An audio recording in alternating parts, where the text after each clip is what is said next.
Okay, so last time, we of course had finished several things. We actually finished the arena. We finished all the Data Shrine quests, so we're done with the base game of Oblivion. If not for the expansion content, we would be done with the game really entirely. However, with the courtesy of the expansions, we have a number of other things we're working on. Already prayed 3 of the shrines. This is the pilgrimage, the Way of the Pilgrim, or the Pilgrim's Way, or what have you. And we are... We got the Pilgrim's Way map. We need to pray to each of the 9 divines, the 9 Aedra, I suppose, Aedra deities, princes and princesses, to see if I am judged a worthy knight. We've hit up 3 of them, Zenithar, Dibella, and Sindar, and we have a map to find the other ones, the other 6, and that's the plan Reno. Oh, Dark and Darker. I've seen some friends play that. Like, I've seen that name pop up when people launch it on Steam, but I haven't had the wherewithal to look into it. So yeah, that is kind of cool. It's on playtest. Yeah, that explains why it's been popping off lately.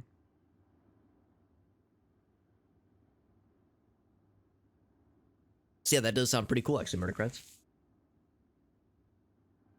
See, now that I've got a name, or well, I knew what the name was, but I didn't really know what it was I was looking at when I saw the name pop up. But yeah, I'll have to give it a little look-see, just see what it's all about.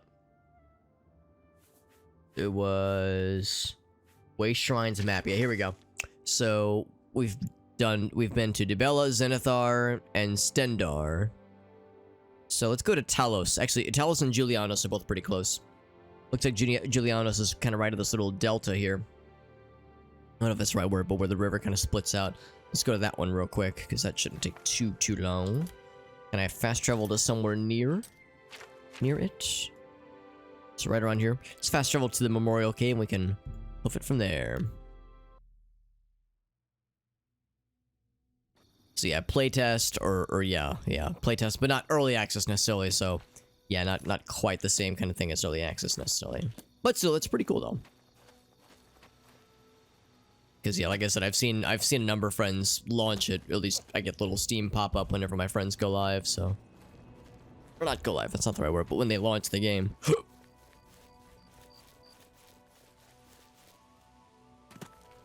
The nice thing is that these Wayshrines, they don't typically have a map location necessarily, but they're usually fairly obvious. Also, this place has been burnt to a crisp. And there's no map indicator for it, so it is just a sad, dead, dragon's tongue, red wart flower.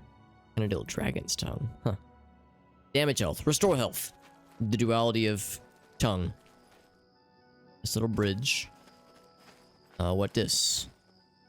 Insulation? Oh, did this... Hold on, insulation. I think that means warmth, right? So it's like, it's either resisting cold. In fact, yeah, it has to be resisting cold, right?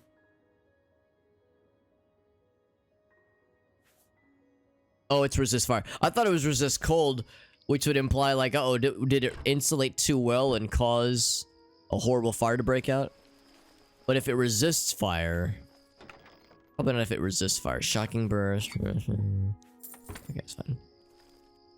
I was thinking maybe if there was some environmental storytelling. Somebody made a potion that insulated too well and it exploded.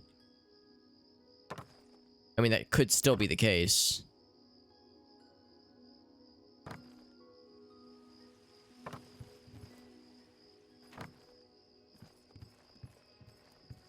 There could still be something in here. 1 gold. So like a diary with any kind of details? No, no details. I was hoping to get something spicy out of this one.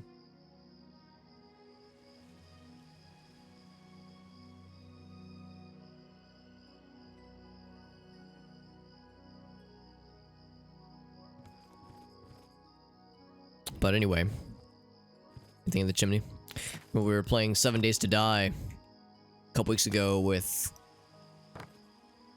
Black Channel and Po Boy and XGF, I remember exploring a couple chimneys for like secrets.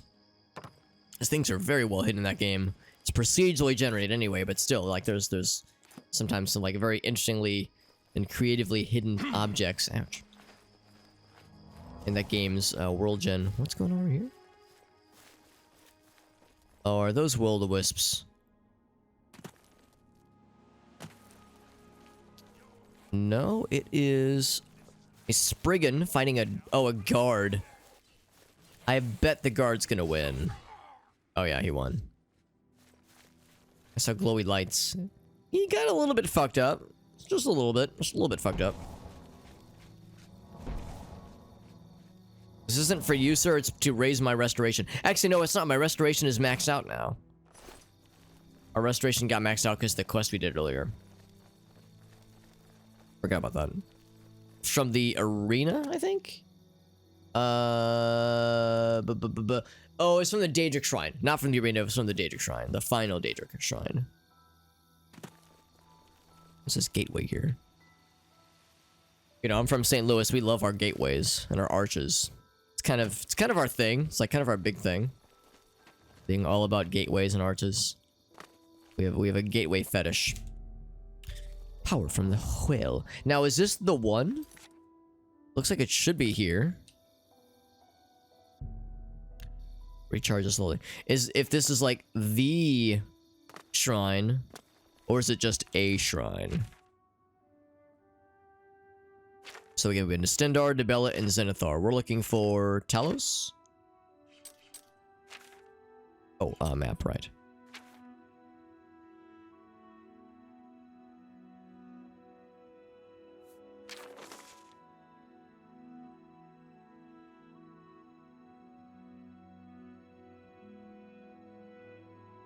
Julianos. I wonder if it has to be in a certain order. We can scroll down. Oh, here we go. No, it doesn't really seem to specify an order. Hey, Arctic, what's up, buddy? The shield mode, Arctic says, I can't help myself. I see a thing, I gotta click it. It's so shiny. It's so shiny. On my end, it's weird because it has like a little pink circle, like a little pinky purple circle-y boy. Kind of in the top right corner of it, which is so tantalizing because when I see that, I think like, oh, there's like an update or a thing I should click. And I dare not click it. Because I think like, oh, I should click it to clear out the notification for it. But if I do that, then I know what'll happen. It'll get weird. It'll get weird and spooky. Yeah, I don't think that was the shrine. I think that was just a shrine. It gave me a nice little encouraging tap on the booty. As far as a little like benefit, a little thingamajig, a little like power up fortification boost. But I don't need the shrines that like make me feel good. I need the shrines that cleanse my soul and render me like, you know, worthy of the spankings of the nine divine. I'm like worthy of receiving their, hold on, what's this? A Timberwolf in my Christian Minecraft server? I don't think so. It should be right around here. The Julianos shrine. I mean, again, I guess it could be right here. It's just weird that we just kind of got a generic blessing.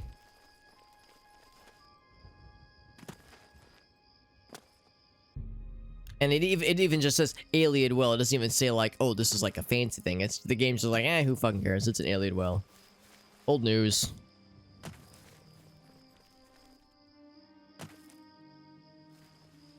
Because it is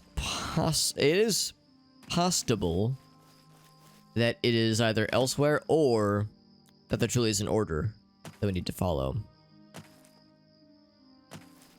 Like I would have seen it by now.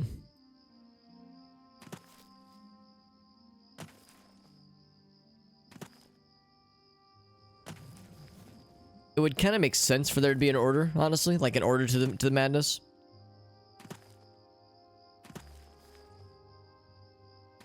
If it's like they call it the Pilgrim's Way.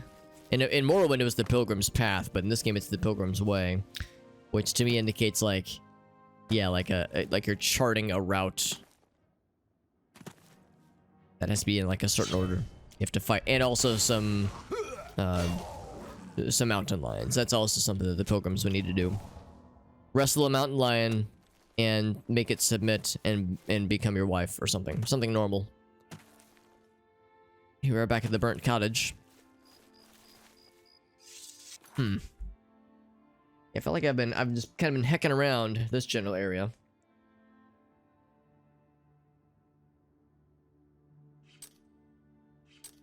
Check the quest details.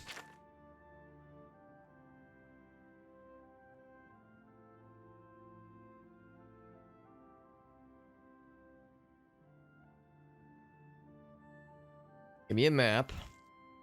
This is a Wayshrines for each of the 9 divines. Yeah, it doesn't make it sound like there's an order. It's also possible that the map is, you know, maybe not fully accurate. Maybe there's just an approximation of where we're supposed to be. So, again, Julianos. Oh, you know what? I'm up. I think I'm right here. I need to be down here. I think I'm looking at the wrong kind of right angle of a meeting of rivers. Maybe I'm in the wrong zone. Well, no, I'm in the right place. I'm in the right place. It should be right around here. Yeah. It seems like it ought to be correct. Ought to be valid. Yeah, Juliana should be right here. I can't zoom in. Maybe it's like further down the path. How's about this? If I go down this way and go real fast. And I draw my blade and then put it back out. Take it out. Draw it again. I alternate that a couple times. Maybe they'll help me think. Help me seek things out. Oh, it needs to be that way. Yeah, what I'm thinking is I'm just gonna follow this path for a bit. And also contemplate. Yeah, cast detect life every so often. Helps me think. It's like I'm casting detect life, but I'm casting it in my brain. To see if there's any activity inside my brain. Hey, what's up, Grandmaster Player? Popular in the platform. Apologize for being too popular. Well, I don't know about that. I don't know about being too popular. You know, we're just vibing. I wouldn't exactly call myself. I wouldn't exactly call myself to anything. When it comes to streaming, I'm probably very much a chump, you know, on the small end of the spectrum. But that's okay because we're just playing some games and chilling out. Hope you're doing well, though, Grandmaster Player. It's good to see you, bud. So we're playing more Oblivion, and we're specifically this is the Knights of the Nine DLC or expansion quest, I guess, expansion pack. And we are... I'll confess, I'm actually not 100% sure that I know where to go. I'm hoping I'll know when I see it. But allegedly there should be a shrine somewhere around here. Whoop! Oh, okay, you think that casting Detect Life would let me see the mountain lines a little bit easier, but... blinded right past him. We're too smart for this game. I don't know about that, man. I wouldn't exactly call myself a genius... At anything, much less video games. I mean, I am a Morrowind lad through and through, and I've decried the fact that, I mean, I like this game, but I have decried the fact that the simplified systems in this game make me miss the openness of Morrowind. But, like, I totally get why this is some people's favorites. Didn't I create this game? You know what? I wish I could take credit. I really wish I could, but that would be a bold-faced lie. Although, the implication that I'm secretly Todd Howard would be a pretty earth-shattering one, honestly. Over 1,800 mil... or wait, hold on. 1,800 million? So I guess 1,800,000,000. Unfortunately, I cannot make a claim that I am that based and or wealthy. But the implication that Todd Howard... I think Todd Howard is not... that short, but like I think he's like average height for a dudes in the United States. But the meme is that he's short. I think he's got like kind of a higher pitched voice. I think that's probably it. So and I'm short, so and you know oh here it is. Here's the shrine by the way. The implication is that you've never seen Todd Howard and myself in the same room before, and I've never seen Todd Howard and myself in the same room before either. So there's that.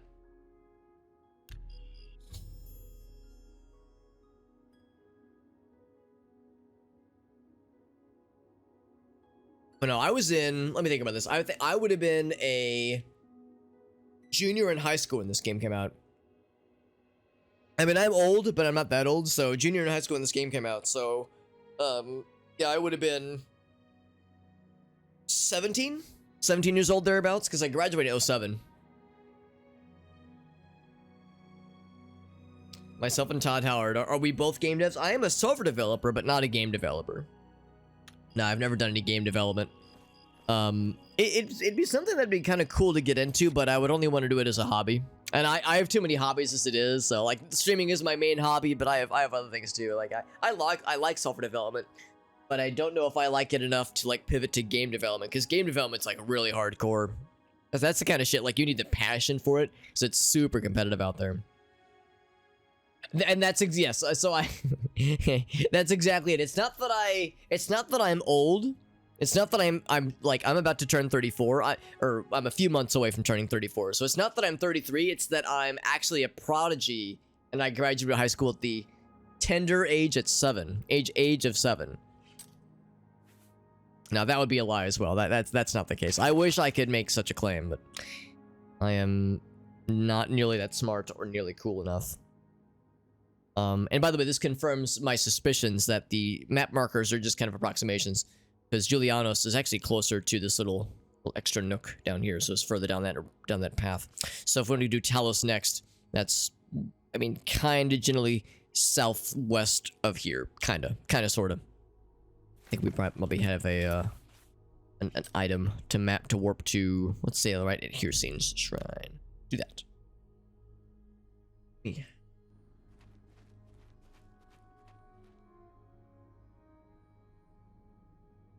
Hircine's Shrine. That's where we got his armor, his hide armor. Get some booze in this game. There is a pretty good amount of booze in this game. There's quite a lot, actually. There's wine, there's beer, there's mead, there's like hard stuff. There's like whiskey, brandy, basically Cyrodiilic brandy. There's like super fancy wine. There's skooma if you want like fucking cocaine water. There's skooma if you want to get like turnt and black out for, you know, for a little bit. Or there, oh, what is it for the Argonians? Or there's the sap, the tree sap, that if a non-Argonian drinks it, they fucking black out for like a week. And then like go on a murderous rampage. That's a pretty good time. That's a good time. So this is a little bit like, so on the road, you go actually further south than you go west. So looking at that,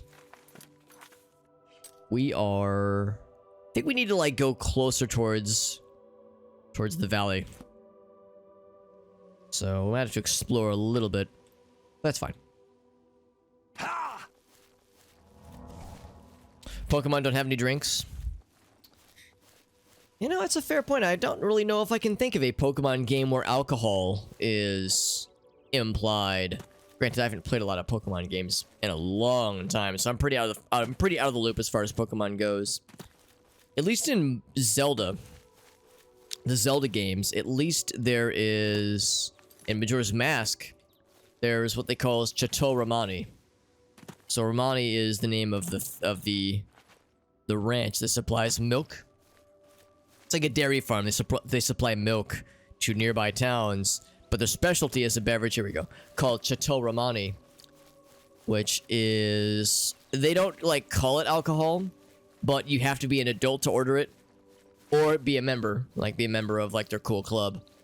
But to be a member, you have to be an adult pretty much. And it's very expensive, and they say that like it makes you feel really good for like several days on end. It's like implying it very heavily that it's alcohol. And it's great because in Majora's Mask you play as a child.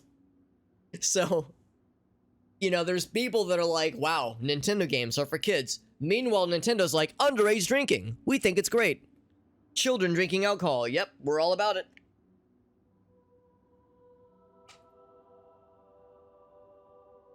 Milk equals booze. Yeah, the spicy milk. Can't get drunk from milk. Nope. Well, and that's the thing too. When you drink Chateau Romani in Majora's Mask, your character doesn't get drunk. You actually have infinite energy for the remaining, for at minimum 72 hours. So you have infinite energy, magic energy, ultimately. Infinite magic energy for at minimum 72 hours. And I don't know, man, I'm not much of a drinker myself, but I've never drank anything that has made me think to myself, I feel invincible or energetic for 72 hours.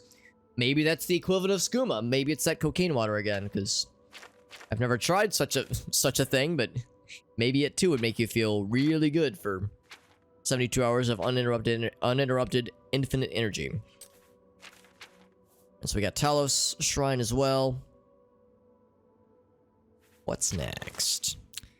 So we got Stendar, we got Kiraneth. Kinareth. We'll do that one next.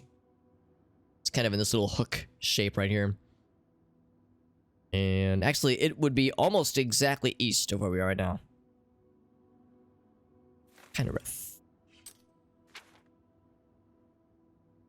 There's that little kind of hook shape. Warp here, and that'll be right. I'd probably like northwest of it. What if we could have a... Yeah, that would be interesting, honestly. They probably wouldn't do it because, again, like that's very heavily implied. Drinking, like underage drinking. They probably wouldn't be that bold with it. As much as this would be kind of cool, honestly. Yes, I'm thinking kind of right up here. This will be this way as the crow flies. As I hiccup loudly.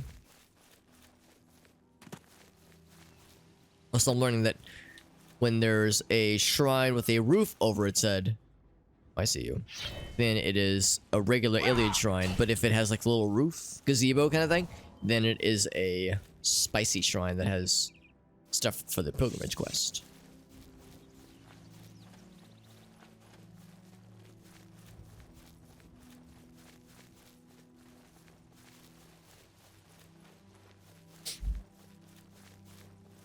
Have I had some booze? Not tonight, sadly. I'm drinking coffee, which is what you do when you're when it's 9:30 p.m. on a Saturday night.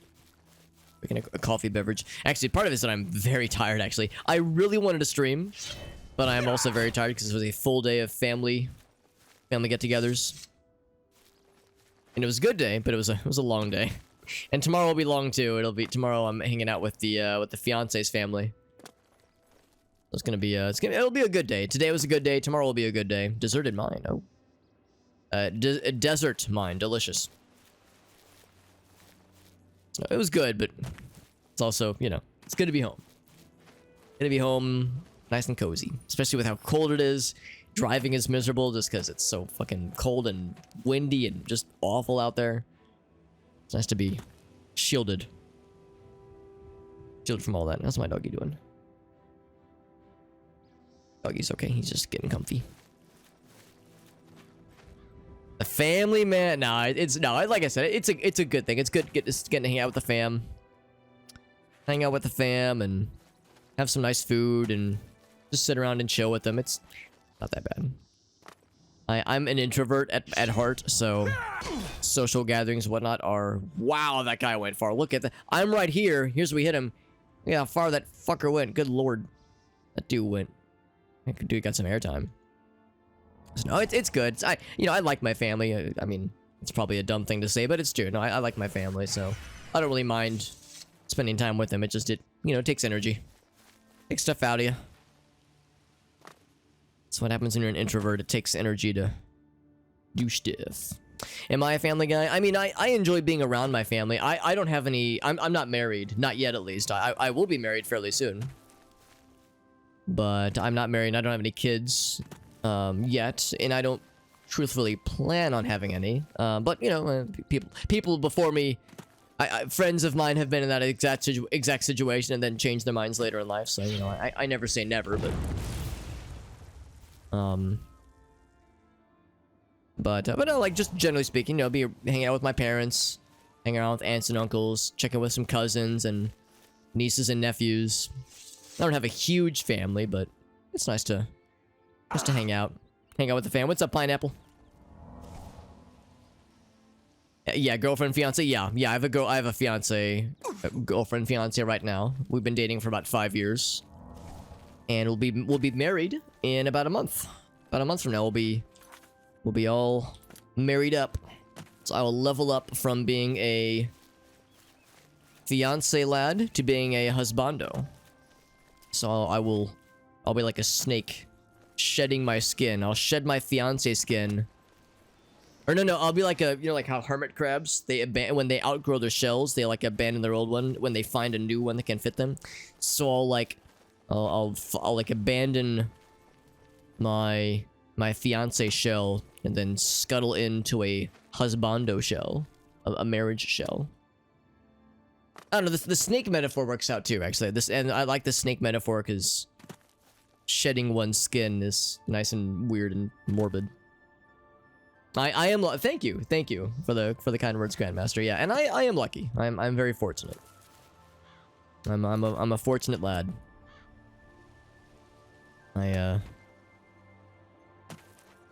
Because like I said, yeah, Gracie and I, we've been seeing each other for about 5 years. And she's, I mean, I'm a little bit biased here, but I think she's pretty cool. You know, I'm marrying her, so I must think she's pretty cool, right? You know, it'll be a nice time. It'll be nice getting married, and we're going to be moving in together the next few, probably the next few months, next month or two, probably. Which is something I'm actively working on getting packed up and all that jazz. So it's a, you know, it's packing up and moving is stressful, but it'll be worth it because it'll be nice to be cohabitating. Cohabituating. Tear off her skin. Yeah. Shedding one's skin. Yeah, I should say shedding my own skin, not shedding her skin.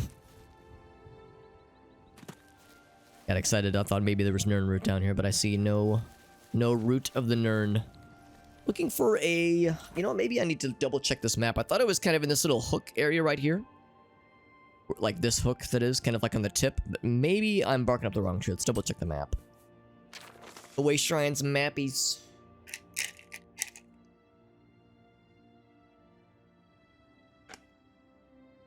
Ooh. So yeah, kind of rough.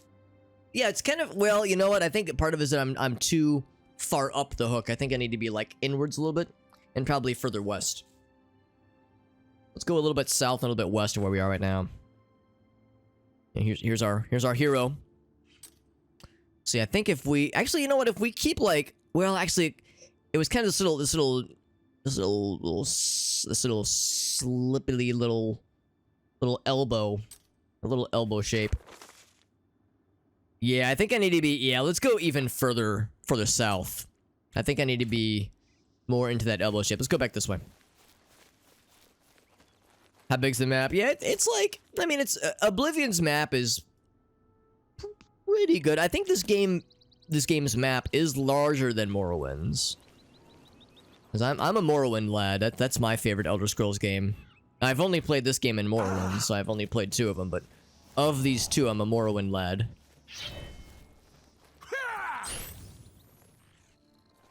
But I am enjoying this game. And Morrowind, it's a pretty big game, especially given when it came out, but I think this game is larger.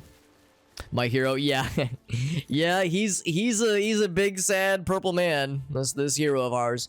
Hence why we named him such. We named him Sadge Maroon because his facial complexion is very purple and maroon, and he is a sad boy, and he also has a big old chin and a crooked nose and a sunken face. He's just a weird fucking dude. Because when the Oblivion character creator gives you that many options, the option, your choice, of course, is to make a character that looks really cool, or make a fucking gremlin monster. And I opted for the latter, clearly. It was the correct choice, in my perfectly unbiased opinion. Like, I'm shocked the game gave me so much freedom when it came to character creation, because like, it'll let you just make some fucky things, man. Hey, what's up, Fivinger? Fivinger, if I was talking about you, I would have said, no, I made my character so handsome and so beautiful. My knees get weak every time I gaze upon his handsome visage. So I made the anti-Fivinger, the opposite. Oh. Ooh. You're too cool. Yeah, agreed. Yeah. This lad right here, I don't know. I don't know if we have a... He even looks mad. Look at him. He's like, well, no, never mind. He's more sad. You get like the furrowed brows for a second. I thought he was angry. Maybe sometimes he turns into not Sadge Maroon, but Madge Maroon. Ooh. Gosh darn it, where's this heckin' shrine? I'm sorry for the coarse language. Not censoring my hex. Because like I said, the map is not... It's an approximation, but it is not a exact science. Woo.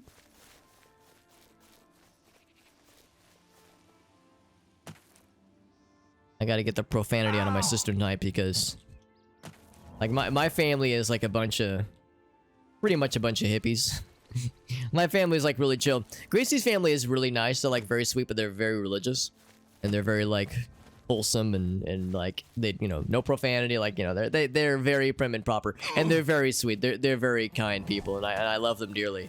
But I have to like I'm a vulgar son of a bitch, dude. Like it's hard for me to be on my best behavior sometimes.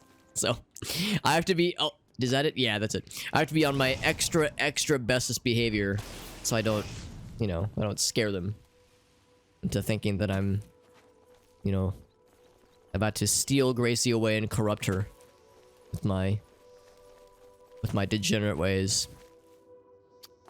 There it is. Kind of rough. Found it. Slightly less than slightly less than 10. Only slightly though. Only slightly.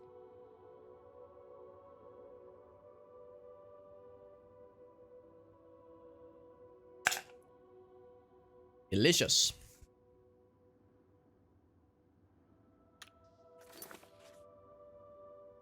Alright, so we got that one. Check the map again. Check our progress. We're actually kind of cruising along here. I think there's something that's supposed to happen once you gain all the pilgrimages. So we are... Yeah, we got all these 5. We also have Dabella. Let's go to Akatosh, which is going to be north... Or actually just south of... I think that's Bruma, up there. Maybe even see it from Bruma. If I... Bloop, bloop, bloop, bloop. Bruma Cavern. A little messy. So yeah, so if we double check this... Yeah, that has to be Bruma. So it's gonna be around here, thereabouts. So if we're kind of looking around this little nook. Actually, it's kind of nice that we're at a higher elevation. We have the high ground, Anakin. Then it's over, Anakin. I have the high ground.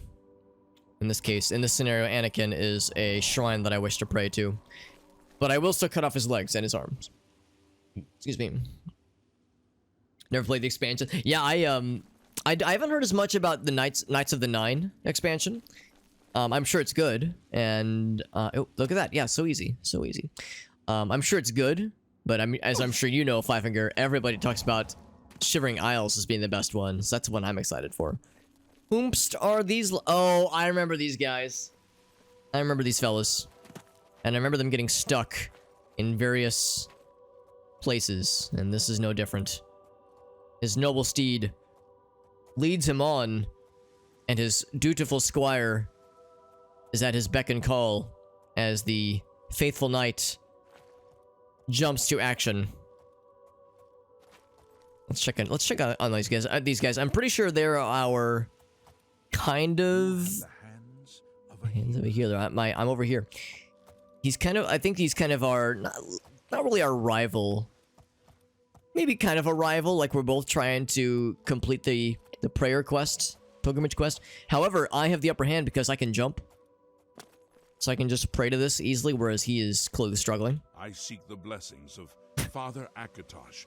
I'm over here! He's like looking the other way. Threat. Who better to guide us in these dark days? These dark days, my man.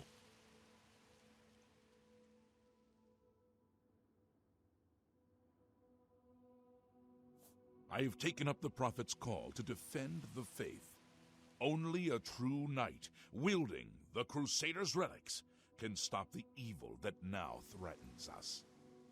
I walk the pilgrim's way, as did the questing knights of old. I would be glad of your company on the road, if your way lies with mine. And also, so long as there's no obstacles standing in my way, because right now... Upon your quest, perhaps our paths will cross again. Yes, indeed. Anyway, he says, anyway, I don't mean to be rude, but I've got very important business to attend to. So, if you don't mind. Lathan, how you doing, bud? I'm honored to speak to the champion of Cyrodiil. I'm down here. What do you need? I'm not that tall. Okay, well, anyway.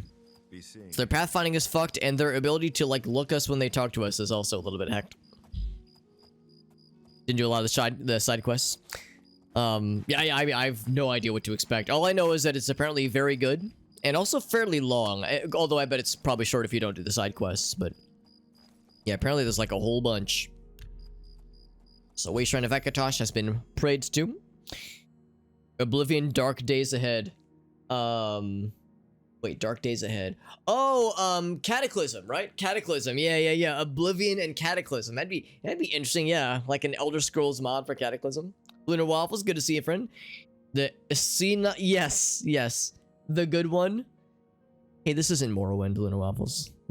Well, okay, this is the good one. That means Morrowind is the better one. Wink. Winky face. Of course, I would think that. The Morrowind fanboy would think Morrowind is a better game.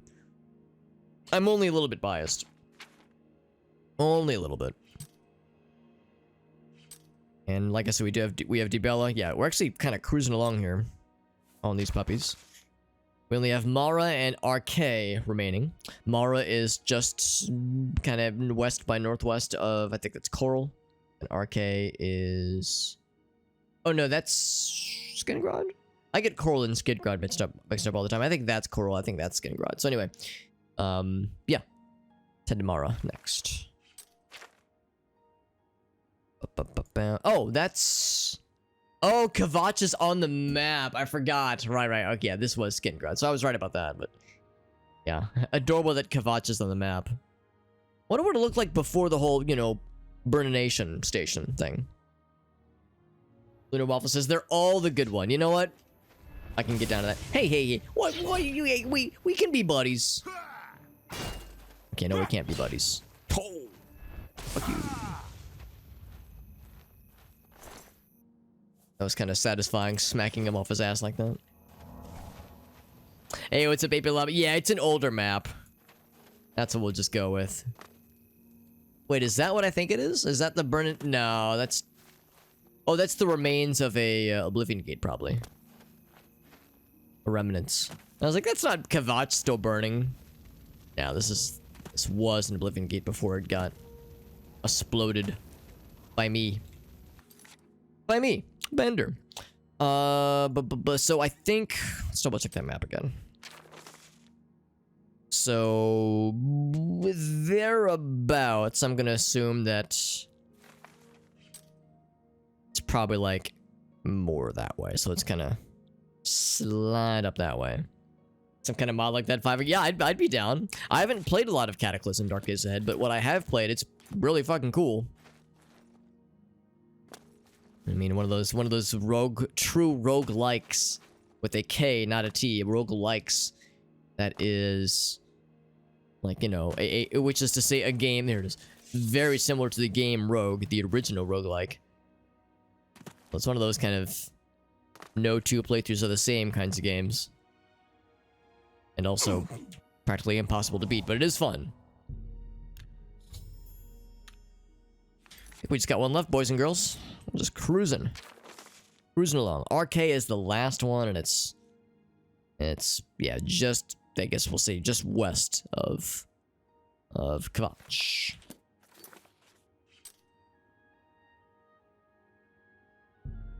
I bet it's gonna be right around here. Thereabouts. The good one. TM. Yes, always the good one. That's because they're all good, Lunar Waffles. Lunar Waffles, Ever the optimist says all Oblivion or all Elder Scrolls games are beautiful. That can be arranged. Ouch. Except the reflection got her eyes. Seen a bandit and a marauder. Long sort of lightning. Didn't do her too much good now, did it? The ambitious era of roguelikes. Yeah, I guess Dark Days Ahead has been, or Cataclysm that is, Dark Days Ahead has been ongoing for quite a while. Like, I don't know when it first was made available to be played, but it's still getting updates nowadays. I mean, same thing with Dwarf Fortress. Talk about a game that has stood the test of time and gotten a bajillion updates over the years and been kind of a cult favorite amongst a bunch of old school homies. And then it had its Steam release, and now everyone's getting into it. So it's a pretty good Cinderella story as far as roguelikes go. So yeah, ambitious era of roguelikes. I'm sure there were others too. Others like it. See, this is just a standard Iliad ruin shrine thing. I'll still eat it. Eat from it.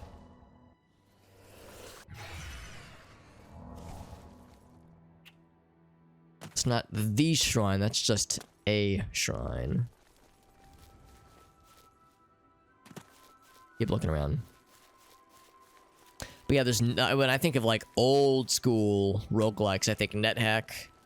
I think, obviously, the original game Rogue. I think Cataclysm, Dark Days Ahead. There's a few others. I think Caves of Quid is... I guess Caves of Quid is more of a Dwarf Fortress-like than it is a roguelike.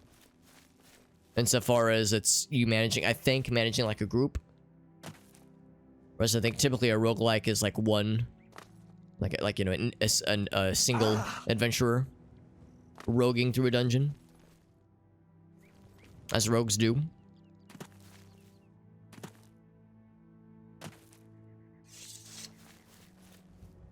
There's what the remnants of Kvatch and all of its sad and cratered sadness.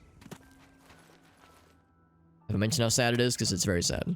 Don't know if I made it clear. And so far... This one kind of casts a wide net. Oh, I'm looking at the wrong one. Arcade's actually further out. That's my problem. I think, oh, I've got problems, but yeah, I think Arcade's gonna be further out than I think it is. It's gonna be past that little hump in the path right there, where my cursor is right there. Oh god, yeah, I'm way lowballing it. It's probably gonna be around here. Yeah, so let's just cruise. Cruise in. Cruise in for a bruise in.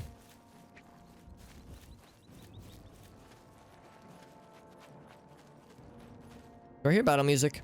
Oh, Alex asks as the Timberwolf is like snarling at my ass.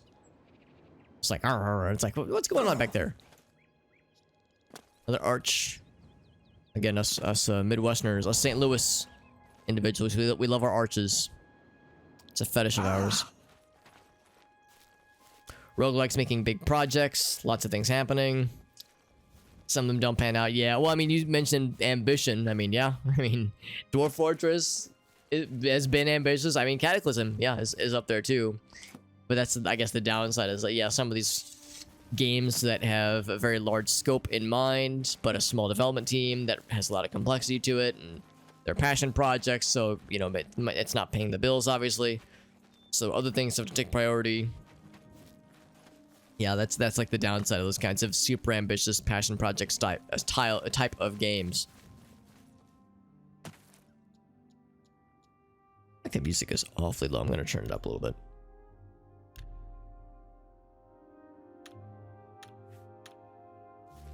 I'm like battling with the sound effects to be able to hear the sounds of progress being made.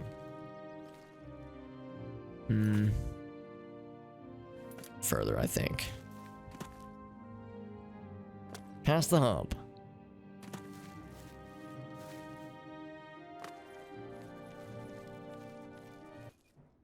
A change in the air.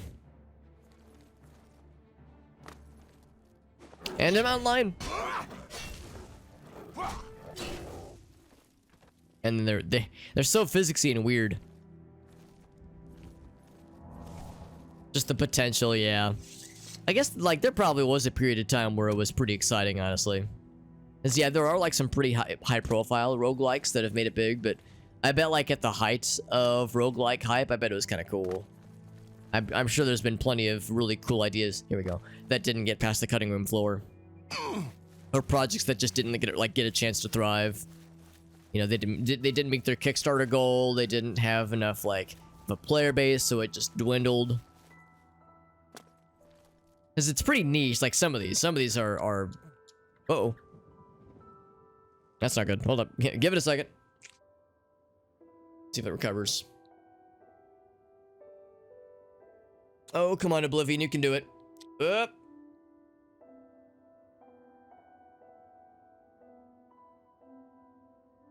Ugh, big yawn. Gonna see if it recovers. Is it coming back? Oh. Are we coming back? Okay, I think we're back. We did drop. Ooh. Uh-oh. That's not good. You coming back? Hey, there it goes, yeah. I was pulling out the phone. Pulling out the phone to be like, alright, let me bring up the chat.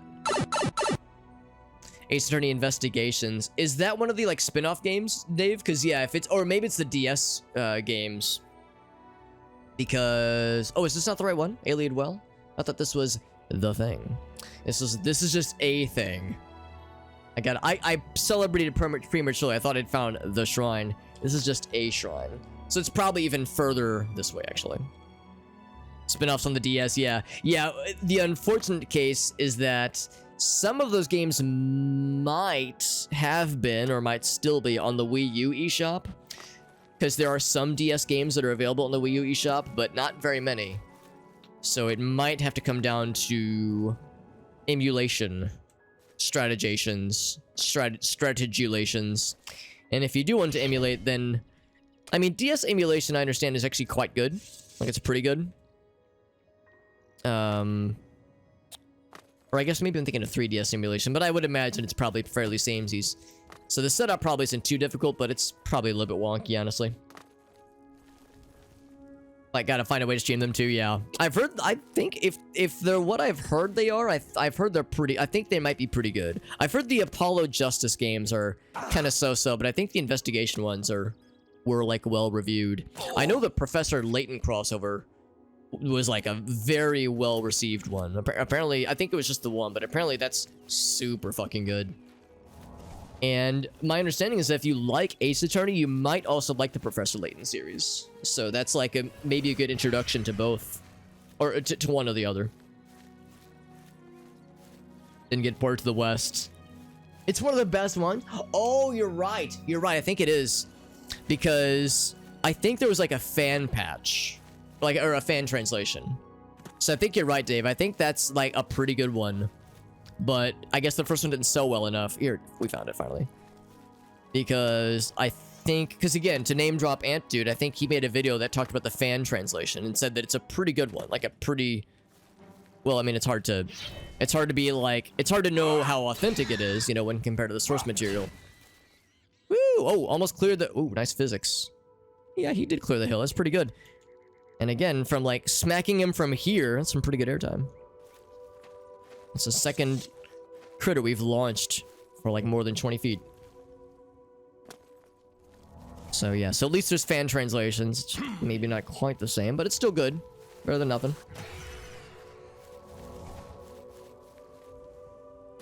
So finally, our pilgrimage has reached its conclusion. As I take lots of fall damage and snap all of the bones in my body. Let us take in the shrine, the final Wayshrine, and see what visions await us, my friend. Rejoice! I guess that's my rejoicing, I don't know. Completed the pilgrimage. My sins have been washed clean. I'm gonna piss them clean as well. I have to take a quick urination station break. Let me finish up the last of my coffee beverage. Oh yeah. It's piss. So now that we have had our... Oh, okay, we've prayed. Oh, and there it goes. I should pray and wait for a vision to guide me on my quest for the Crusader relics. Hail! Oh, Jesus. You seek my relics with a worthy heart. Are you Scottish? No. Teleport. What? Whomst? Or perhaps you have entered my dream, and I still sleep. Alright, I'm gonna turn down the music, because some of the music is like... Fucking... Jeremy's soul is like, Jeremy, calm your tits, I want to hear the guy. Voices... Oh, voices are lowered. Let's raise voices up. And effects go down. And... more down. I think others have sometimes spoken to me. Others like you, but my memory is doubtful. Perhaps the others came after you. Your need must be great for the gods to allow us. I think I'm more preoccupied with this situation. As rumor will be accursed and found a way back. The foulest of a foul race. It's a dick and balls. Well, kinda. Sorry, he said the foulest of a foul race. I thought he said the phallus of a foul race. Kind of like dick and balls. Which is with the swelling in the middle. Anyways, I'm sorry, what was that? Umaril found a way to cheat death as I could not. If you would seek for my relics, I know little that can help you. All that has passed since my death is like mist. So preoccupied with how high we are right now. Cannot take hold of. My friends. Look at the water, it's like pulsating. Upon the site of my death, where the elves tormented me in a final act of revenge. This is like really cool, being up this high. Where it once stood. Perhaps He's like, are you listening? Sorry, it just looks really fucking cool up here. fare thee well, Sir Uh-oh. Knight. May the gods grant you to destroy. How do I get down? I'm scared of heights. And then he just fucking drops your ass. Okay, well he didn't. He let us go. Can I walk again? Oh, that's so nice, April Llama. Thank you, my friend. Thank you for having a messed up sleep schedule. Thank you for having an equally messed up sleep schedule, April Llama. I appreciate you, buddy. And April Llama, you've rated me so many times, and you're here always giving me advice and encouragement, so I appreciate you, buddy. That's always so sweet. It's like seeing people tag me and be like, oh, hey, you're in my Twitch recap. It's like, what? That's so nice. That's so sweet. Vision from the Divine Crusader. Yes, Pilino. I thought it said White Snake, like the rock band from the 80s. Yes, the Lost Shrine. That's where we're going. All right, cool. Yeah, the sign. Yeah, the sign of his lost shrine. I think you said where he died, and the elves were they slowly tortured him or put him through an unpleasant experience. As like a final act of cruelty, he said. Kirkbridean, that is. Kirkbride would have written this kind of thing. That sounds about right based on like the kinds of things that I know about his writing style. That very much makes sense. Relic to the Crusader. All right, so we got it on the tracker. Where we going? Where we dropping, boys? Looks like we're going right over here. Bloop. Back to the Memorial Cave we go. Gotta sleep the schedule soon. Whoa, game crashed. That's okay. It should have autosaved. We Gucci.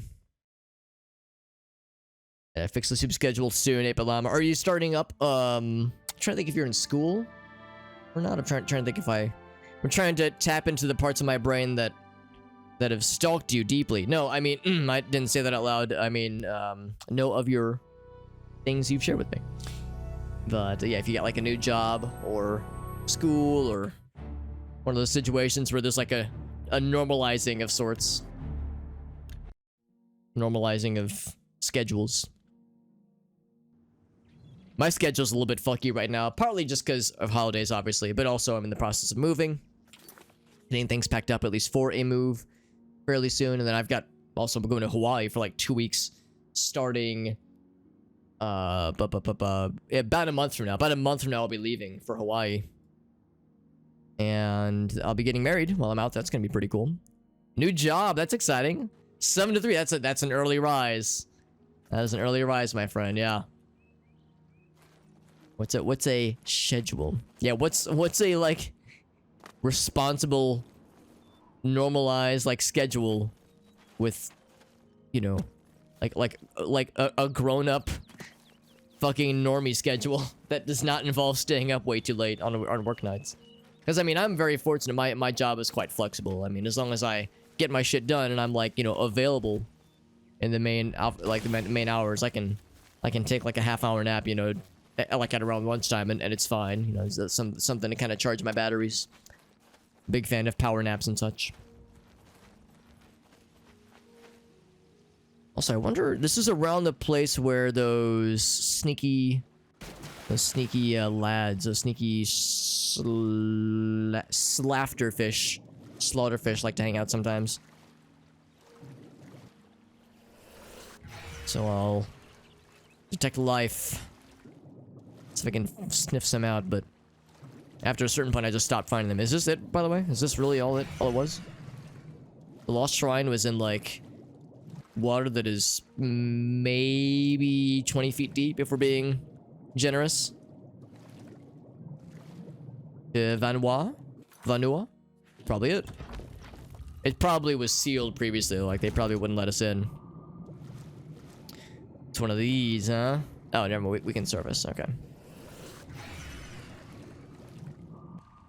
Because I do have... Oh, it's you! Q.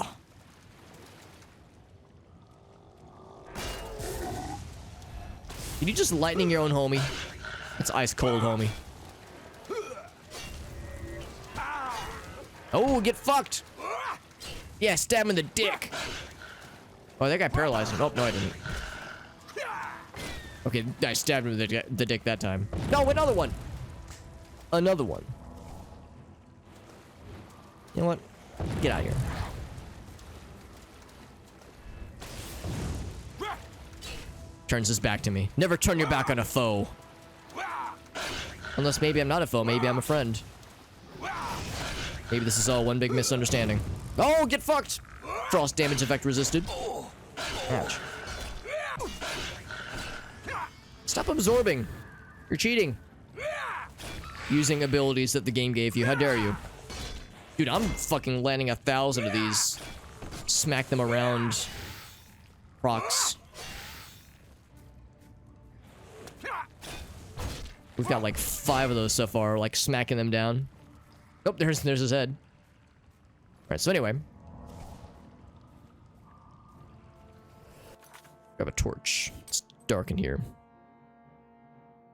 Friend-shaped? Or friend-shipped, maybe. What am I doing? Oh, look, don't mind the arrows protruding from my fucking lungs. You okay there, Sadge? Never been better! Ooh! As I rip the arrow from my lungs. I can heal myself, it's fine. It's fine. Dwarven arrows. Not a problem. Oh, I was gonna say, hey, I blocked this one, and then I go, oh, okay, well, don't look at the one going through my fucking tendons. It's fine, it's fine. We've dealt with worse. We really have. God damn.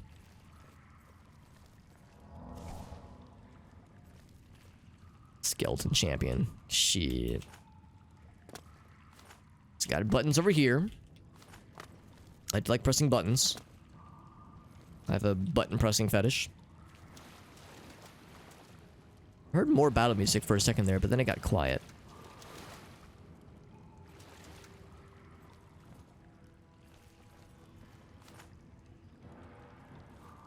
Oh, right, I turned the volume down earlier. Well, the volume is still up, but I turned the music volume down because... Turn effects down. Voice is still pretty high. Yeah, like, I want to know when we're in battle mode. It's nice to know that kind of thing when there's something actively trying to unalive me.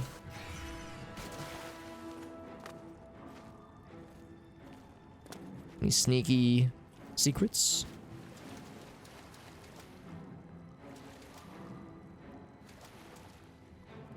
Lots of undead friends. Undead lads.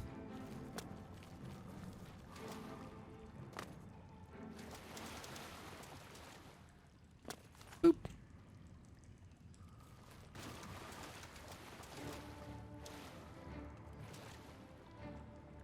What? Oh, okay. 8 gold in a lockpick. This is where we came from.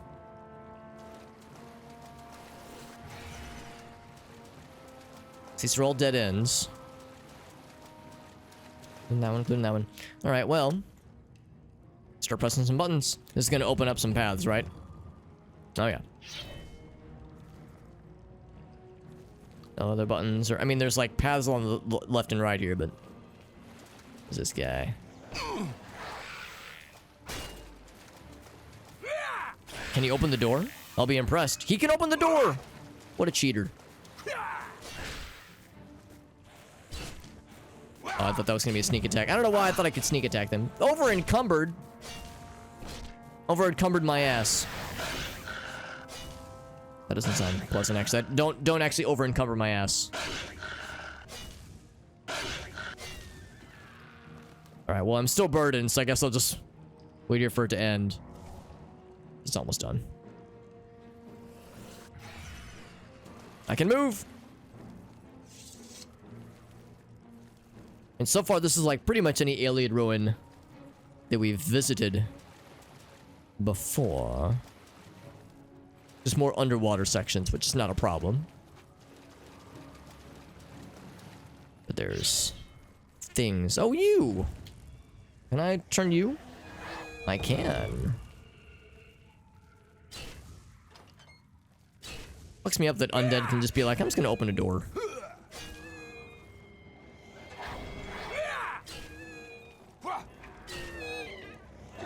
Fuck you, I gotta finish this guy off before he starts healing on me.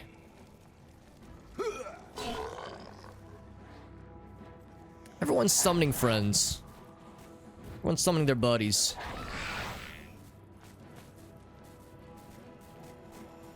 Oh my god, are they gonna start going into the other instances? I'm gonna be so sad. I'm missing.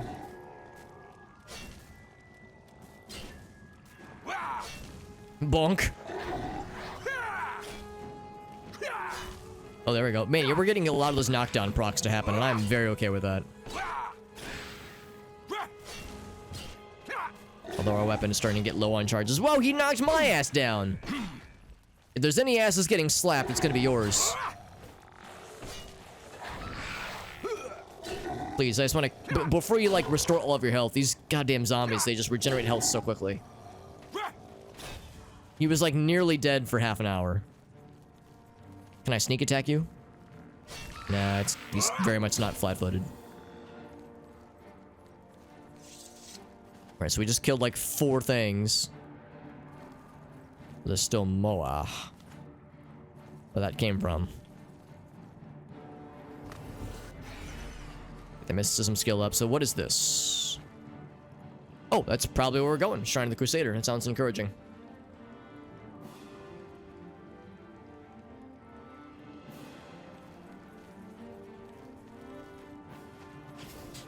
Oh, my torch. I can't see without it. We don't really need the torches for these ruins. I find that it's nice just because, if nothing else for you guys, the viewer, sometimes these are just really dark. It's kind of dark and hard to see, and if you're having to squint a whole bunch, that's probably not so good for eyeballs, yours or my own. So, yeah, we found that shrine up ahead. However, there was also this, and I'm kind of curious. Oh, if I can swoosh through. Oh, really? Am I not allowed? Is this forbidden? I mean, you can see physically with your eyeballs, this is definitely a space I should be able to fit through, but my guy's like, yeah, I can't, sorry, I can't shrink down by like I can't bend over by like a slight degree, a slight angle, even in crouch mode. Yeah, see, I can physically do it, but nah, I just don't feel like it. All right, well, I'll just take this as to say, or for the game to say, you know what, it's just not happening. Come back later. And again, still battle music. It makes me think something snuck by me. But, okay, well, we'll see it again. Probably more where that came from. So instead, let's go ahead and proceed. Possible there's something up above. You know what? I bet I can parkour my way up here. Whoop, whoop. Athletics. I feel very athletic right now. Whoop. I'm like on the cusp of greatness. Whoop. Oh heck. I feel like my best bet, if I wanted to cheese this, my best bet is to jump from here. If the game was smart, they would put like an invisible wall somewhere, but I think I just don't have a good enough jumpiness. With Hermaeus Mora. Is that the tentacle friend? Because we did some favors for him, if you catch my drift. So I became intimately familiar with his tentacles, if you catch my drift. So we got to have some special time with that lad. Oh yes. Oh yes. I've played enough Elder Scrolls 4 Oblivion to know where this is going with those tentacles. Oh, you see me. You see nothing. Ouch. Oh, I can't. What am I doing? I can't turn your ass. These guys are so annoying. Lightning? Bam? Yeah, it's not horrible. They're so fast. Look how fast his movements are. It's like, dude, calm your titties down, dude. Goddamn. Flopping everywhere. Jesus. They don't do a lot of damage, but they're just like very fast. Like unnecessarily fast.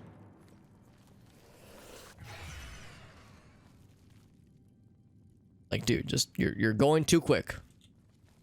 Like, it's like you're being selfish here. Same time for the rest of us. Forbidden knowledge of to lift yourself up from a ledge by your oh yeah, I see what you're saying. Yes, of mild platforming abilities in an Elder Scrolls game. That's some pretty forbidden knowledge, all right. Or bending down, yeah, like you were saying, how to bend over, how to fit into spaces that are, like into openings that are 90% the size of your body mass.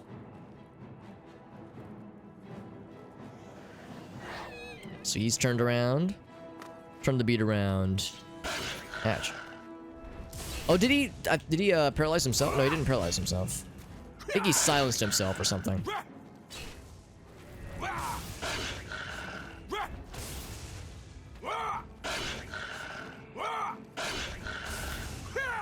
We've got lots of knockdown procs. I haven't got a single paralyzed proc to happen yet, though. Oh, there we go. There's one. Or there's a knockdown, at least. Endurance? That's from my brain.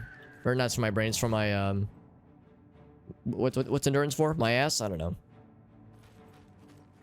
Where is he? Who drained my endurance?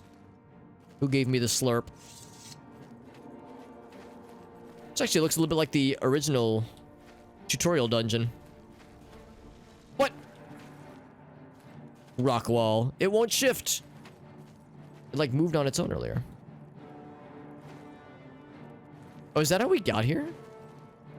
Good as how we got here. You sneaky son of a bitch. Sneaky son of a bitch. I wonder if there's a button I can press. A lever. Well, anyway, let's just proceed. There was a was it a zombie or a ghost? I think it was a ghosty boy. I think he's just beyond. Where is he? That's where the ghosty lad went, but the battle music is going to be ongoing forever.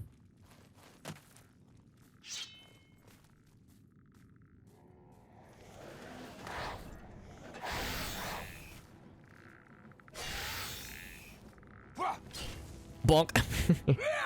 Wait, can I attack the head specifically? Oh, I can't. Oh, he wasn't even a real thing. Oh, you piece of... I need a key. Yeah, I can't actually fuck you up from here. Can I do this? Damn it. So instead... Instead... Astral Vapes! You know what? I'm gonna cure that right now. Hey, Puzzle. Merry Christmas to you, my friends. Good to see you. It is currently 10:38 p.m. here in Central Standard Time. So we got a little ways to go before Happy Chrysler happens. Before the Toyotathon starts. You come back here.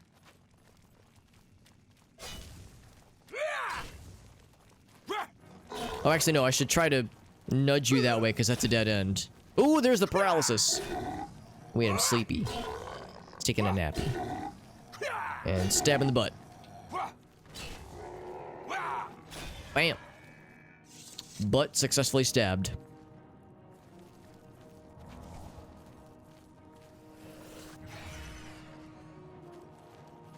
I'm having a hard time finishing battles because we keep chasing undead things into these horrid places, and then they just kind of don't give the fuck up. They don't like...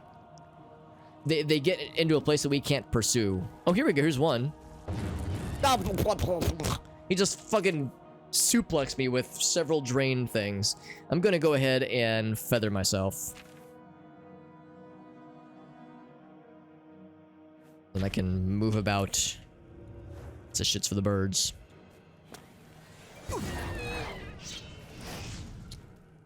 Oh, you're not even a real wraith. How'd you get out? Who let you out of your cage? Yeah, get fucked. Ouch. That hurt a lot, actually. Holy shit. Just my endurance keeps getting slurped. You keep giving me the unsexy suck. Now my strength is all sad. Oh my god. He's fucking me up real bad. But once my drain strength endurance stuff goes away, I'm gonna be such a gamer. Just the guy that keeps summoning things for us. Whoa! Taking a little nap. Little power nap.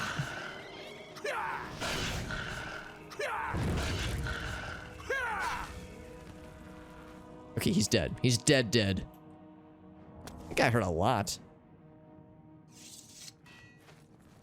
Ong? I just heard a clong noise. Oh, he summoned another skeleton, I think. I'd fight you if I could, but I really can't. Knights of the Nine Shield. That sounds kind of important. Fine. A fine-ass steel longsword. What's that shield? I'll bite. Technically armor.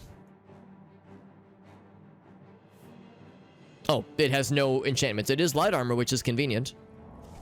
That's what we're about. We like that light armor.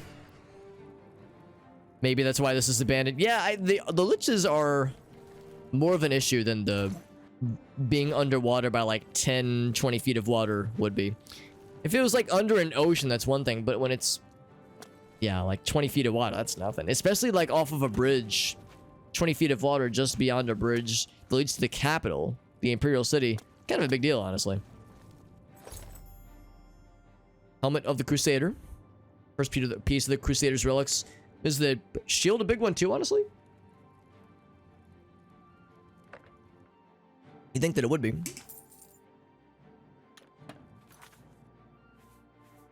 Knights of the Nine Shield, Knights of the... Oh, hold on, what was it? Helm of the cool guy. Oh, right, we got this a while back, too. 10 armor, fortified personality. Oh, god, that's awful. 2 personality, 5 athletics. That is very not good for how much stuff it takes up. Oh, and the value is horrible. It's practically worthless. God, this is terrible. This is actually a horrible armor. The armor rating is not bad, but everything else is... I mean, I guess it's great if you're super early game. Here we go. Restoration, personnel. Oh, personnel is pretty good. It's just okay. It looks pretty. By the way, have I been damaged? Am I damaged goods? Not yet. Okay, it's not the knight of the 9. He's just a knight of a 9. A single 9.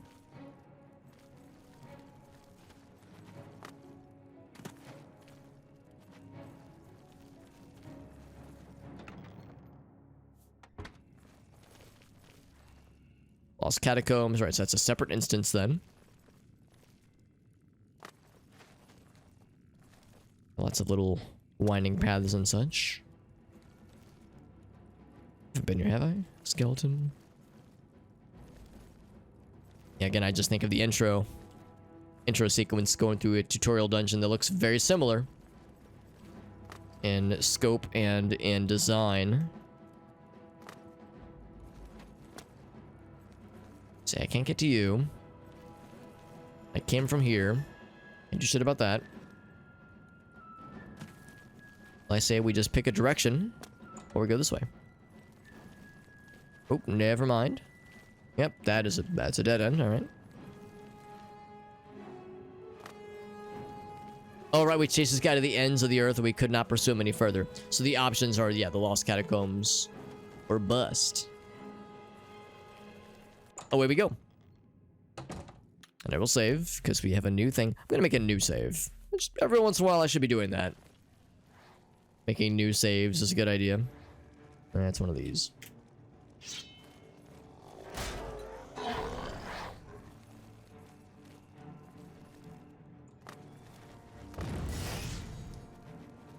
And I cannot... Yeah, I cannot turn him despite my best efforts.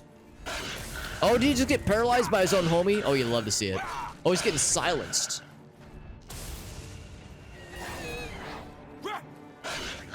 I want to finish this lad off because he will get his health back, and I will be sad. Excuse me. I would like to finish off your homie. He's dead. And then there's Chunky. He's dead.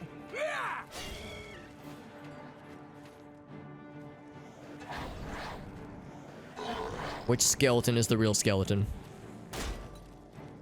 Skeleton hero. Okay, the dread zombie is legit. But the lich is more of a...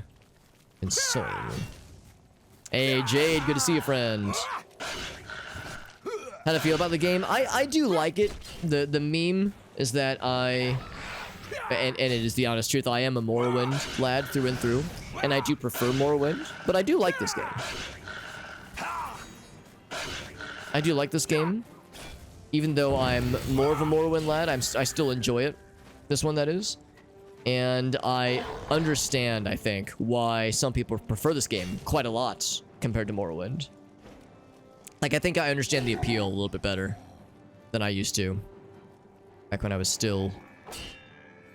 I'm chasing this fucker. I wanna finish this. Finish him. Oh, I can't... Yeah, I can't turn you... Ouch. Yeah, there are some things. Oh, there's 2 of them. Oh, that's not good. Oh, I'm getting low on health. I gotta heal up. Heal up before I feel up. But no, the game is good. The game is good. Like I said, I kind of get the appeal. I get why this game is so important to so many people. Nostalgia and just, you know, enjoying a more modern experience compared to Morrowind, which is very old. Morrowind's a very old game, and it feels old. Oh god, am I dead? No, not yet, but that was bad. Oh, wrong spell. Uh-oh. Can I move? Uh-oh. That's not good. Whew, man, I'm getting stun locked into Oblivion. Holy shit. That's all my blood on the walls there. One of them did die because of my reflect damage, but getting stun locked is no bueno. This is a bad corner to be in when your name is Alex and you're playing a video game. Holy shnikes. Oh, I got the disease. No wonder I can't get any magic back. That's a problem. I got the diseased. Well, let's do this. I've been playing this game for like 300 hours, and I still have not figured out how the inventory system works. I figured it out, but it takes me like 4 clicks to be like, wait, what tab is it again? To get to the inventory, it's like, is it this tab over here? No, it's over here. It's over here. Like, I still fumble around the inventory, so it's still wonky to my old boomer ass. Actually, the thing I'm looking for are those stones. Here it is. Here it is. Oh, where was it? So, yeah, there are aspects of this game that are still an adjustment for me, obviously. But no, I mean, Morrowind's an old game. A lot has been said and will continue to be said about how I love it, but the combat system in Morrowind is objectively the worst part of the game by an enormous margin. It is rough, to say to put it nicely. And I love it, but like the combat system in Morrowind is very antiquated and it feels old when you're playing it. And you know, the game is like 20 years old, so it makes sense for it to feel old. But it is like, oh, they gave me the vapes. I don't want the fucking vapes again, dude. All right, I'll eat another stone.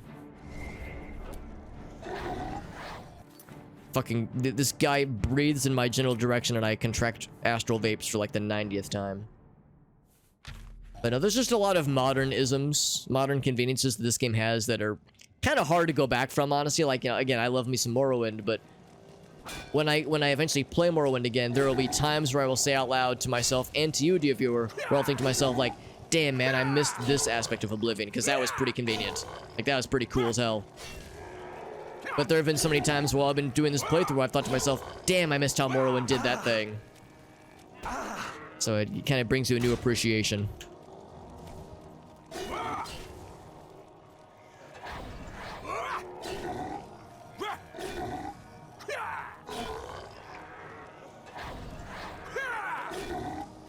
These zombies. One thing I do not miss is how fucking bullshit every goddamn monster is in this game. NPCs, not so bad. Like, boss battles are practically non-existent. Like, you know, scary boss battle fights. But just standard monsters are never not just fucking miserable. Because they have so much health and the level scaling is so aggressive in this game. It is just, but it's just bananas. And we've been fighting dread zombies for a long time in this game. We've been fighting dread zombies for like 10 levels. And here I am 10 levels and I'm still just... Like, I'm just...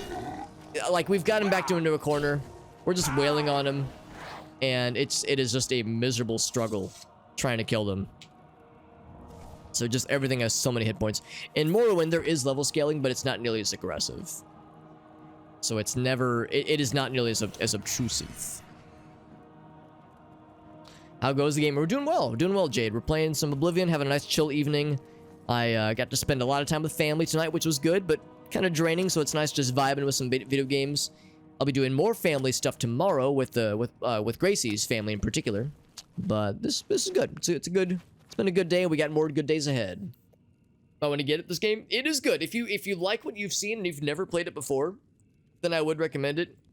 If you like Skyrim and you want to like go backwards a little bit and kind of see how the predecessor played. You know, this game, of course, preceded Skyrim by 6 years, I think. So, you know, it kind of set some standards that Skyrim continued to experience, to explore.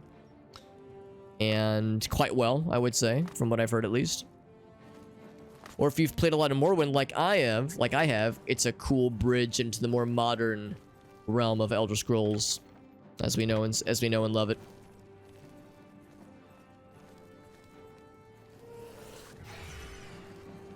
Is it just like Dark Souls? I mean, it is challenging for sure. Dark Souls in this game are obviously have very different approaches to challenge and lore and storytelling and like world building, and they just play differently.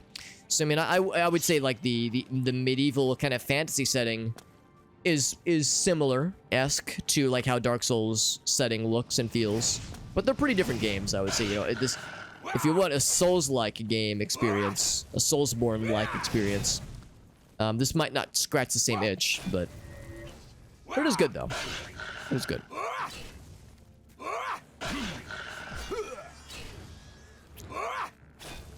Make all the most important character creation choices before. Yeah, that is a tricky aspect of it, Five Finger. Yeah, like when you're making a character at the start of the game, you might not know exactly how major skills work, how minor skills work for that matter either. They give you a general description of what Longblade, Mercantile, Restoration, Destruction. They give you like general info, which is good, but it's kind of hard to know really how the full picture is supposed to work. So yeah, the conveyance in Morrowind of its systems it's not the best. I like the systems in Morrowind, and I like the depth that it gives you. But yeah, it is a little bit unreasonable insofar as what it asks of the player and what it expects of you relative to the info you're given. So I think Five Finger's point is very valid. Thomas Morrowind. Well, no, well, Todd Howard was on the development team, then it would be Todd Morrowind, actually.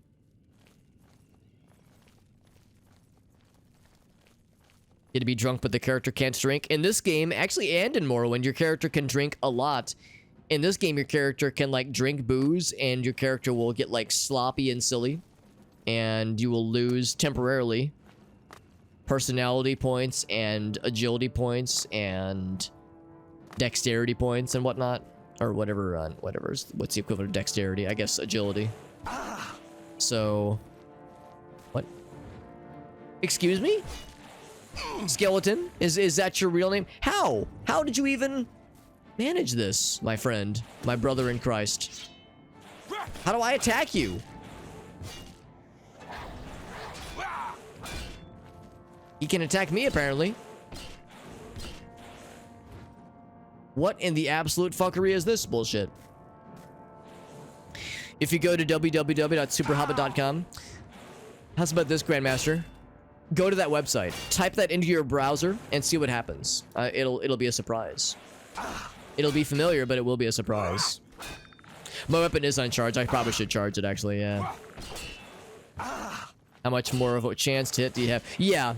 Yeah, actually, I don't know if major versus minor has much of a bearing when it comes to how good you, like, currently are with your weapon. I think major versus minor has more to do with how quickly you learn, how quickly you level up the skill. I could be wrong, but I think if you have, like, a major long blade versus a minor long blade and you get them to 100, I think it'll be the same across the board, I think. Also, Jim, good to see you, bud. He's just vibing, yeah, in the ceiling. That's a pretty standard place for skeletons to hide.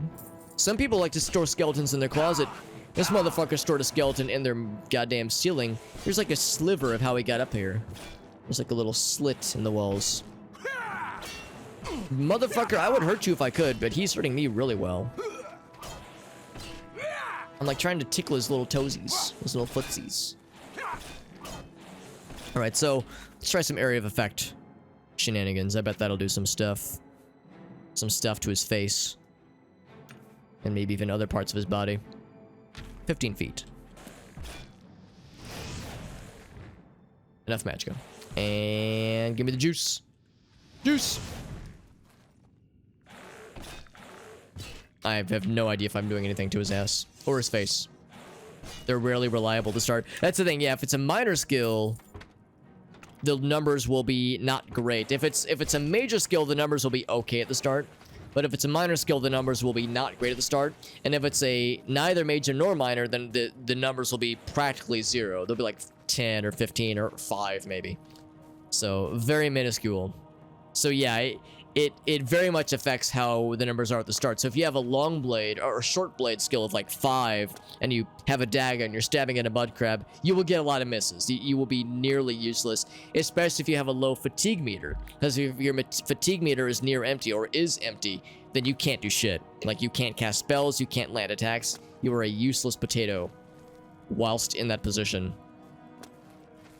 So that is a folly that many new players get sucked into, where they don't realize how vital a fatigue system is, and maybe he might have a general idea of how the major and minor skills work, but might not have had it made clear to them just how pivotal that is when it comes to combat or casting spells or just doing anything successfully. Hashtag just Elder Scrolls just Elder Scrolls things. Just have a bear warp into a cave wall.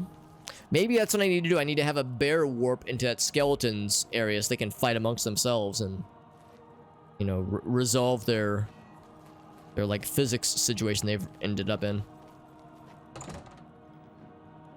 Did it take you to your channel? It did take you to my channel, yeah. So I have the URL superhobbit.com reserved, and it just loops back to the stream, to this channel right here. So no, I don't have a shop or anything, but I do have it reserved in case I ever want to do anything for it, or do anything with it rather. It's like $13 a year to have it reserved, so it's like it's nothing. Obviously, it's perfectly reasonable. But in case I ever end up making my own website, it's hard justifying making like your own webs, like building it from scratch at least. I could always do like a Squarespace or Wix or what are some of those other site builders that are like, you know, pretty noob friendly. I could always do something like that. What? Wasn't there a fella? I thought there was another fella. Oh, he summoned the fella. That's right. Superhobbit.gov. No, we're all about superhobbit.edu. Gonna start up a community college. Online store. No, I don't know if I have much interest in like merchandise. To me, like, if you're a content creator that is my size, which is to say, you know, I don't have a huge audience, obviously. I don't know if I have like much incentive right now to build like a merch store and like, you know, get all that stuff going on, just because it takes a lot of time and effort to get set up. I'd rather spend that time and effort on other stream related activities, like researching other games to play and working on my the mod changes that I'm working for Morrowind, like the mod development. So, you know, working on code changes and just investing time in that kind of stuff. Working on other aspects of the stream. Maybe eventually, if I'm ever sitting at a point where I have like a lot of time to work on other things, then maybe I would consider turning my attention at some kind of merch store, but for the time being, it's not a priority. Squarespace, yeah, exactly. Hey, what's up, Black Match? Oh, Jesus, yeah. That's the underground operation that is still under wraps, where I have my connections working studiously to bring certain things to fruition. Nah, I don't know. We'll see. I like I was saying, I'm thinking about other priorities. Like I want to spend more time on the YouTube channel, getting that at a more like stable place rather, when it comes to having regular content ready to go. Of course, like I said, I got the Morrowind modding project that I have admittedly fallen quite behind on because I'm in the process of moving and getting married, which is, as you can expect, takes time. These things, they take time. So, I've got other competing priorities, but, and I've got like, and even after the Morrowind stuff is done, once that's done and is posted to Nexus Mods and it's shipped, then I've got other projects that I want to work on that I haven't really talked about before, that are things that I want to stream in the future. I've got kind of a laundry list of things I want to work on. I think there's something I must have missed in that other area. Let's go back. Lost Catacombs. There's a third Lost Catacombs. Let's go towards that one, actually. Super.hobbit. So, one of my favorite streamers. I have many favorite streamers, but one of which is a gentleman named everyone calls him Joel. His screen name is Varg Skeletor. He's one of the Vinesauce streamers, but everyone calls him Joel. He's from Sweden. He has a very pleasant Swedish accent, and he's got like a very funny laugh. He's a very entertaining guy. He's just naturally a very funny and very talented streamer.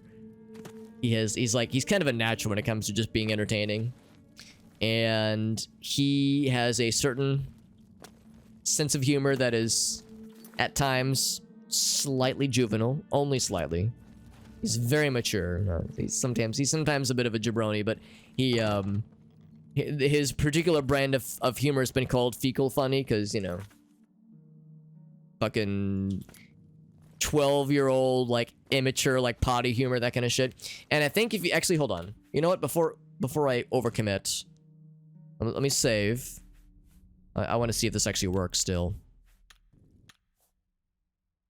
I'm gonna type this into my browser so I don't like send you guys to a website that leads to horrible things. Fecal.funny. No, that's not it. Fecalfunny.com. I'm a little bit afraid of what this is. Nope, that works. Yeah, fecalfunny.com brings you to Joel's website. Oh, fuck, he's streaming right now. Let's close this. What's he streaming? He's streaming Christmas games.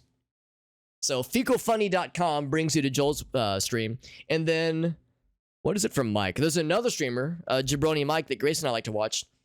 Cucking.men brings you to Mike's channel. So, what I need to do is I need to think of some weird shit URLs. Fecalfunny.com is taken. Cucking.men. I'm surprised .men is a global domain. That's weird to me that that's like a global domain you can register.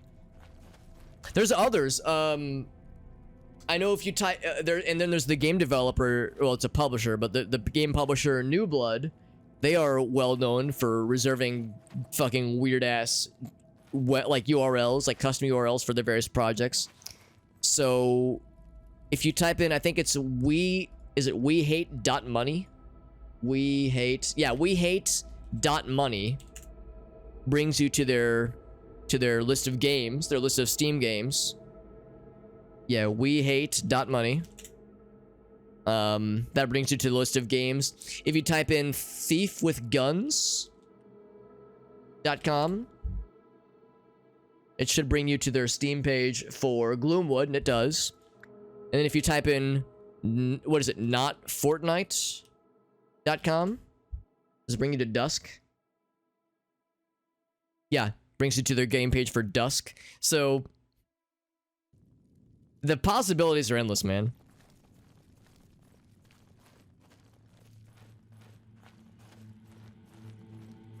Grandmaster says you're rich and retired.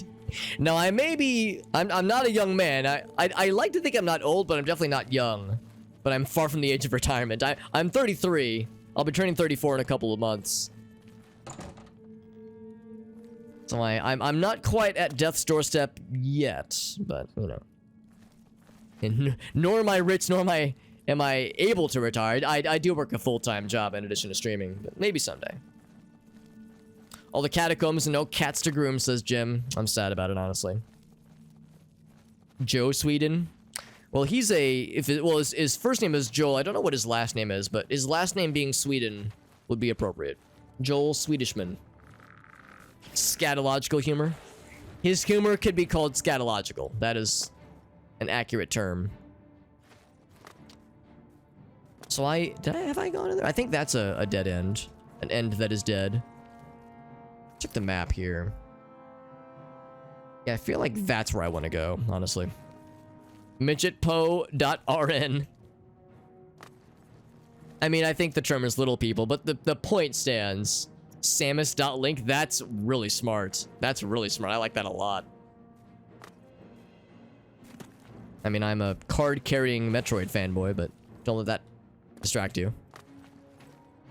Here's where the skeleton friend was. This was a dead end. Oh, linking, not liking things, linking things. Goats used to have one. I'm not surprised. I am not surprised. Let's get back this way. I feel like I've walked by probably hundreds of times, like an obvious direction. Actually, this is how we got here, so that wouldn't be it. Yeah, there's like this cave-in that's blocking our path here. I'll start torch. There's gotta be something else.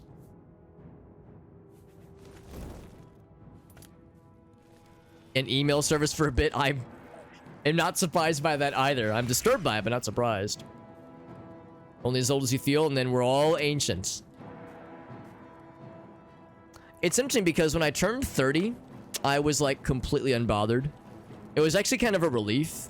Like I've always kind of felt not old, but it's been a while since I've like felt young. So turning 30 was like, oh, finally. Kind of like some pressure was off me, you know, because, oh, hey, hello, Skeleton Champion. Like, some pressure was off me, because now it's like, oh god, now I have an excuse to stay indoors and play video games all day and not want to go to the club, or, you know, now I can be a shut-in and have it be, you know, more socially acceptable.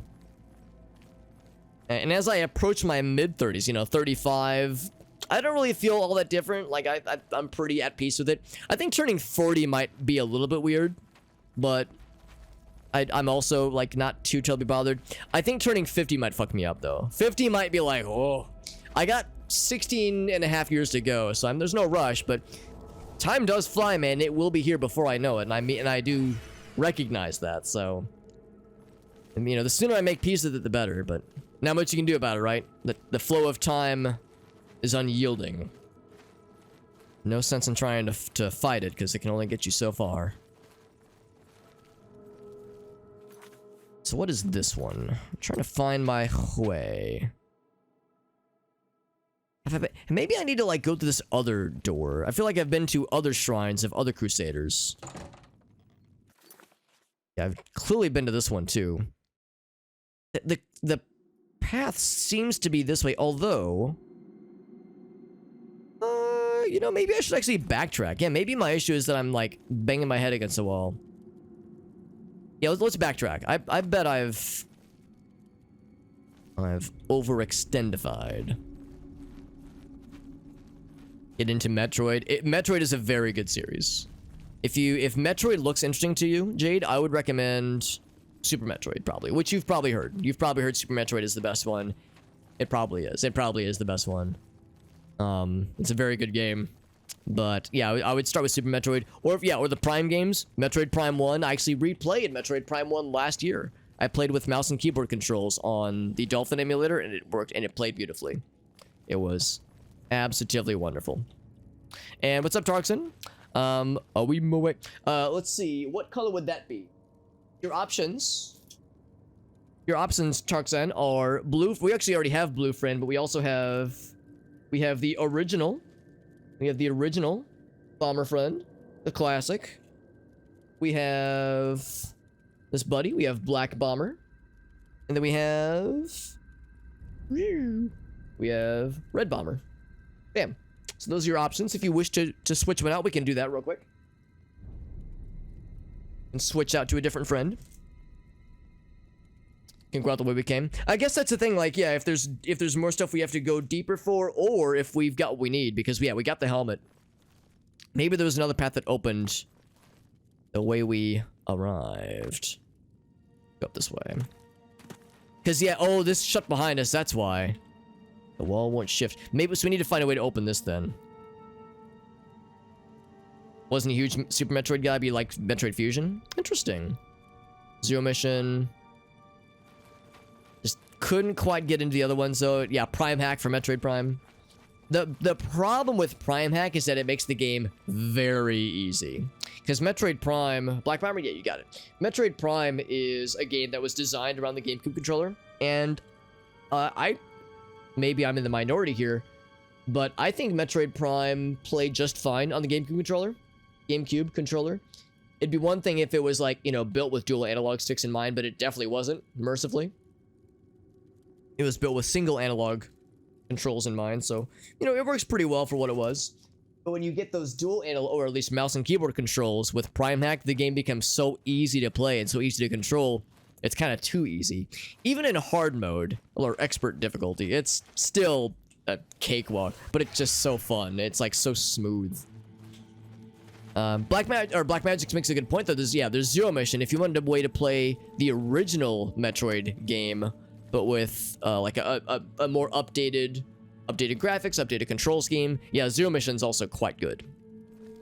Yeah, Prime, like an FPS, yeah, it's very... very smooth, and there's like texture packs you can install to make the game look pretty. I mean, it already looks pretty, but make it look prettier. It's pretty juicy, pretty tasty. It's quite tasty. Prime Trilogy with the Wii controls. That was exactly the conundrum I was faced with, Jade. I was faced with the quandary of... maybe I should check corpses to see if there was a key that was dropped. But oh, here we go. I should have checked more corpses. there was a quandary I was at. Like, do I want to play the Prime Hack FPS mode, or do I want to play the Wii, like, motion controls version of the game? Because I had both available to me. I had the physical disc of the Wii version, and I kind of went back and forth on, eventually, I ultimately went for the Prime Hack version, but the Wii motion controls version of the game also works very well. Zero Mission, it is. Yeah, that's GBA. That's correct.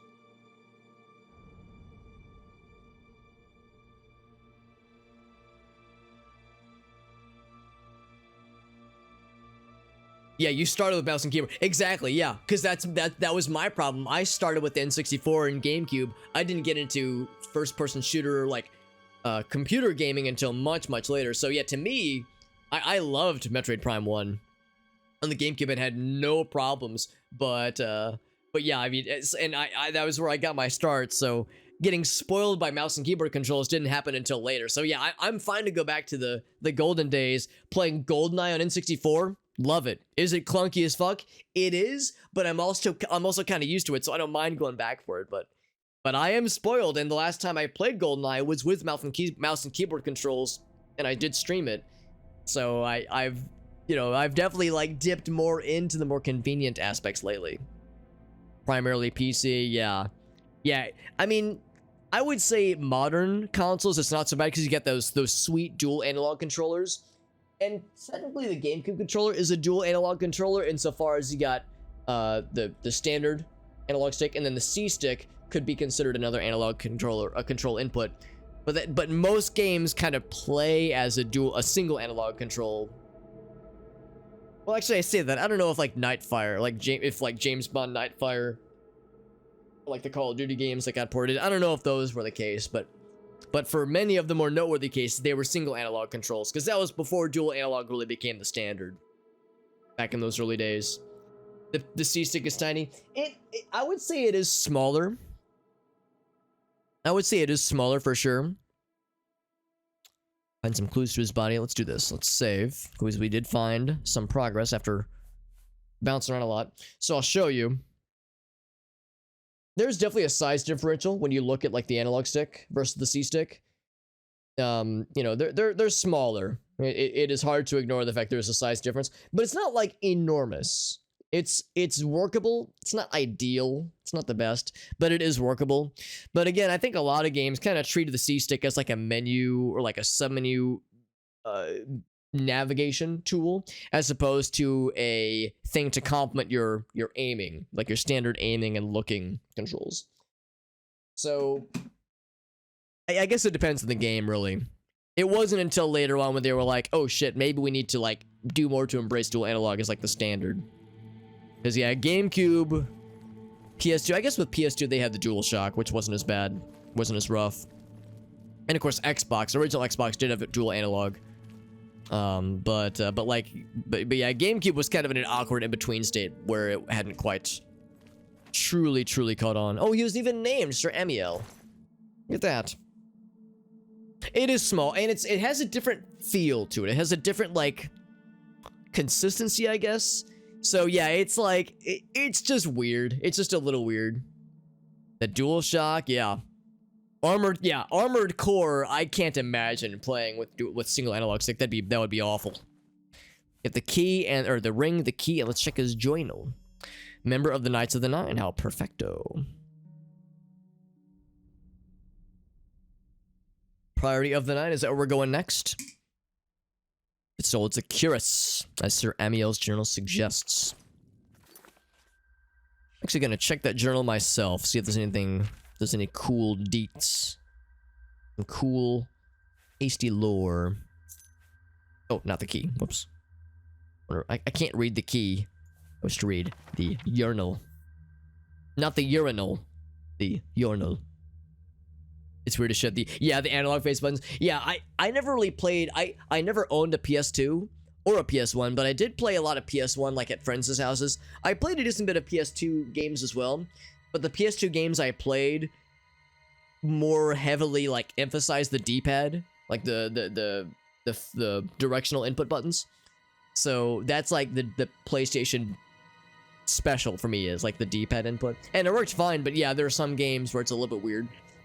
Because like the dual analog sticks on the PS1 and PS2 were very like, to me, it's not that they felt loose. It felt like they just moved too easily. Like I would go to move it a little bit and it would go, and it's like, whoa, it's a lot. So for me it was an adjustment because again I was used to the GameCube and N64 where the analog stick had a bit more resistance to it. You had to like give it a little bit more oomph to move it. PlayStation, it was like, it would just kind of wilt when you pressed it in the direction. It just felt weird to me. Not that it was bad, it's just not what I was used to. A lot of people didn't take advantage of them, which is a shame because I bet they were really good for Armored Core, like Black Magic said, and other games kind of from that era. For the Xbox sticks layout, yeah, I didn't have a lot of problems with the Xbox controller, analog stick wise. There was the Duke, the original Xbox launch model controller, which was a bastard of a controller. When you're a small person with little hobbit-sized hands like mine, the Xbox controller, I practically had to use my elbows to fucking reach certain buttons. So for people like myself, it was rough, but for people with large hands, I bet it was great, actually. The Beast, that thing was a bastard, dude. Games that rely on them were pretty tough. I bet they were tough if that was what you needed. I'm sure it got better, you know, as subsequent generations happened. PS3 probably, I bet they got them really, like, a lot better. Hey, what's up, Pancake Lover? Appreciate you, buddy. Thanks for joining in, my friend. That's a tough one, too. Mad Maestro. Oh, it relied on the pressure because it's a rhythm game? Yeah, I can see that. Had to press it real fast. I got this. Yeah, JD and we got the small hands. The Duke was a beast, and it played well. I mean, it's a solid controller. It's a fucking it's a improvised weapon. If a zombie apocalypse breaks through your door and you just have a Duke in your hands, you can fucking clobber some zombie brains to that thing. But so it's solid, but it's also like it works fine. The analog control sticks I think are nice. D-pad's solid. Just so big. And you had that, God, the fucking Duke controller had that obnoxious fucking 6-inch, I'm slightly exaggerating here, but like a 2 to 3 inch in diameter Xbox logo in the middle. Took up so much space. Was that really necessary? I guess it distinguished themselves, you know, from the competition, I guess. The fucking, you know what? It kind of was similar to a Dreamcast. I guess I can't shit on the Xbox too much for the controller, for the Duke, because the Dreamcast controller was pretty thick too. And I love the Dreamcast, but I will confess, I struggled with the controller because the analog sticks always felt super stiff. And yeah, it was real big. I mean, I loved it for its innovation, but going back and playing it's pretty rough, honestly, for me at least. DualShock 3, yeah, I think the DualShock 3 is where it started to get good. Well, get more comfortable at least for a lot of people. A lot of people didn't use them for the PS3. Really? That's kind of surprising. The VMU, Jade, you nailed it. The VMU was the MVP, honestly, for the Dreamcast controller. It was a battery devourer. I think you would get like maybe 30 minutes of battery power. I'm kidding, but you would not get a lot of juice out of a full, what is it, two AA batteries to power one of those puppies. So you wouldn't get much juice out of it, but they were just so cool. Wasn't Dreamcast? I think it was. I think it was single analog stick, and maybe I just had a crappy one at my friends' houses when I would play it, but it felt real stiff. I remember playing Sonic Adventure 2, the original SA2, and I'd be trying to make certain jumps that I just could not do in the Dreamcast version, and it's like I've poured hundreds of hours into the GameCube version and can make these no problem, but again, it's just what I'm used to with the GameCube controller. Controllers were not great. Yeah, I love them anyway. That's the correct view. Is like, you know what, these things weren't the best, but they had heart and they had ambition. 10 hours of active use. There were the coin cell ones, right? The coin cell ones. 10 hours. Jesus. That's pretty rough, man. VMU, the memory card slots, yeah. You're right, yeah, there were, well, I think, you know what, I'm trying to remember if there was like a plug-in thing on the Xbox. I think you're right, I think there wasn't. So, yeah, maybe not so much there. No, Dreamcast had heart, man. Dreamcast was all heart and some missteps in execution, but goddamn it, that was the little console that could. Love it, man. The VMU. One of these days, we're gonna get a console that's gonna, like, there's gonna be an E3 one year, and it's like the Sony PS7. They're gonna be like, all right, introducing the SMU memory card with touchscreen, cell phone, smartphone capabilities. You plug it into your console, interfaces with your fucking Amazon Tesla brain nodule that is mandated to all children birthed after the year of 2030. And everyone's gonna be like, wow, what a cool idea. A memory card that has a screen. And all of us Dreamcast boys and girls in the back are gonna be like, it was the fucking VMU. So Sega did it first. Controllers with screens. One of these days, it's gonna come back. And everyone's gonna be like, wow, so innovative. And Dave and Jade and myself, we're gonna be like the only assholes in the audience being like, ew. We're gonna be like the fucking boomers being like, I remember when the Dreamcast was a thing. 2002. That was a wild time, man. So much like rapid pace innovation and new technology, and like that was obviously coming off the heels of like the N64 and PlayStation. So like 3D graphics were like starting to really pop off. That was like an exciting period where things were really ramping up and video games were starting to get more mainstream. So you had bigger budgets and like more hype and more visibility, like a whole across the board. So it was pretty dope, dude. It was pretty cool. The Wii U was successful, Jade. Yeah, I mean, yeah. Talk about a controller with a built-in screen. The Wii U obviously had some stumbling blocks, but it had some hearts too. Anyway, let's see what we got here for our journal. It starts off with such a positive vibe, right? Refined HD game. It was freakish, and it was, you know, a bit too experimental, and it kind of flopped. Of course, the Wii U walked so the Switch could fucking sprint, so you can very clearly trace a lineage from Wii to Wii U to Switch. So like, you know, I guess it was a necessary middle step. But still, yeah, I like the Wii U a lot, and I played a lot of games on mine, but I don't fault anybody for looking at it being like, if it wasn't their thing. No other year where they were all together at yeah, I mean, that is pretty crazy, man, to think that all of that happening in a single year, 2002. Shit's wild, man. I was 13, 14? Somewhere around there, which is like the perfect age for that kind of shit to be like super exciting. Shit was bananas, man. So anyway, we have some, what sounds like it might be some Kirkbride-esque writing here. This journal is a record of failure, he says. My failure. Steam Deck is an emulator. Yeah, I mean, that's a valid use case for the Steam Deck, because lots of people have been putting emulators on it. So if you can make it happen, Jade, that'd be pretty cool, actually. So he says, no doubt obvious. If you're reading this, you're probably standing over my body. Well, actually, I think I had to kill his skeleton, didn't I? Maybe it was already skeletonified and it wasn't animated. I was fighting other skeletons, so maybe I lost him in the mess. But he did get a glimpse of the Holy Helm. Undeserving though I am. Maybe you are indeed a holy knight, following in my footsteps, he says. We're definitely looking for the Crusader's relics, rather. Know that my failures encompass far more than my own death, which is of little account at the end of a long life. Oh, come on, I'm sure your life was pretty cool. Service of the 9 divines rather than men. Dedication of a higher purpose, etc., etc.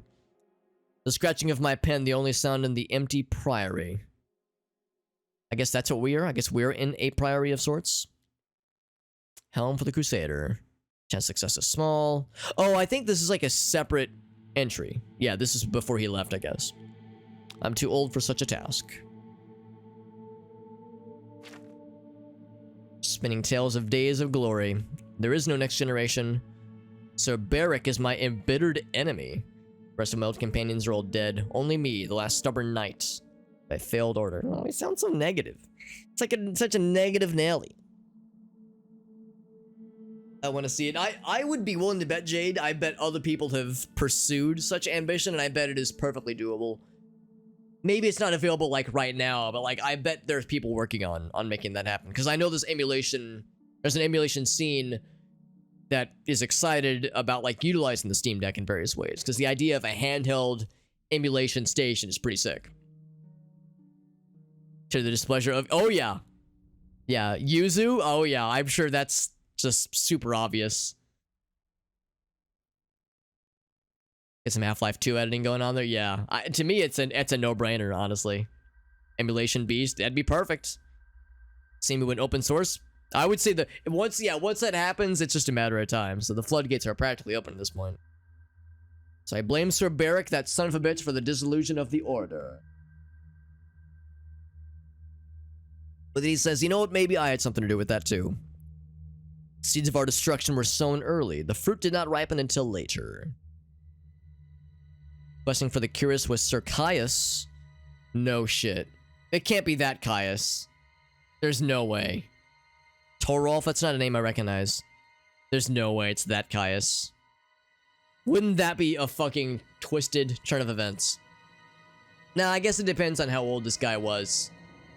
Because this game takes place not very long after Morrowind, I think. The events of Morrowind, because they make reference to the Nerevarine.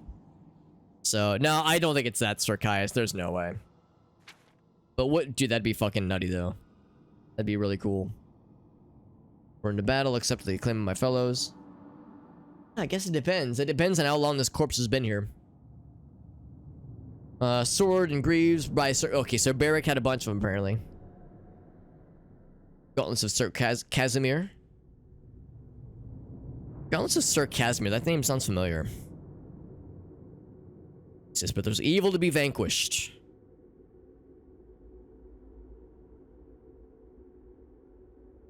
And who were more fitting to carry them than the knight who had proved himself worthy by their recovery? So we told ourselves, so I told myself. By all that followed, flowed from this. Like, it's good writing style, I like this. So Sir Barrick wanted to take his weapons to war. And I said, sure. Had jealousy considered the curious my own and none others'? So this was the leader and founder of the knights. He wanted to claim a relic for his own. Okay. And I blame him for the dissolution of the knights. Says we're all that's left of the original ones. The others are all dead. Trying to recover their bodies and inter them properly. Says instead I must depart from my quest for the helm, right? We know about that one. It's a lot of text.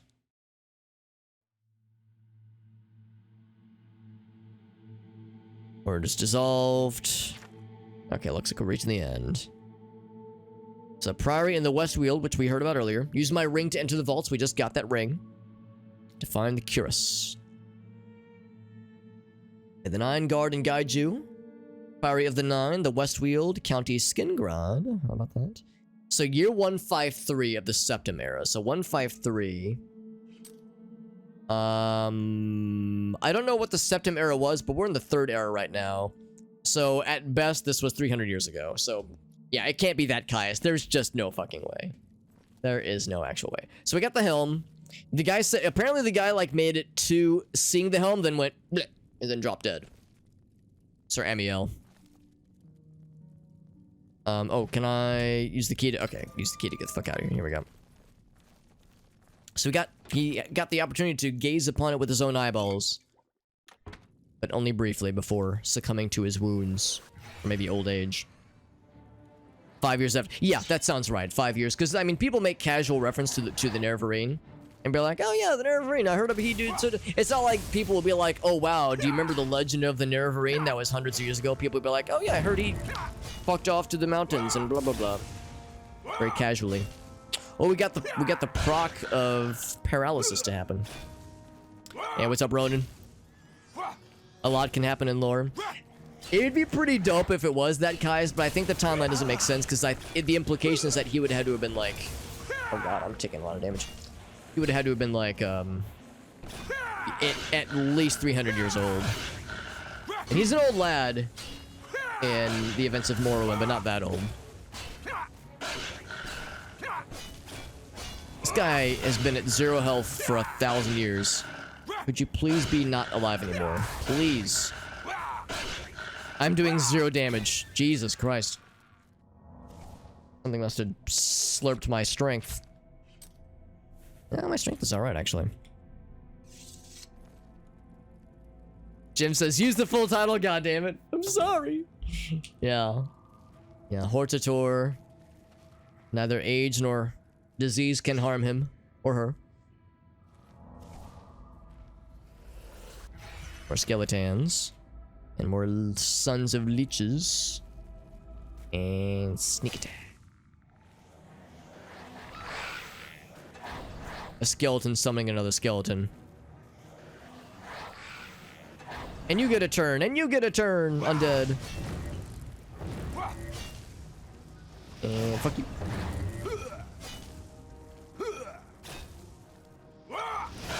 Wish I could turn these guys, but I don't have an undead turning spell that's strong enough. You can see I keep alternating between the power attack and then the paralyze attack to either knock them down or paralyze them. For a while there, we were getting a lot of procs of the knockdown, but hasn't. Oh, there we go. There's one. Doesn't happen as much. They're very tanky. It is fucking awful. I hate it. It's probably my. I don't know. I don't want to speak too confidently, but I think fighting monsters and undead and like anything that's not an NPC might be my least favorite aspect of this game. Which would actually be interesting, which would be appropriate actually, because in Morrowind, I think the worst aspect is the game's combat. So far, I think across the board, combat is the thing I like the least in every Elder Scrolls game I've played. Which is a pretty important aspect, but it's been an unfortunately consistent theme. Can't use the gamepad yet. Proprietary, yeah, I'm not surprised. So it might take a bit to crack that. I bet they'll eventually get it though. We mostly, yeah, with just standard Bluetooth, which was great, but yeah, it unfortunately means that in other cases it's not quite so easy.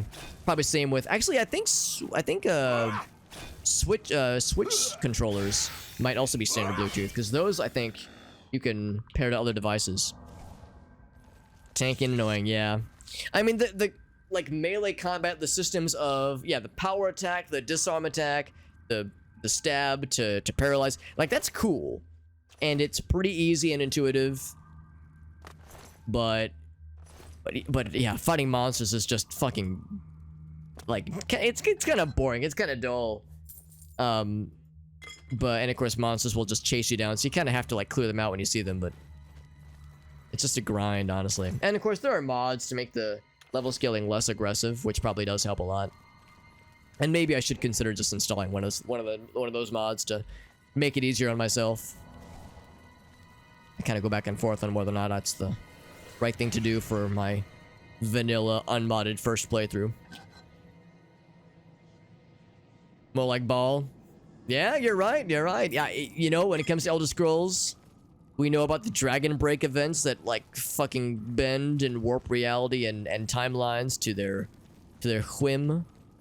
So that's kind of like the Deus Ex Machina for, honestly, the fucking rules are out the window. Cats and dogs living together, horses eating each other. The possibilities, man. They are endless. I think I'm gonna go this way.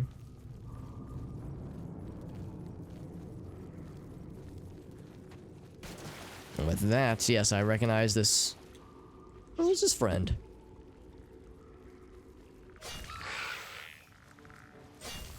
There we go. Actually means we're diving back into the water.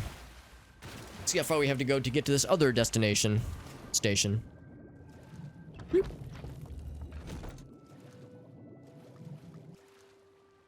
Alright. So, way we going? Way we dropping?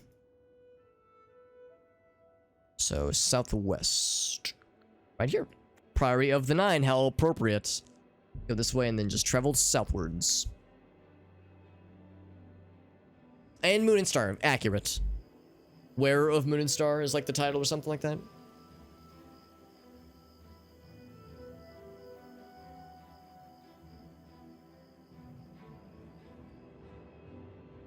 There might also be a mention of like wielder of Kagranak's tools or something. Or I don't know. I can't remember. It's been a minute. I've actually not played Morrowind in any capacity in like 4 years probably. Yeah, it's been about 4 years. I think if I've gone that long without playing Morrowind, I'd start getting the shakes. I'd like start breaking it on hives. A bear? A bear over there? Not anymore. You know, given how much I fanboy over how much I love the game, I think I'd start to suffer, you know, physical maladies having deprived myself of it for that long. Also, no wonder I was doing so little damage. My sword got real hecked up, durability wise. Hey, Macronica. Macronik. Crap. I'm sorry. Macronikiti. Fuck. Macro Nikita. There we go. I got it. 3 times in charm. It's good to see you, buddy. Hope you do well. And thank you for the merriment. Merry Christmas and happy holidays to you, my friend. Actually, oh shit, 22 minutes until Christmas time. In my time zone, at least. I realize Eastern time zone folks are already very much enjoying the revelries. Kick me? That's not nice.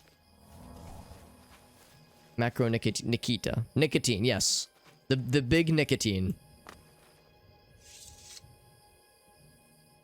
Come to me. You're right, he does just call you Moon and Star. I always thought maybe he was like calling out to the ring itself, but you're right, that would really make sense. It'd make more sense to him for him to be like excited for his old homie that he might have slightly murdered. Maybe. Perhaps. Allegedly. I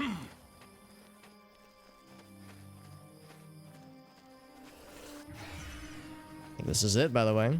Priory of the 9. Let's go ahead and save.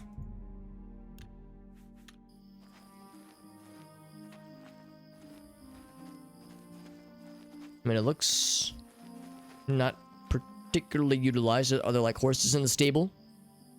Man, this place might be long deserted. It's not like horribly disused. This is kind of cool.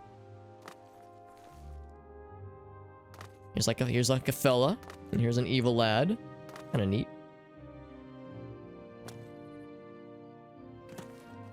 Looks a lot like the priory we get to experience in the beginning of the game, Waynden Priory. Chapel. Let's go to the chapel first. I'm actually pleasantly surprised there's no evil things here to fight. I was expecting an army of undead. Afflictions are banished. Good. I don't think I had any, but I'll take it. I'm not one to look a gift, affliction, cure horse in the mouth.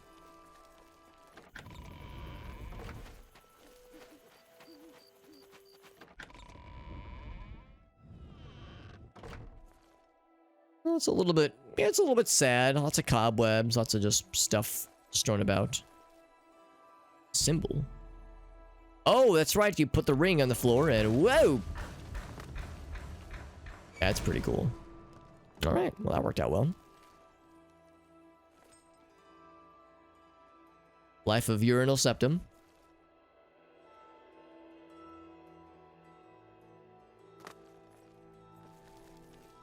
Speaking of words that sound like another word, I was, so I got my middle brother, so we did my family's, like, kind of final, not, that sounds weird, not the final, like, no more Christmas ever, but we did this year's Christmas kind of get-together celebration thing earlier today, and my middle brother, of my 3 brothers, my middle brother is a fan of lots of different kinds of music, but very much enjoys metal, especially. And sometimes I like to think of like bands that I like that maybe I could get him into. And I was faced between getting him like an album by Devin Townsend or Opeth, as they're bands that I don't think he'd ever listened to before. So I was like, yeah, I'll go get him into one of these.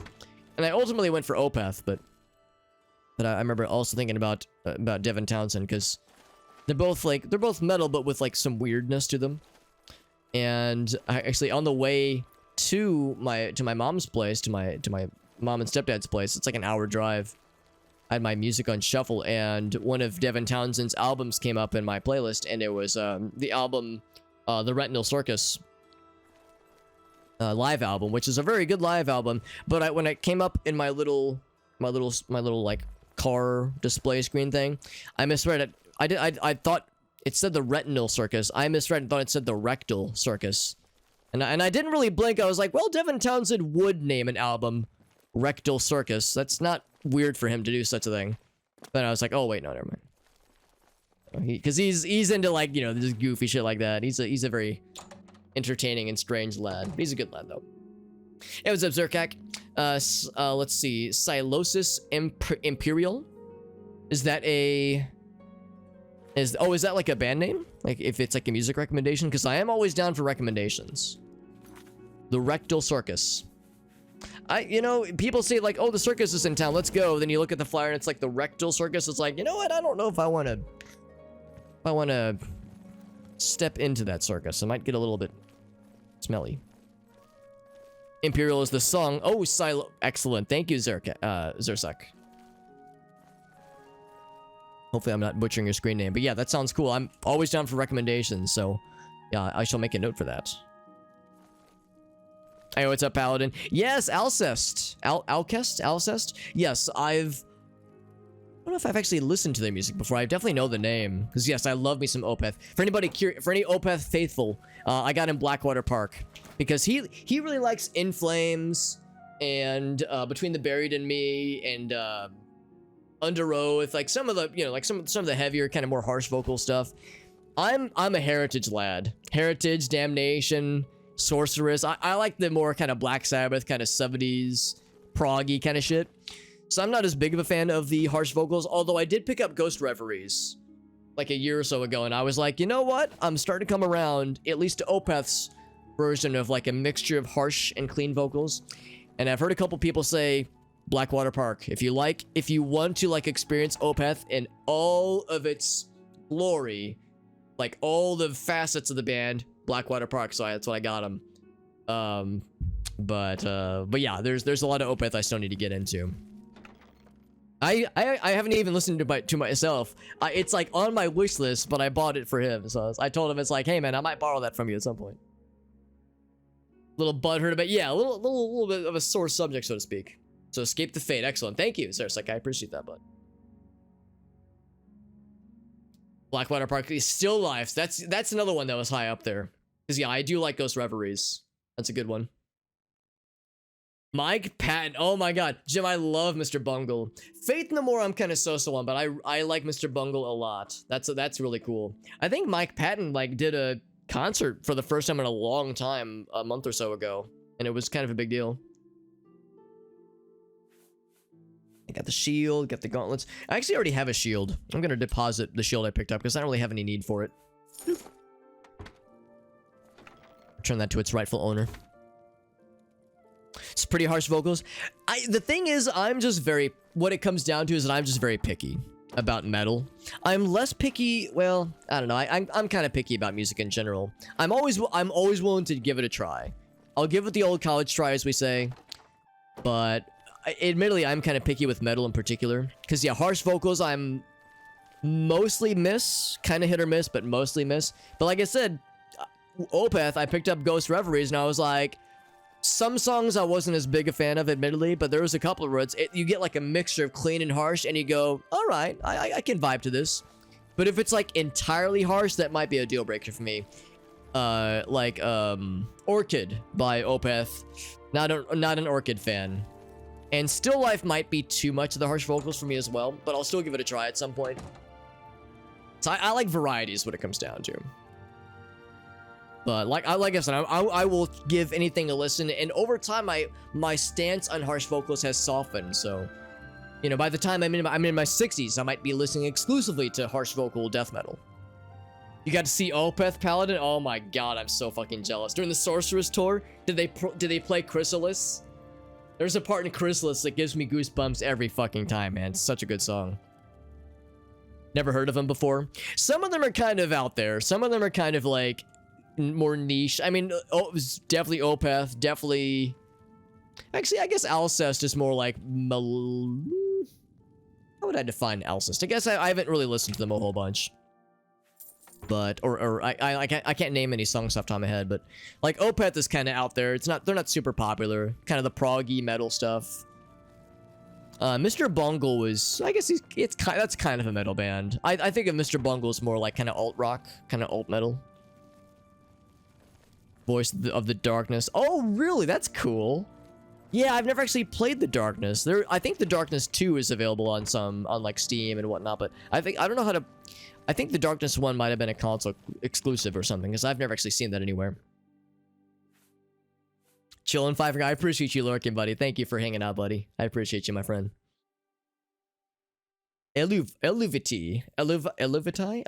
They're like melodic. Yeah. You've probably like sussed out what I'm into, Zersek. Like I'm into like this the fucking like Black Sabbath, like 70s, the proggy stuff. In high school and college, I like devoured Dream Theater and Genesis and Yes and Emerson, Lake and Palmer, King Crimson. I still love King Crimson. So like I have like a foot or like an ankle at least still kind of in that kind of vibe of like kind of old school shit. So I think that's why I'm so picky about metal, because it's like I want it to still kind of remind me of the shit that I like really got into when I was in high school and college. I was one of those weird kids like listening to shit that was like 40, 50 years old. I'm still weird, honestly, but I was especially weird back then. Sir Henrik, I cannot click on you. Shoegaze black metal. That actually sounds, I'd be down to try that out. That sounds pretty sick. Paladin, Paladin knows who Steven Wilson is. Holy shit. So Steven Wilson, I would say is my... Alright, sorry, I'm fanboy. I'm fangirling. I'm fangirling. Steven Wilson. Oh my god. He's probably my like favorite living artist right now. Like as far as a single human person. Oh, two Mr. Kaya, so he's dead. Yeah, as far as like a single living human person goes, yeah, I would say like artist, like musical artist goes, Steven Wilson's my favorite. I'm a fucking disgusting, smelly porcupine tree fan. For anybody in the audience, if your parents ever took you aside and like warned you those porcupine tree fans, all right, I would trust them as far as I can throw them. They're weird. They're little gremlins. They don't get out very much, so they're kind of weird. They smell a little bit. They're kind of gremlins. They make questionable decisions in their life. I am the representation of the porcupine tree fandom. All the stereotypes are true about us. It's all accurate. Excuse me? Whomst? Oh, it's you. Oh, you're the ghost friend. Look! Jesus! Calm down. Who comes before us? Who comes? This sacred ground, I came. Seeking the TMI. terrace of the Divine Crusader. Step He sounds mad. forward, adventurer, and It was an face Xbox 360. I think you're right, Black Magic's, in yeah. So honorable playing on PC is gonna be tough. For the vows we failed to revere in life, we shall Did he turn into a different person? death. He's like, Avasti, mateys. Then he's like, Unworthy soul oh, there it goes. shall lay hands upon this sacred He like turned into a different person for a second there. Knights of the Nine. Name drop. What? On guard. Ouch.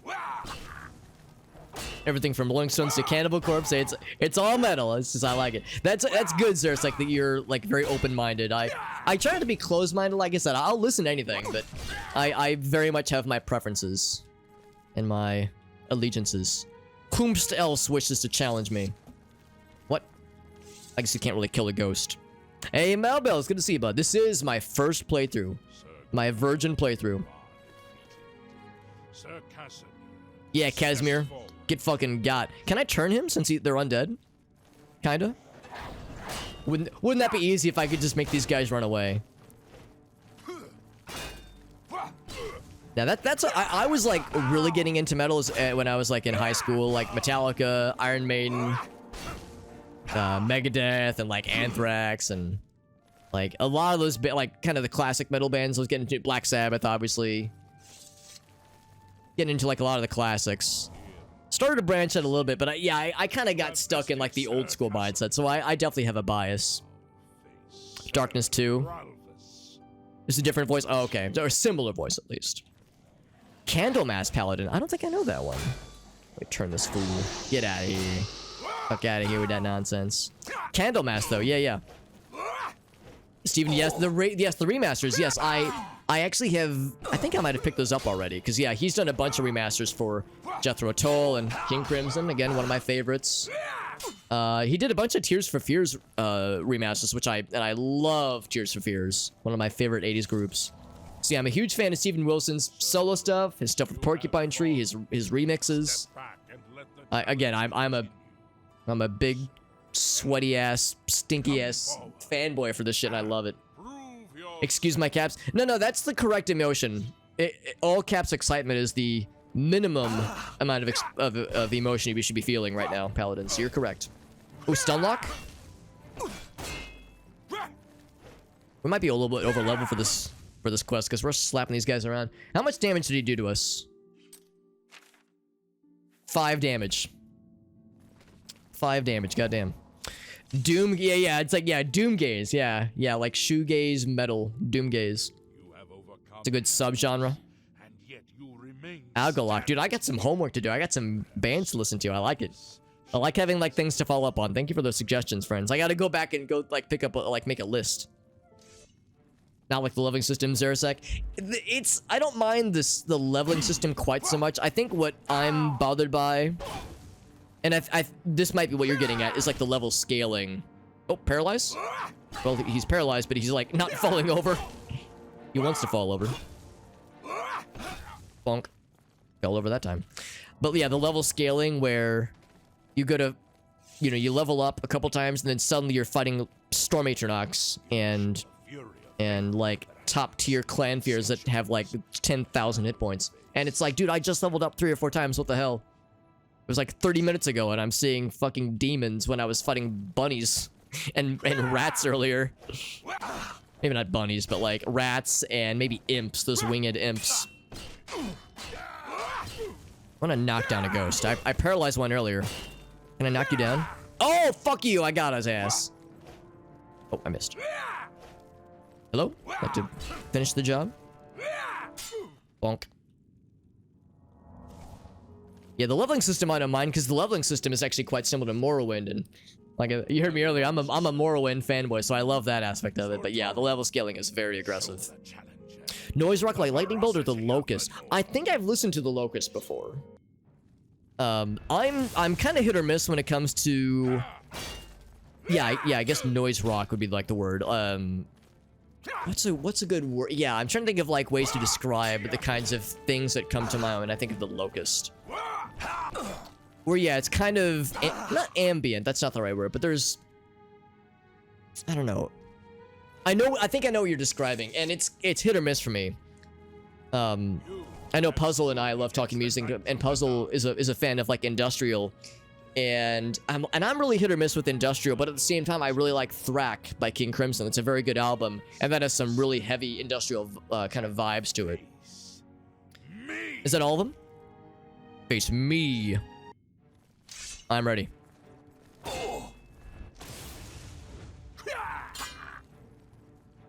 This guy billed himself as being like a big badass. And he's fucking done. You done, son. Sir Knight, 300 years old. 300 years. None have stood 300 years stood, rather. But anyway, yeah, so even there are some genres I'm kind of like, maybe not huge on, but sometimes I'll listen to a band that is like influenced by a genre, has like little smatterings of it, and I go, all right. So yeah, that might be how I kind of might be thinking about like noise metal right now. Yeah, lots of good suggestions. Appreciate that, friends. Yeah, the Locust. Oh my god, Paladin, that's so dope. Can I ask, was that when they were touring under... If Guthrie was in the band, that had to have been... Was that Hand Cannot Erase? Because Ninette, I guess, she didn't... I guess she was... Yeah, she only sung on Hand Cannot Erase and Beyond. She wasn't on The Raven, that refused to sing. Yeah, because I saw him live at the Hand Cannot Erase tour, and yeah, it was actually... By that time, I knew I liked his music a lot, but I had not listened to the Hand Cannot Erase album yet. And that was my first time hearing that album, was hearing it live when they played it all the way through. Ninette was not with them on that tour, and nor was Guthrie. That was when they had Dave Kilminster, who is the guitarist for Roger Waters, who did a very good job, and it was still a great show. But yeah, I'm jealous, like, getting to see Guthrie would have been great. I have seen Guthrie go on play with the Aristocrats like 3 times, which has been a treat. And Marco, obviously, he's a beast.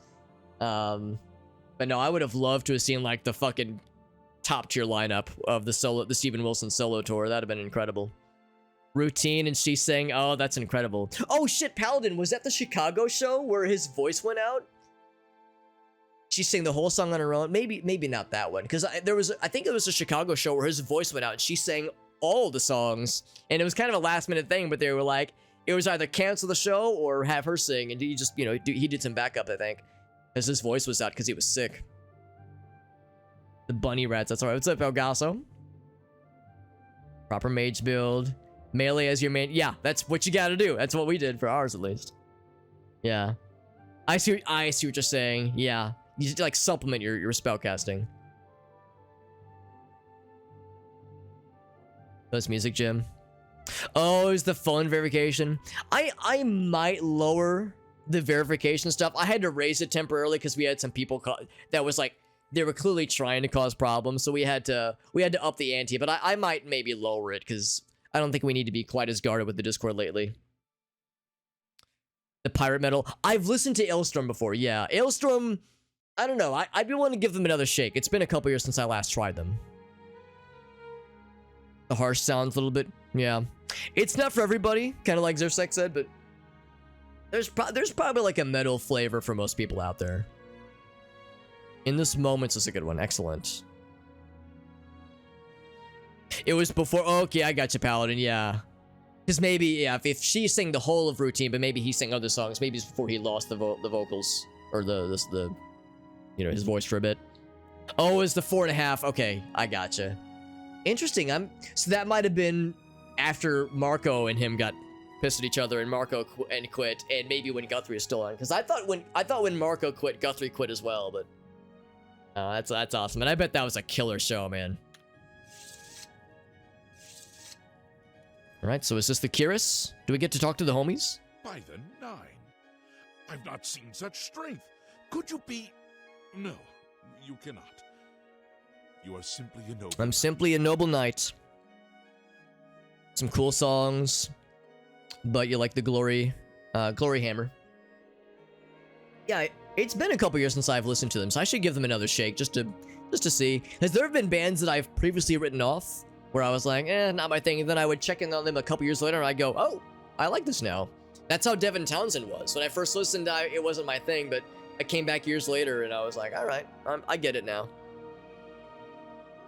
Some cool songs. Have a good night, Bilam, and thanks for hanging out, buddy. And thank you again for always being so helpful and encouraging, man. You're always such a beacon of positivity, buddy. The quest that I could not. I'm glad that my death. Oh my god. I was gonna say, you're preaching to the choir, Paladin. Elgasa's the blind guardian. Fiend. Some good shit, man. Davies, is that the name of the band? The original Order of the Nine was founded with the intention of safekeeping. I said I gotta go back. I gotta go back to the VOD and accumulate a list of music homework to go through. In death, we seek to preserve what little we accomplish while we wait for one. It's this power metal side project. I would hate it. Elgasa knows I'm real picky about metal, and power metal in particular. I get bored of. I don't want to say I get bored. That makes me feel like that makes it sound like I'm a snob, and maybe I am, honestly. But I think the problem is that I overexposed myself on a lot of metal when I was younger. So now if I'm listening to metal, it needs to have something else to it to draw me in. So I don't want to sound dismissive, but power metal doesn't usually appeal to me too much. But I will still listen. Elgas will send me a link and I will listen to that shit to be like, you know what? Give it a fair shake. One of the mightiest nights of my day. It was a great boost to the Order's prestige when he joined. Standalone thing? I gotcha. Unfortunately, Taylor Destroy. Oh man, I haven't heard of any of these bands, man. I like to think of myself as in the know, but I got some homework. Diamond and never returned. Or the Red Diamonds. These are probably lore tidbits we learn about in other Elder Scrolls games. Go. Blind Guardian and Dark Moor. I've never heard of that one. Can I talk to the other friends? We took an oath to protect the Curus in death. The one who could defeat us is just because I know I'll hate him. I mean, I'll say this much. I don't know if it's been a long time since I've heard music that made me go oh, I hate this. Usually I go all right. I'll be I see the appeal, just not for me. But I don't know if it's probably been ages since I've heard something and was oh, I hate this. It is revolting. In death, we continued the work that escaped us in life. The relics Not so much the other vocalists. They have got like multiple vocalists. Someday they shall be needed once more. I kind of like it when bands do that, when there's like multiple band members that like take turns singing. It's one of the main things I love about Alice in Chains. Of course you have the lead singer, Lane Staley, who was the fucking man. But I always like Jerry Cantrell singing. I think songs where he took lead were also really, really good. Alas, It's got some variety, which is nice. is not among us here. We do not know why his spirit did not join us here. I wonder if we're gonna see his spirit at some point. We were King Diamond? Oh yeah. King Diamond, that's another good example of an artist I kind of dismissed like 15 years ago and haven't tried it since. I should give them another shake. I might be more inclined to like get into them now. Sir Amiel takes too much upon himself. Polaris. I feel like I should know that one. There's the Megadeth song Polaris, but I don't know if a band named Polaris. Any other Greetings, conversations? sir. We had only the best of intentions. Truly we did. We meant only to serve the Nine and the Empire. It's hard to believe it all went so wrong. So wrong, but so right. Walk with the Nine. Greeting. All right, well, I think we've got the gist of it. I don't know if we need to talk to every single one of them. Anything else, bud? Your sword and your faith. You may claim the Curious and get the fuck out, he says. Walk with the Nine, Sir Knight. Got the Curious. Level 98 Wizard, what's up, buddy? Level 98 Wizard knows exactly what's up. 98 Wizard's like, oh shit, Knights of the Nine time, baby. You can aid me in my quest for the remaining ones. Hey fam, while I'm here, Greetings, Sir Knight. that's me. What Go. if I go right to you on the opposite side, Sir How may I Gregory? serve you, Commander? That's me, I command you. In matters of faith, one cannot be bogged down The in Matriarch. the affairs of this world. Learn from us. They all sound Cast very aside metal. Your treasures and serve the Nine. To a game, roguelike city builder. Is that the Before the Storm, I think is what it's called? Against the Storm? Yeah, is that it? Walk with the That came up as a recommendation. I was like, If you are true It's an to interesting the prospect. teachings of Julianus, it may be possible for you to find the shield of the Crusader.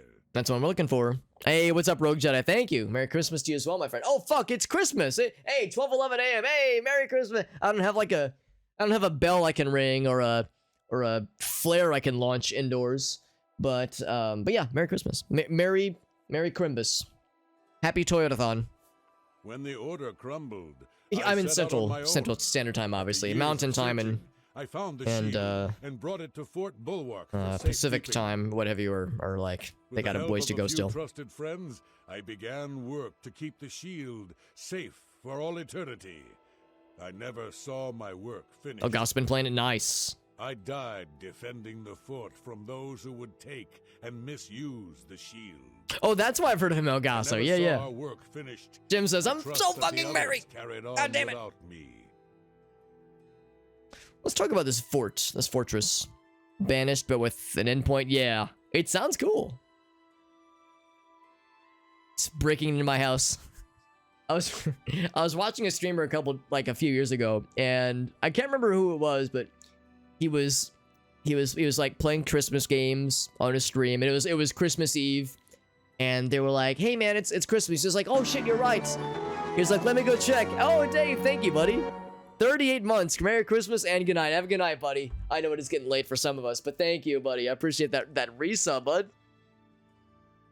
Very kind, my friend. Let's alt tab so I can add the stuff. Thank you, Mr. Dave. 38 months. God damn, dude. Thank you so much, my friend. What a homie. But yeah, to the story. Yeah, so the dude was streaming and he was playing games and it was like, oh, it's Christmas. He's like, oh shit, let me check under the tree. And he's like, and they were like, he was like, all right, I checked under the tree. I didn't see any presents. And then someone was like, check your toilet. And he was like, no fucking way. Hold up. And he gets up and he leaves. And he comes back. He's like, he left me an upper decker. It's the best Christmas ever. So if you've been a good boy or girl and there's nothing under the tree, check in your toilet. You might have a surprise waiting for you. A goodly drink to enjoy the night, as you should. Banished. Yeah, I've heard good things about Banished, but yeah, I guess the end game, I haven't heard as much about that aspect of it. But yeah, roguelike. I'm in the same boat, Jade. I do enjoy a lot of roguelikes. It lies in the southeast of Cyrodiil. It's real good and easy to figure. That's good. Border. If all went according to plan, it should be very well guarded now. Believe in yourself and use your knowledge wisely. Civilization, yeah. Unharmed, and the shield will be yours. I haven't played like a city builder in a while. The closest thing to a quote city builder I've played is probably RimWorld, and that's a colony management game. You're not really building a city, but yeah, I mean, I love me things that kind of remind me at least of RimWorld. So, yeah, there's a lot of kind of like random event, rogue-ish kinds of things that happen in that game. So, yeah, Against the Storm very much is on my radar. Look to the southeast of Cyrodiil to find it. I cannot say for certain what is inside, but be prepared for anything. Checking out RimWorld, Jade? Love it, dude. One of my favorites. It's a game I want to get back into this coming year. He is the god of wisdom and logic. He teaches us. He destroys his opponents with logic and reason. The law. When in doubt, seek wisdom from the wise. What else you got? Though we went our separate ways when the order fell, we all served the Nine in our Have a good night, hearts. Zarasek. I appreciate you, buddy. All but one. The chat, I mean, no, I appreciate you. Thank you for the recommendations. I guess I'm always hungry for music recommendations. I'm like Pac-Man, gobbling up the little pellets, but the pellets are music recommendations, and I will unhinge my jaw and devour them wholly. What's up, Reaper Queen? Good to see you. Merry Christmas to you, my friend. That's right. That's right. Merry Christmas. Because, yeah, it's 12:15 a.m. It snuck up on me, but Merry Christmas to all. Happy holidays. Happy Toyotathon. Happy Chrysler. Happy Kia, whatever their holiday event is. Anyway, yeah. Some good shit, man. Some good shit. Is safeguarded within Fort Everyone get Belmont. drunk and It is then show up protected, and care must be hungover taken at family to gatherings. defend Okay, maybe don't do it. that part of it, but merriment and revelry. Not quite the same itch. Yeah, that's a fair point too. There's no way it could, because it's obviously a quite a different game, but it does look enticing. Colonists are more anonymous. Yeah. Yeah, that makes perfect sense, Oga. So yeah, I need to like do more researching on it before I commit to buying it, but it is interesting though. Clanfolk. I know you did tell me about Clanfolk, Oga. You said it was a good one. What state am I in? The state of madness. No, so I'm in Missouri. I'm in St. Louis, Missouri, so I'm in the central time zone. I'm as central as I could be. I'm like in the middle of the continental United States geographically, so I'm as Midwestern as they go. I think we're set here. I think we got all of our knowledge. Because we have to find Fort Bulwark. Bloop. Wisdom of the Ages. He said, what was it, southwest? Maybe we don't have like a map marker. Maybe I need to ask the other ghost friends where it might be. Oh, it's right here. Okay. Oh, it's this way. Okay. Oh, he probably said southeast. And I just misread. The state of confusion, the state of dismay. Those are all pretty good states, honestly. Anything else, ghost friend? How may I serve you? May I serve you? With virtue. Oh, you may You serve me. have my tribute, Sir Knight. But for the first time, it seems that someone may succeed where we have failed. And now, I must ask you to press forward where I could not. How did you fail? Let's ask I him. was arrogant and foolhardy. I sought personal glory. In Missouri, aka Misery. For fame over the will of the Nine. Cause yeah, I was watching Reaper Queen last night. In You were, facing because the you said you were challenge of in Xenopha, I East failed. Coast, right? I tried dozens. No, East Coast time zone? Because I remember you were like an hour in the future. Because you're a time I traveler. fell each time. Or maybe I'm the And time each time traveler. I awoke in the Actually, chapel, maybe I'm I the one lived who's again. in the I past. tried to enlist the help of Stuck in the others, past. but none would come to my aid. Oh, North Carolina, The yep. inscription says to walk in the faith, but even now, I haven't been in many, many years, but as a kiddo, my family and I would sometimes go to the Outer Banks for vacation. Oh shit, was that South Carolina? I think it was North Carolina. We would vacation to the Outer Banks. We would fly to we would go to my my uncle's place in Virginia, then drive from there. Always a fun vacation. below the chapel of Xenophar in Leowyn, there is a shrine to the great craftsman, Saint Calidus. Those seeking the craftsman. mace must pray before the shrine. When you bow, Seeking the you will mace. I guess that's receive another relic. vision, or One of perhaps many. not. it is unclear. The priest saw that my body never moved, but it felt so real. You will see the mace, separated from you by a great chasm. The Great chasm. represents A your really good fall. one. Your faith must be your Going through the guide. VOD. Oh no, it's okay, Reaper Queen. I was lurking for a bit because I had you like on background as I was fucking around doing other stuff. But then I can't remember what it was. There was some conversation that came in, and I was like, okay, I gotta tab back in for this. Like sometimes I'll come out of lurk when like something is like said or something comes up. Sometimes I'll be like, wait a second, I've been summoned. This is what I learned. Something weird's As being I said, discussed. my faith was weak. I did not understand the Is test. it the and I good fell problem from that I it have is that I have a each lot of friends, time I including tried yourself, to that stream. So it's like, have oh shit, told so and so's you on. all Like, the oh, I gotta, time. yeah, like if All I'm that just like is chilling left here, it's like, is oh, for I'll you put him to on as prove background yourself background more noise while I'm worthy like doing other stuff. than I. If you And seek sometimes the I'll just be mace, chilling, but other times travel it's like, to all right, Leowin's chapel. I gotta Kneel enter the at chat. shrine in the Undercroft, and let your faith in the Nine be the salvation of us all. All right, so we actually do need to talk to all these because there's like a lot of stuff, Our greed for the a lot of like lore overshadowed our and faith in the knowledge to Nine. gather. I can only hope that you are stronger than we were. I mean, granted, we don't use maces. We're not a blunt weapon specialist. Legends say that when My Pelennor blunt White skills are not the was best. slain by the aliens, I have to a have other people messenger roll my carried blunts the for me. mace to the human settlement of Leowin as a message. It's a good Centuries DLC. later, It's the it's very master lore craftsman heavy, not in a St. bad Thomas way. built the chapel of A lot Zenithar of dialogue, in that kind of thing, which is Leowin perfectly as a tribute fine. to the legend. When Saint It's just it Callus was touches on a laid lot to of rest, things. Those who prayed to Zenithar at his tomb began to receive visions of the mace And I of bet the it's like Crusader. expanded more in subsequent games and like ESO, that kind of thing. Of the original divines, Zenithar is thought to be the most in touch with the mortal realm. Some Even if I'm just gonna lurk. legends say that Yeah, it Zenithar depends. has Sometimes forced I'll be us like, to I'll pop kill in and be like, The hey, idea and then I'll was just be in supported lurk. by But the manner in yeah, which sometimes two I'll just gods' be realms interact. vibing in the background. It's like, no, it's like I Craftsmen don't wanna devoted to Zenithar are able to cause a create and disturbance. profit from the materials Not that it would be provided disturbing. by Well, Kynareth's sometimes I am natural disturbing. world. That is accurate. The two work in harmony, the natural world providing for the craftsman. Excuse me. One cannot revere Zenithar without acknowledging the power of Kynareth. That was the other one we saw. Walk with the Nine, Sir Knight. And then he instantly he's like, you didn't want to look at me. He's like, oh, he's looking at the guys, I guess, at the sigil. It's like, yeah, I guess I kind of need to talk to all of them because they I might am have at like your other service. quests. Yeah, the mace. Sir Ralbus quested for the mace after Sir Beric's betrayal. He believed Beric, that that with the piece of mace, shit. he would be able to bring the rest of us together. He stayed in the chapel of Leowin for months, attempting the test over and over. He hardly ate, hardly slept. In the end, he failed. He left the chapel broken and beaten. Sir Emil found his body and laid him to rest here at the priory. So we probably have to endure that Walk with the kind Nine, of Sir Knight. spiritual journey. Greetings. Shield of the Crusader. Sir Yep. Henrik wasn't drawn into the war as so many of us were. His mind never left the shield.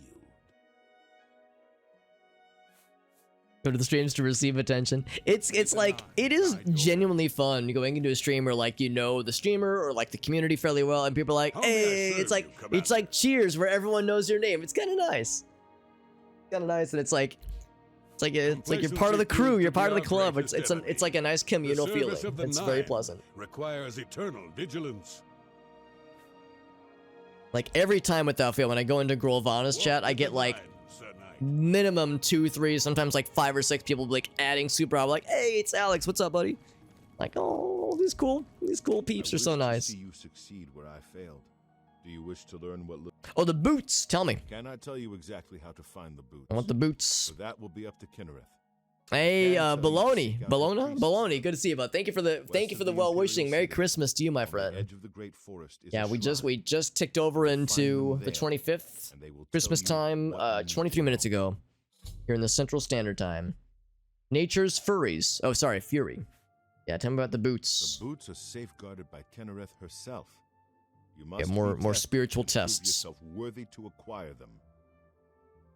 Sometimes I'll say I'm out of here. Yeah, it's like, of course, obviously there are times where chat messages get missed in the thick of it, just how it goes. But yeah, it is nice feeling acknowledged. Wars Nice of feeling when men Senpai undermine notices the us. service of the Nine. Do not follow in our mistakes. know people from all over. It is pretty cool. Yeah, it's kind of dope. I mean, an obvious thing that jumps to mind is how fucked COVID was. It still is, and it's not like it's gone away yet, but like, you know, 2020, 2021, shit had some real rough periods there, and obviously nothing like resolves that. Obviously, nothing like replaces fully in-person, you know, hangouts and seeing family and loved ones, that kind of thing. It's not obviously the same, but being active on Twitch and like internet communities definitely helped, where it's like I'm able to get my social fix. I feel like being in quarantine, being in kind of lockdown really wasn't too bad for me, honestly, because it's like I love this shit. I would do this all day, every day if I could. So it wasn't like too much of a struggle for me, selfishly at least. So because yeah, just because of what you just described, Reaper Queen, it's a nice feeling. And some modded Oblivion blend, that's kind of fun, yeah. This is you probably figured out, this is an unmodded, like my first playthrough. So unmodded, I am using the unofficial patches, but otherwise unmodded, and we're going through the DLC. We beat all the base game previously, so the main quest and all the factions like Fighters Guild, Mages Guild, Dark Brotherhood, Thieves Guild, the whole 9 yards. The arena, did all the Daedric shrines. We like powered through that shit. Well, it took us a while, but we played through all of it. And now we're doing the DLC. And now I'm hiccuping a whole bunch. Looking for the shield. Siberia. I heard you see the Reaper Queen. You were like, yeah, it's such and such time in Siberia right now. I was like, damn, Siberia, that's freaking wild. May your sword strike. Did I start streaming? I started streaming with like a regular schedule at the end of 2016. So I'd been streaming for a while, but it was like, that was around the time when I started to like I started to get integrated into more like other communities. Like I name dropped like Grovana, Alias is another friend of ours that pops in from time to time, because there's like a number of other streamers where I like started to get integrated with theirs. So less like focused on like just my own kind of small audience, and like branching out as a viewer into other channels, and that kind of helped give a more social aspect to not just me and the viewers that I have on here, but also just other streamers, other communities, just kind of other bubbles, which was really helpful. And bubbles I've continued to expand into, and like, you know, find more cool homies and more cool streamers and people to raid and people to hang out and lurk in. So it's really nice. Talked all the ghosts. Okay, so we have all of our marching orders now. Junkin. What a junkie. I'm thinking like Junkin. He needs to be like the owner of a junkyard. How may I serve? Or he needs to be the manager of a Dunkin' Donuts. Go to Dunkins. Siberia sounds good. It probably is. Now, granted, it's like -4 degrees Fahrenheit right now here in St. Louis. So shit has been cold and frosty and dick shriveling over the past fucking at least 72 hours. It's been not good. Categorically not good. Not a lot of snow, but just cold and just fucking ball slapping unpleasantness with outside temperatures. And I think somebody said like, yeah, it's like colder right now than it is in parts of Eastern Europe, but it'll warm up in a couple days. It's awful right now. Shivering Isles Rogue Jedi. So this is Knights of the Nine, although Shivering Isles is up after we do this one. So I'm excited for Shivering Isles because everyone says it's the best, like the best. So I'm very excited because it's my first playthrough. I'm all excited for it. Negative temperature, yep. Yeah, won't see people. Well, the problem too is that, like, the temperatures are awful, and then the wind chill is like -20 right now. So, and of course it's the wind chill, not the actual temperature, but the wind is just fucking butthole shriveling. It's not a good time. So yeah, if I can avoid exposure to the outside at all, I avoid it. But of course it's a holiday, so I'm driving to family. I'm taking myself and my fiance. We are I'm getting ready to move into my fiance's place over the next month or two, and we're getting married next month, which is, you know, kind of cool too. But we've been, I say we, really Gracie is the one who's kind of took it upon herself to do this. She has a guest room in her house, and when the invasion in Ukraine started, there were people that were coming to the U.S. to seek shelter, and she took in a she kind of made friends with a young woman from Ukraine. So she's living there now, and when I move in, it'll be the three of us living there until she can get her own place. And so like that's kind of fun. Like, so we've been including her in our holiday celebrations, which has been nice. Taking her to our family gatherings, whatnot, which has been really sweet. So it's been like another kind of positive aspect of this year's holiday gatherings and festivities and Thanksgiving, all that jazz. It's been really nice.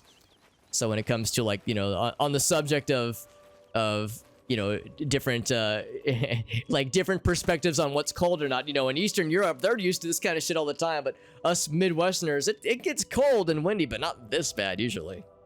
Not usually this bad. Negative temperature, yeah. In this, you know, for Siberia, God, yeah, you're in the, God, that's super up far north too, isn't it? It's pretty rough. 20 below, Jesus, yeah, that's awful. Is that before wind chill, baloney? Because, yeah, here it's been like -4, -6. It's bad, but... And the wind chill makes it worse, obviously, but, like... If that's before... For hours, it's, like... The wind chill, you can deal with it, obviously. Or if, like, you're in an area that's shielded from the wind, it's not great, but it's not, like, the worstest ever. Also, Jet, what's up, buddy? What's up, Potato Pryor? We got Doo-Doo Dad. We got lots of cool cats. Dude, I'm so excited for Shivering Isles. It's gonna be great. I'm very excited. I know nothing about it. I think I know how to get to it. There's the mysterious door in Neben Bay, but I have no fucking clue what it's going to entail. All I know is that there's a main quest and there are side quests, and it's like, some people say it's like the best expansion for any video game in the whole world, and I'm just like, damn, dude, that's some high praise. It's 4 Fahrenheit Rogue, +4 or -4, because granted, it's not a huge difference, but yeah, here it's like, I think it was like -1 earlier, so it warmed up slightly. Did I get into cut? I did, Potato Pride. Thank you for asking, my friend. Thank you. I got my hair did last week, and then a couple days ago I trimmed the beard. As we're doing family gatherings, I want to look like I'm not a fucking caveman if I can help it. So trying to clean up nice sometimes. She sounds super nice. They are both nice. Well, I'm a little bit biased here, but I think my fiance is pretty cool. I think she's all right. You know, I guess I'll marry her in a month or two, I guess. But no, it was very kind of her to take on the mantle to do that. And of course, I help out too. I was behind it all the way, because I was like, yeah, that's like a nice thing to do. And she's been, and her name is Anastasia. She's been super cool. She like cooks really cool food. She's like always super, like, just very fun to have around. So I think she like compliments, like when all of us are hanging out, she like compliments the group well. So she fits right in. She's super cool. The polar vortex. You're right, Jim. Yeah, that's what it was too. Fucking, like, I think it was 2015, maybe 2014. There was like a really bad polar vortex that dumped like 6 inches of snow. No, like it was like 1.5 feet of snow, at least here in the Midwest. Because that was the year me and my friends went to MagFest, and we drove to MagFest that year, which is out in DC. So we drove from St. Louis to DC, and then drove back in January. So, you know, we're talking East Coast winters in January. So, of course, when the polar vortex shit happened, it got cold, it got miserable, and it snowed a fuck ton. And this was when they were naming winter storms. So, like, we had to like outrun one winter storm to get there. We had to drive through a second winter storm to get back home.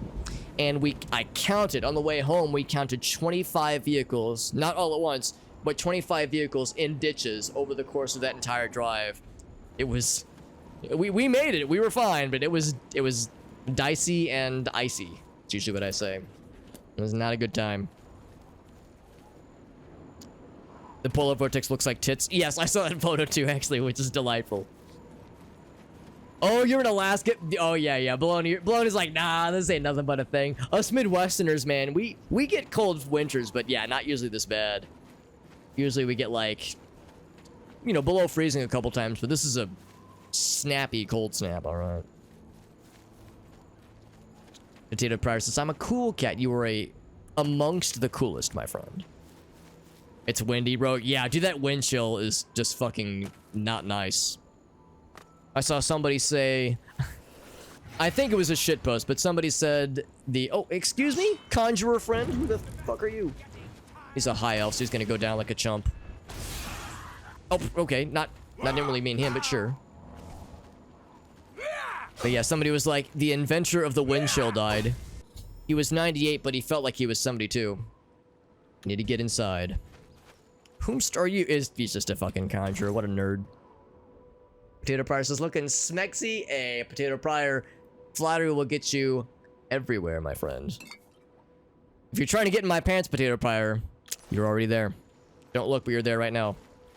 Oh, thank you, Reaper Queen. Lots of positivity, man. I love it. It's so nice. Everyone's being so nice. It's the Christmas spirit making us all cozy and warm and giving us the warm and fuzzies. Love it, man. It's very, very nice. Very nice positive vibes all across the board. Minnesota. Oh my god. Yeah, dude. Minnesota. Fucking like the Dakotas. They get it bad too. My brother's in Chicago and man, they got some windy ass winters. They call it the Windy City and it's like obvious. Excuse me? Oh, okay. There's a thing up here. Are they fighting something? Oh, they're summoning big things. They're conjuring things. Wonder if they're a conjurer. Hey, they're a conjurer. Who knew? All these high elf conjurers who can dish it out but can't take it. Can't take them blasties. Yeah, Baloney says, I just want it consistent. You know, and that is the one thing I will say is whenever we get these really bad cold snaps, and they do happen every once in a while, but whenever they happen, it'll be like, wow, this sucks. It's cold, and my fucking genitals have become inside out with how shriveled and unpleasant they are. And I can't feel my face, and my organs have left my body. And it's like, this sucks, and you're just miserable. And then, like, it warms up, and then it's like you go from, like, -10 to +12. And you're like, wow, it's so warm. I feel great. Whereas if I would have gone from +40 Fahrenheit to +12, I would have been like, wow, this shit sucks. So it is kind of relative. So yeah, it's like, I kind of get now how you'll see people in Canada, like pictures of people in Canada, it'll have like just snowed, and they're all like in their shorts, t-shirts, underwear. It's like, don't they get cold? But then it's like, well, this is not so bad for them. They're used to like -20 Fahrenheit all the time. This is nothing. It's like 20, it's like +30 right now. It's sun's out, guns out, baby. So I kind of see how, yeah, once you get just used to the mega cold, regular cold is like, oh, this is chump change. You kidding me? Okay, I don't know why I'm fucking around. For some reason, I was thinking maybe there was be some secrets. I see these boards and I think like, oh, well, here's a secret.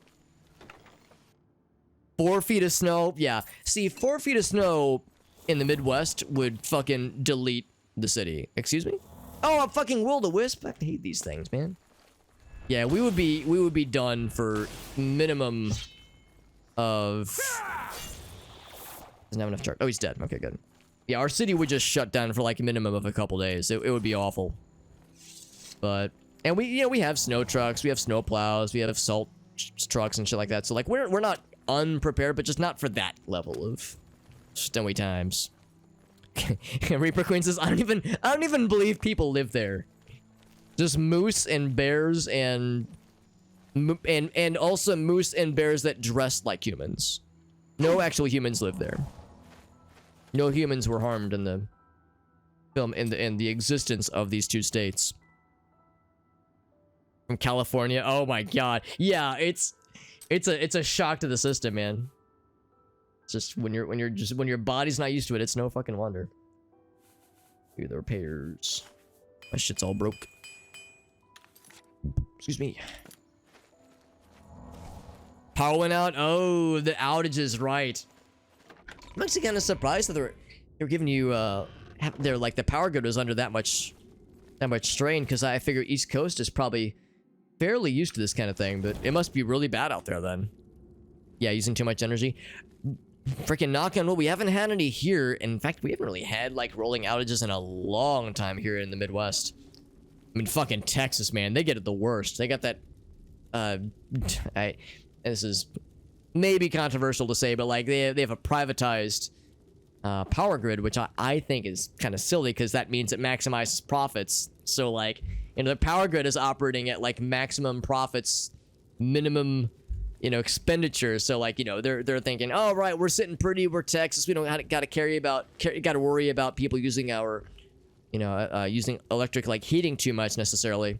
And then suddenly, yeah, we get this really bad cold snap, and now fucking Dallas-Fort Worth area is getting real bad power usages, and as a result, there's getting some really bad blackouts, like rolling blackouts that are affecting lots of people. Not as bad as it was, like, I guess 2 years ago when it was like real scary. There were those bad ice storms. There were like people like died because like older people that like their bodies have a hard time adapting to super harsh temperatures. So like it was a big problem. I think it's better now, but it's still a problem. So I know some regions get it real bad. My dude's face baloney. I don't know what you're talking about. There's nothing wrong with your face being a little bit purple and a little bit swollen and a little bit misshapen and also very sad. He is a handsome boy. That fucking face that only a mother could punch. Good lord.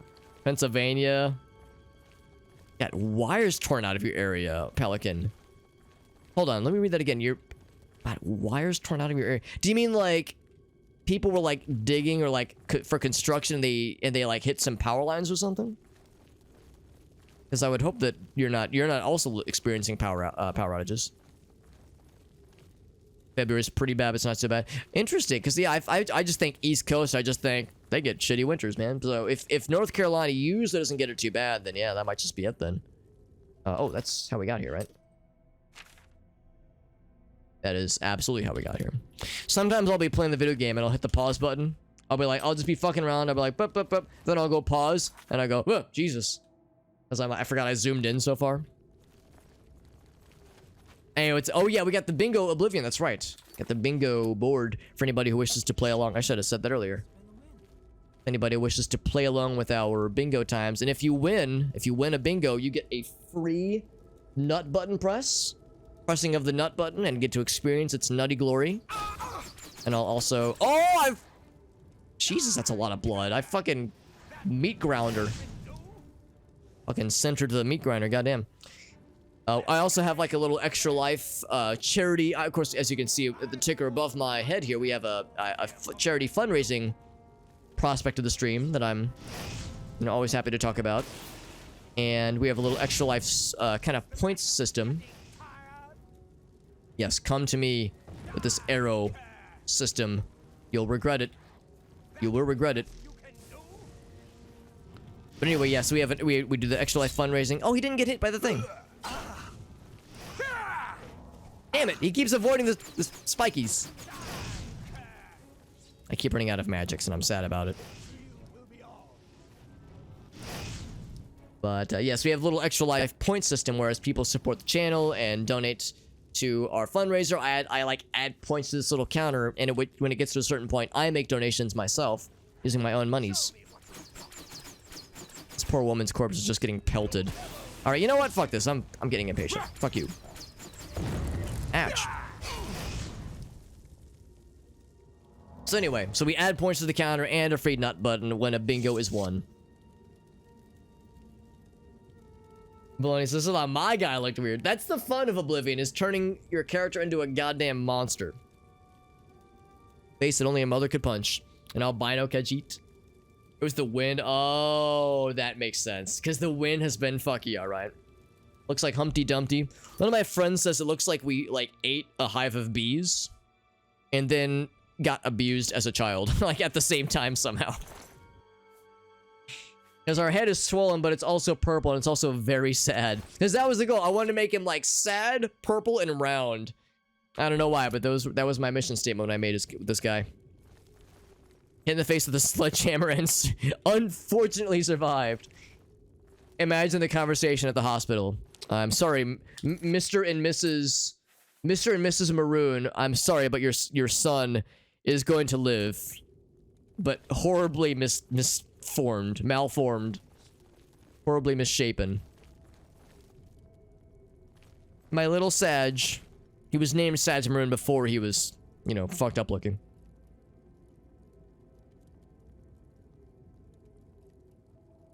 Did I make an Oblivion? I did, Reaper Queen. Yeah, I made it myself. I just used that Bingo Baker site to build it myself. But yeah, I've made a bunch of bingo boards for other games that I've played. I've played a lot of Binding of Isaac, Roller Coaster Tycoon, Noita, one of my favorite roguelikes, or roguelites, I guess. So I've made bingo boards for those games. So it's kind of inspired by how those worked. And like a few other streamers I watch do like a similar system where they have like a little bingo board set up for certain games they play, and they have rewards for if people achieve bingo. So it's not like a thing I came up with in a vacuum. But I'm trying to always think of new panels for the bingo board, or like remove ones that don't make sense anymore. Like we had one for completing the main quest, like a part of the main quest, but now we're done with the main quest, so it doesn't make sense to have it in there anymore. Ouch! Fuck you! Oh, she absorbed it. Gosh darn it. These conjurers conjuring up a storm.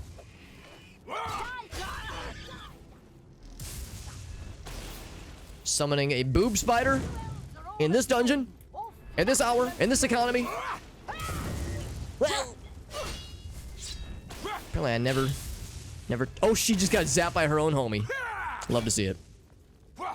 Oh, is she going down? Oh, she's dead. I paralyzed her and then just fucked her up.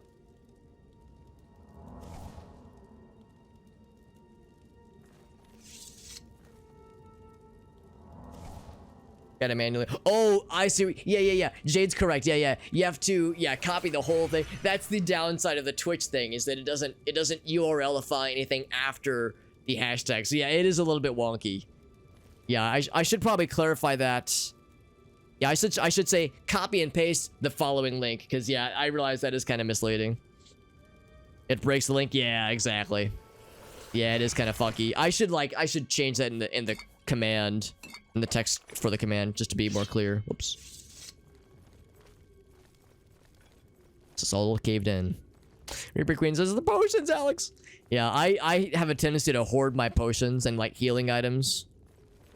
I just hoard them like a dragon nesting on a mountain of gold. I just sit on that shit forever. And if things are desperate, I'll use it, but I tend to just save them for a rainy day. And then that rainy day never comes, then I've got healing items and buff items that I could like open up my own potion shop at this point.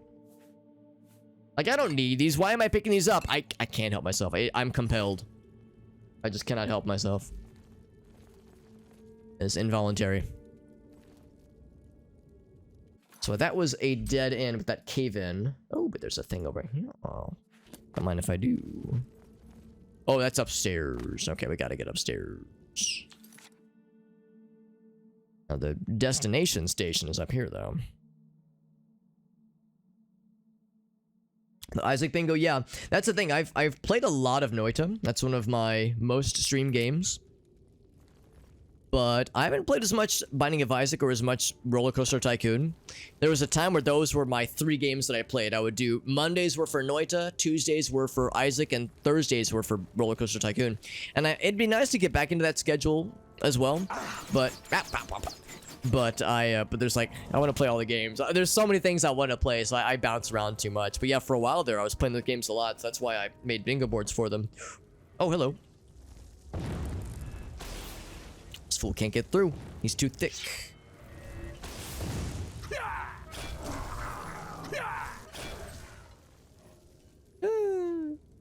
Be cool if when they die, they like splintered off into a bunch of icy shards. Stuff your mouth with yeah, just fucking gorge yourself on cheese wheels. And a cheese wheel is like at least a pound, so it's like, let me just devour 10% of my body mass in cheese. And of course, cheese is binding, so what could possibly go wrong? That much cheese in a single human body. That much dairy. Goddamn. Oh, thank you, Puzzle. That's nice of you to say, buddy. Puzzle, you probably... Do you know what I'm about to describe when it came to the Isaac streams? How, like, it was kind of tough sometimes, because I love that game. But streaming it's a little bit tricky, because there are people that are extremely passionate about that game. And I'm, like, learning, and I'm I'm a dumbass when it comes to I'm just a dumbass in general, but I'm especially a dumbass with games I don't know very well. And with Isaac, you know, I'm still getting there. I haven't unlocked any of the cursed characters or tainted characters. There's so much of the game I've never even seen with my own eyeballs, so it's like I'm a dainty little flower. I'm a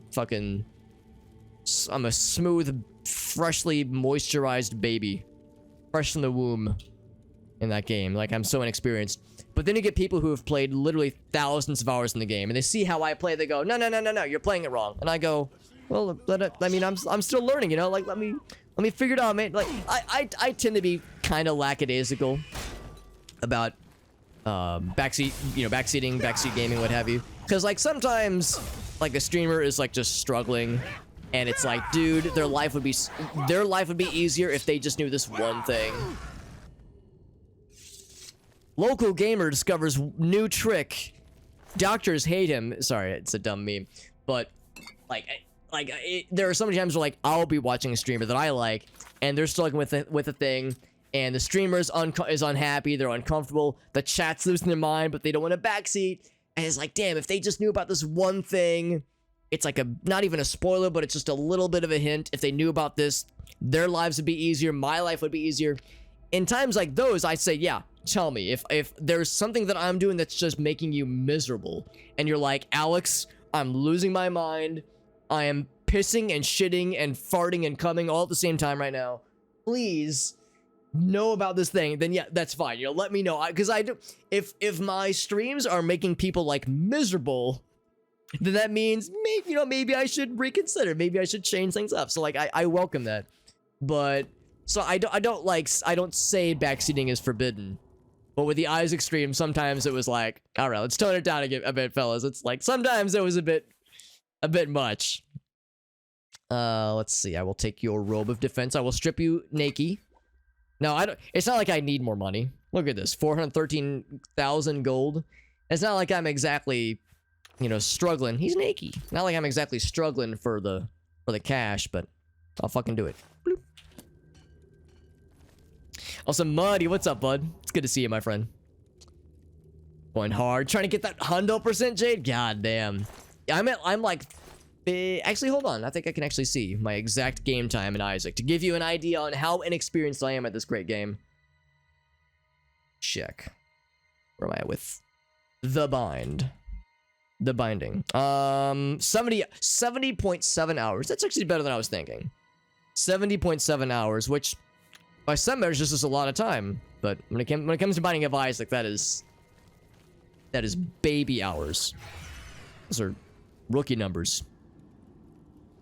Stop playing it for a while. Yeah, the tainted ones, yeah. Fucking Jacob, yeah, good lord. Yeah, that's part of it too. I'm intimidated by that game because I'm like having a hard time with just like doing regular stuff in hard mode. The tainted characters scare me. Jacob scares me. What is it? Is it Jacob and Iso or whatever the fucking duo character that everyone hates? Conjurer's Note. Let's read. That's right, Level 9, you just gotta let him vibe. And 99% of viewers understand that, but there's that very vocal and very angry sometimes 1% that's like, oh, I'm sorry, Jesus. So that's part of why I kind of backed off of streaming, guys. Like, you don't want to let like a small angry minority ruin it, obviously. And it didn't ruin it, but like, there were other things I wanted to play, and I was like, let's just put this on the back burner. And I was like more inclined to shelve it temporarily, but I do want to get back to it. And maybe what it really needs to come down to is I need to just like stick up for myself better. I tend to be like I want to be nice. I want to please everyone. It's the Midwesterner thing, man. It's our curse. So like I'm sometimes a little bit hesitant to be like, excuse me. So I need to be less of a doormat. Be like, hey man, when they're not like breaking any rules necessarily. That's the thing. Like they're not doing anything wrong, but it's still kind of like hurting the vibe a little bit. I need to hit him with the vibe check. Be like, you know what? You're not feeling the vibe check, but you're getting a D- or a C+. Let's get those numbers or the rating up a bit. Jacob and Iso, yeah. So yeah, that's right. We're talking about the original Flash Isaac. 1500. God damn, Jade, you're a fucking badass. That's incredible. Give advice on the points, right? Yeah, that's right. Yeah, binding of Isaac, yeah, or just like, you know, people that go too enthusiastic, we'll say, on like the, you know, the backseating, and when it comes to roguelikes, that kind of thing. Just gotta set boundaries. That's right. Yeah, just gotta set boundaries. Like I said, it's tricky because like sometimes it's not rules are being broken. It's just that like boundaries are being like pushed, not being like crossed entirely, but it's rubbing up against certain boundaries where it's like, oh, it's just a bit much. Just dial it back a little bit. It says the shield is here. He says, by the way, this is what we're looking for.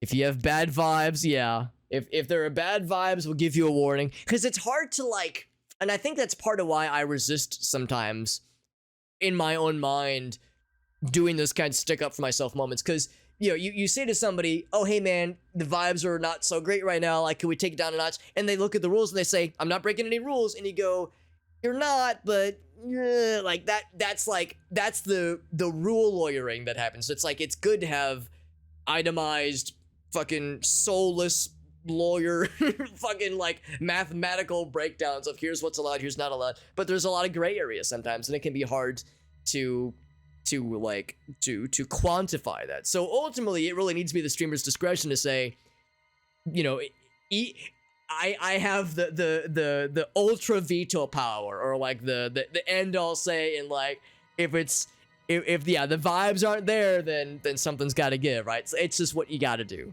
Sometimes you got to advocate for yourself, and that means, yeah, sometimes maybe having to hurt some feelings a little bit. So it's just how it goes. Like with any content person or community leader person, people rolling it, yeah. And Puzzle, you were always so sweet and so like wholesome, and so yeah, Puzzle was like one of the many voices of positivity and reason. So it's not like it was horrible, but there was just a couple of them. They quote the streamer. Yeah, Black Magic's, you're a streamer. You know, you've had that too, I'm sure. Where it's like, dude, I wrote the rules. I know. Do not quote the book to me, which I was bored. I was there when it was written. You control. You're right. Yeah, you're the master of your destiny. It's just how it goes. You can't please everyone, Bologna. I would. That's one of my, you know, talk about toxic character traits. I don't know if it's toxic, but definitely like, I would say a negative character trait of my own is I try to please everyone. And one of my earliest childhood memories was of my dad being like, Alex, you can't make everyone happy. And he's right. He's right, and you just gotta remind yourself that, just like anything. I didn't unbreak the... That's right, I didn't break the rules, yeah. Yeah, dude, it's weird sometimes, man. It's... Because 99%, if not more, of people get it, and they recognize when... It's like, you know what, that's right, I crossed a line, that's not... You know, I'm sorry, and they own up to it and they move on. But there's that small percentage that sometimes just... I don't think it's an inability, I don't think it's malicious even, but I think it's just like it's harder when it's over the internet, and when to us we see the streamer, we see the text, and to them they see the face and the voice and the this and the that. So it's like there's this kind of a difference in perception and like the communication, and that's just how it goes sometimes. And that's not that anyone's evil or horrible or terrible. It just means that there's an incongruence that needs to be resolved, and sometimes after a certain point, it's like, I can't handle this anymore, fucking time their asses out and just fucking move on. Like sometimes, because it's dragging the stream down, other chat members are leaving because like, this is getting weird. Yeah, it can be messy sometimes. Sometimes to make an omelet, you gotta crack a few eggs. Make a live stream omelet, crack a few chat heads. Okay, don't crack heads. Don't start swinging hammers. Well, unless the band hammer is necessary. Says the fort has been cleansed, he says. Sounds like we're cleaning them out, honestly. Lower levels no longer halts our progress. Candles along the walls. Ooh. Must be held. Let none enter, leave no foe standing. So they talk about hidden from eyes such as ours, hidden with the intent to keep it from those who... To the lower levels. Nor the candles along the walls if you would pass through. Yeah, I'm gonna take this with me. This one piece of paper was a straw that broke the camel's back. I'll leave a Welkin stone in its place. Yeah, review deny. Yeah, it's gotta be Sometimes gotta be ruthless. Be like, nope, fuck that noise. Life is too short, man. Oh, well, thank you, Jay. That's very sweet. You're very sweet. We have a lot of nice folks that come around here. Whenever somebody says something nice like that, my response is that it takes one to know one, Jade. Takes a nice homie to know a nice homie. So I'm very grateful for that. We got lots of cool cats here. Good people from Missouri. That's very nice of you to say it, Bologna. I appreciate that, bud. One's come up to Arkansas. That's right. Or wait, say Arkansas. But AR will be Arkansas. It's AK. Oh, Alaska. Right. Duh.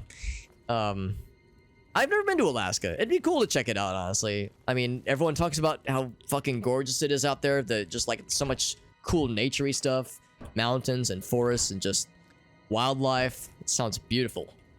I bet going in like the warmer months is like, I bet it's not quite as cold as everyone makes it out to be. So I bet the warmer months are pretty chill. So it'd be really nice to get to visit.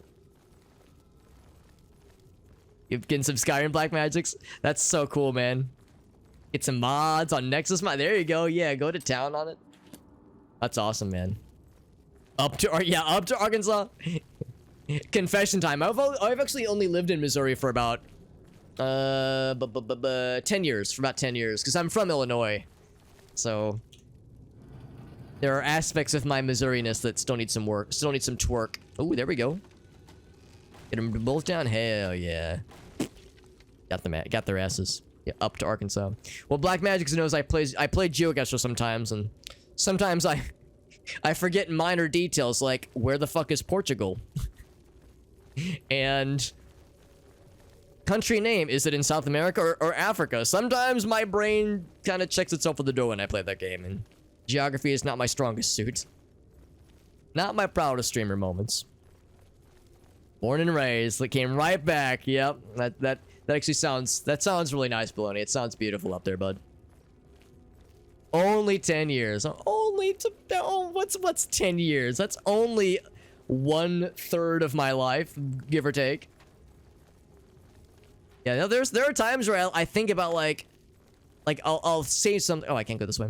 I'll like be thinking something, or I'll be talking to somebody, and I'll be thinking about like the geography of like, oh yeah, it's like, yeah, just a little bit. Yeah, you know, it's like 1 or 2 states west of here, like, you know, some conversation. And I'll think to myself, west of here, well, that's Missouri. And that's like, oh, wait, no, I'm already there. It's like, I have to like shift my perspective by a couple hundred miles. Ooh, look, was this oh, the candle thing. Right. All right, so here, let's save. I'm gonna trip some kind of horrible trap that's gonna stick a candle up my butt if I guess wrong or something. Okay. Let's see, follow the candles. I shall do exactly that. Should I be worried about 3 candles being here? Nah, it's fine. Steve-O. Oh, yeah, the GeoGuessr streamer. Well, he plays other things, not just GeoGuessr, but that's one of his main things. I can't remember his full screen name. It was like the Steve. I think it's the Steve-O Special. Is that his screen name? Also, so no traps were activated, so we're fine there. Double check what that note said. It was Conjurer's Note.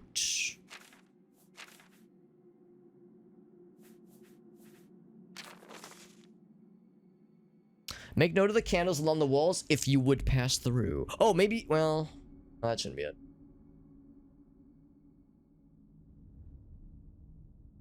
The pressure plates. I wonder if the sounds are indicative, maybe. It's the first city. It's a fun visit. Some salmon fishing, mountain. Wow, that sounds nice. Lots of nature. I'm sold, Jim. That sounds gorgeous. First logging source. Wow. It's rain central, though. It's a lot of rain. I would have never pegged Alaska for getting a lot of rain. I always think it's just snow. Makes sense, though. That's the one, Jade. Yep, that's the one.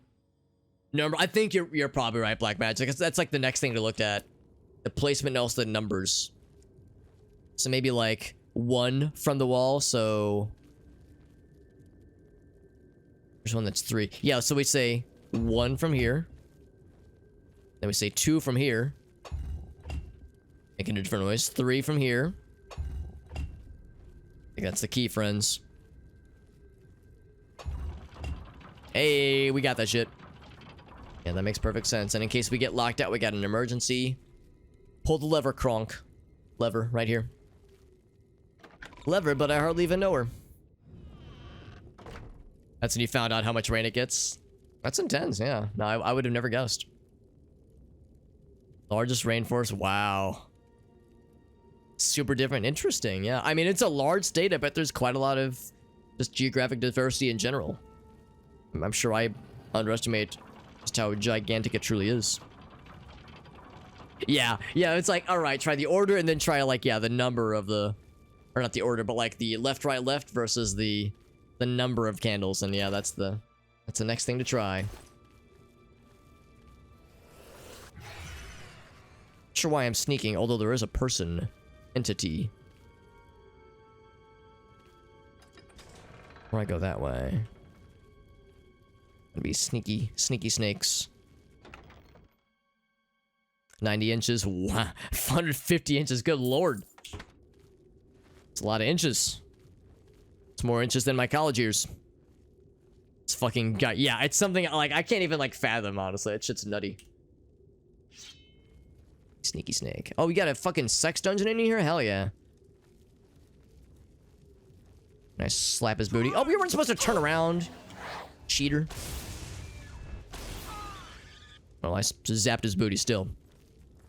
Let's admire the sex dungeon. We got some shackles and blood on the floor. A couple sex skeletons. Got some clippers and shears and tongs and branding irons and... Oh yeah, it's a party, alright. Scythe. Some hourglass to time the sessions. You know how it is. Good old-fashioned sex dungeon. I know it too well. Some escape simulator. Oh, I've heard that's a fun one. Yeah, that's cool. That kind of yeah, I bet that's a good like way to kind of train your brain to recognize puzzle motifs. Snow for 6 months. Wowzers. Good job. That's good. Yeah, lots of good employment opportunities. That's nice. Yo, Whale, Merry Christmas, buddy. Merry Christmas, my man. Hope you're doing okay out there, buddy. I know it's probably real cold where you are right now, man.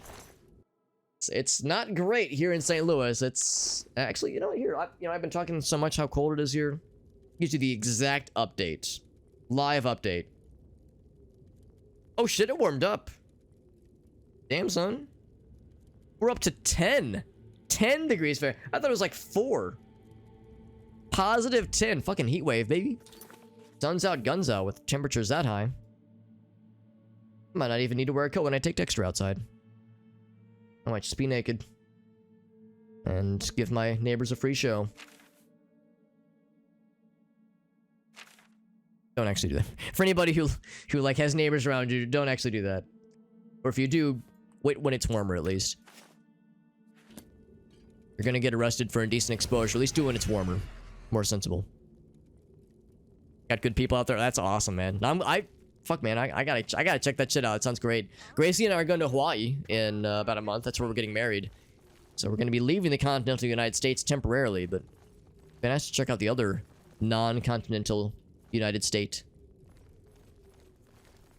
13 degrees. Yeah, that's nothing compared to fucking -4. Whale says it's cold, all right. Yep. Whale's like, don't worry, Alex. I have not forgotten how cold it is. Open the gate, Oh, he's please. a buddy. Thought he was gonna be a bad guy. He's a good guy. He's a sir. Thank you for rescuing me. I've lost track of how long. Heat wave warning. 32 Fahrenheit. Oh, Bologna. Oh, buddy. I think it's supposed to warm up to like 40s and 50s like next Thursday. I think 70 by Wednesday. Jesus, that's like, without exaggeration, like a degree change of 80 degrees Fahrenheit in less than a week. That's fucking absurd. -36. Oh, it's around 36. That's above freezing. Oh yeah. Hey, Nabs, and Merry Chrysler to you, my friend. Happy Toyotathon. Thanks for stopping in, buddy. It's indecent. Shrink it. Yeah, when it's this cold, it's unpleasant and indecent. All right. I am Sir Thedret. I came here seeking Shorts the weather. shield of the I got to Crusader. describe to Gracie what a Was shorts guy ambushed is the by other day. these I'm a short these guy, but I'm not a cowards. shorts guy. They've held We me saw a here shorts guy since. earlier.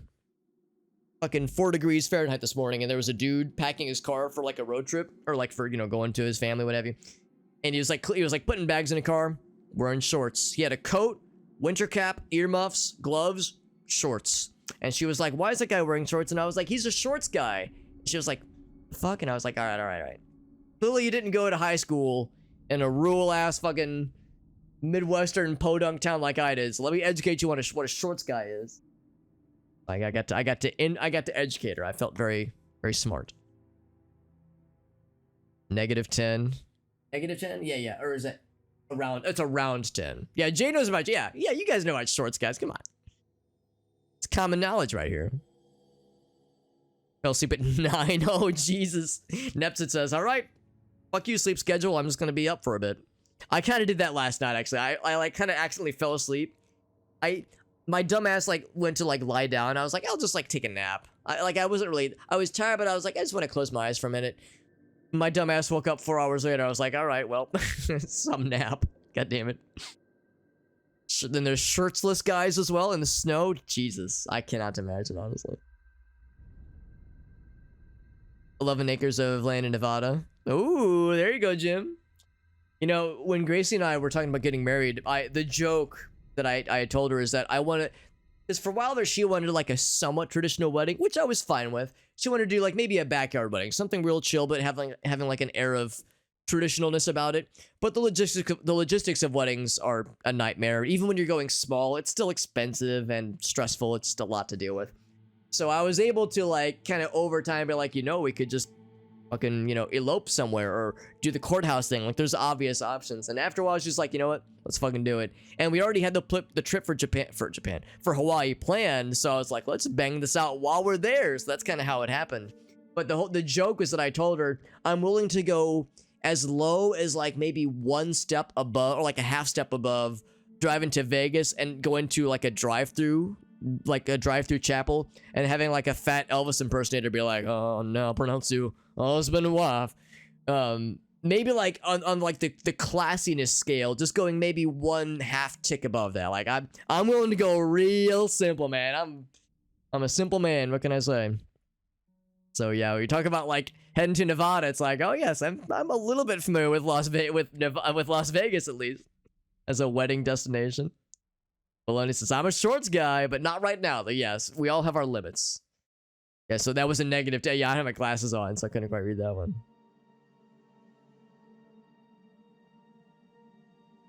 Molossia. Hold on, was that another one, Jim? I thought wasn't there like a country that has a name similar to that? That's it. Nepsit. That's why shorts guy discourse has re-entered the lexicon, is because of John Fetterman, because people were like, what the fuck is a shorts guy? And all of us fucking country ass, you know, hillbillies are like, hey, I went to high school with a shorts guy. Hell yeah, that's my buddy Kyle. Too real, man. Oh, I'm thinking of I think you're right. Thinking of Moldova, Jade, like a really small country. And believed I would help them. When I refused, they locked me here, and only. Hey, what's up, BDR? You saw one? Shit, man, we could have seen the same one. That shorts guy was like packing for a drive, so who knows? I can't go with you if that's what you. The shorts guy I'm too weak. flock is expanding. Once I have my strength, I will certainly join your cause. You'll have to go on alone. Citizens plot of land. Oh, okay, maybe that is what I'm thinking of. Yeah. So that's what you were talking about the state of Nevada. Okay, I didn't piece that was in Nevada. But Moldova's a small one. Yeah, exactly. Was that a Walmart? Walmart kind of is the gathering spot, or is like a nexus for short guys to get. I'm sorry, not short guys. Shorts guys to gather. Not a short guys. So short guys. Where do I gather? I don't leave the house, honestly. That's where short guys go. We stay home. Before finding where things are easy to reach for us. A bit about those who created it. There's no high shelves for us here. Keep the shield hidden and safe. Phrase kept coming up in the Here we go. When the eyes of the Guardians are upon you, Julianos will show you favor. I'm not sure how, but I just know it's a clue for making it safely through these ruins. You're the only one I've told. I hope it helps you. It does. Oh, he was like, I can't go with you. I don't have the strength to like get around. Anyway, I'm just gonna walk my ass out. See you later. I hope we killed everything so we can leave, you know, unimpeded. Good luck, fam. Please don't get got. Please don't get killed. Or if you want to like get reinvigorated, just stop in the sex dungeon real quick, and you know, the skeletons will fix you right up. Yeah, it sounds like somebody with like a thick accent be like, hey, I'm walking here, Moldova. Hey, I'm fucking, I don't know. I can't really think of an accent to accompany it, but some kind of like, hey, whoa, hey, I need you to Moldova. I got shit to do. Forget about it. Do I hear more voices? Door over yonder. And a door here yonder. I'm gonna save. I don't save often enough. Let's make a new save. I had the fucking save bug happen a couple streams ago, and ever since then I've been a little bit nervous about my saves getting borked. Like non-borked saves if I can help it. Hard chest? Don't mind if I do. Hard chest, I mean, usually it's nicer when they're softer, but that's fine too. All chests are beautiful. Right. He's got his back turned to me, the fool. Nope. No, you fucking... Yeah, I just said you had your back turned to me. And this fucking jabroni. There we go. This fucking nerd. It's a bright idea. Also, they're all high elves. Every single one of them high elves, which I'm fine with because they are squishy. High elves are... They love to cast spells, but boy, howdy do they not like it when you cast a spell at them. They get real sad. And real dead. Real sad and real dead real quick.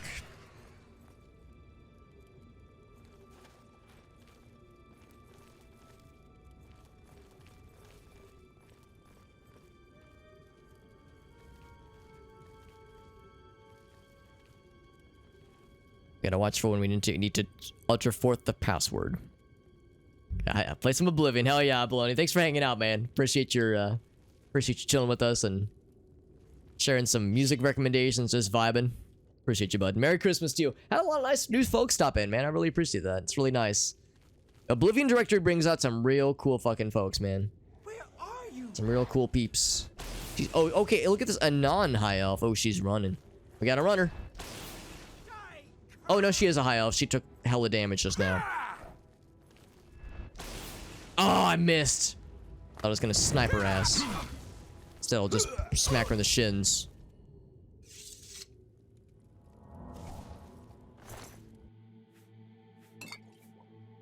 No, it's always cool, though. This game is an interesting case because there's so many people that played this when they were younger. A lot of nostalgia for it. So it's like the people that are super passionate about this game, usually they're a little bit older.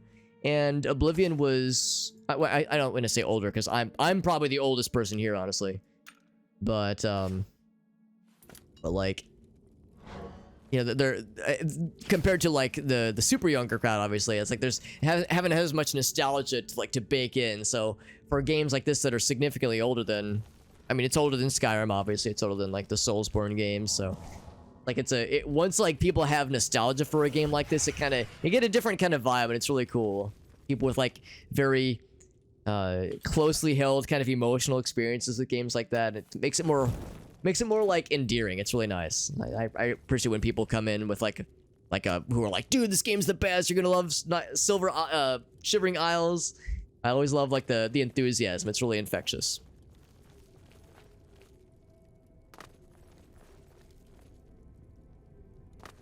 Been to lunch with me? I actually thought I was older than you, Black Magics. I guess I can't remember. You've regaled us with your military stories, which is always fun.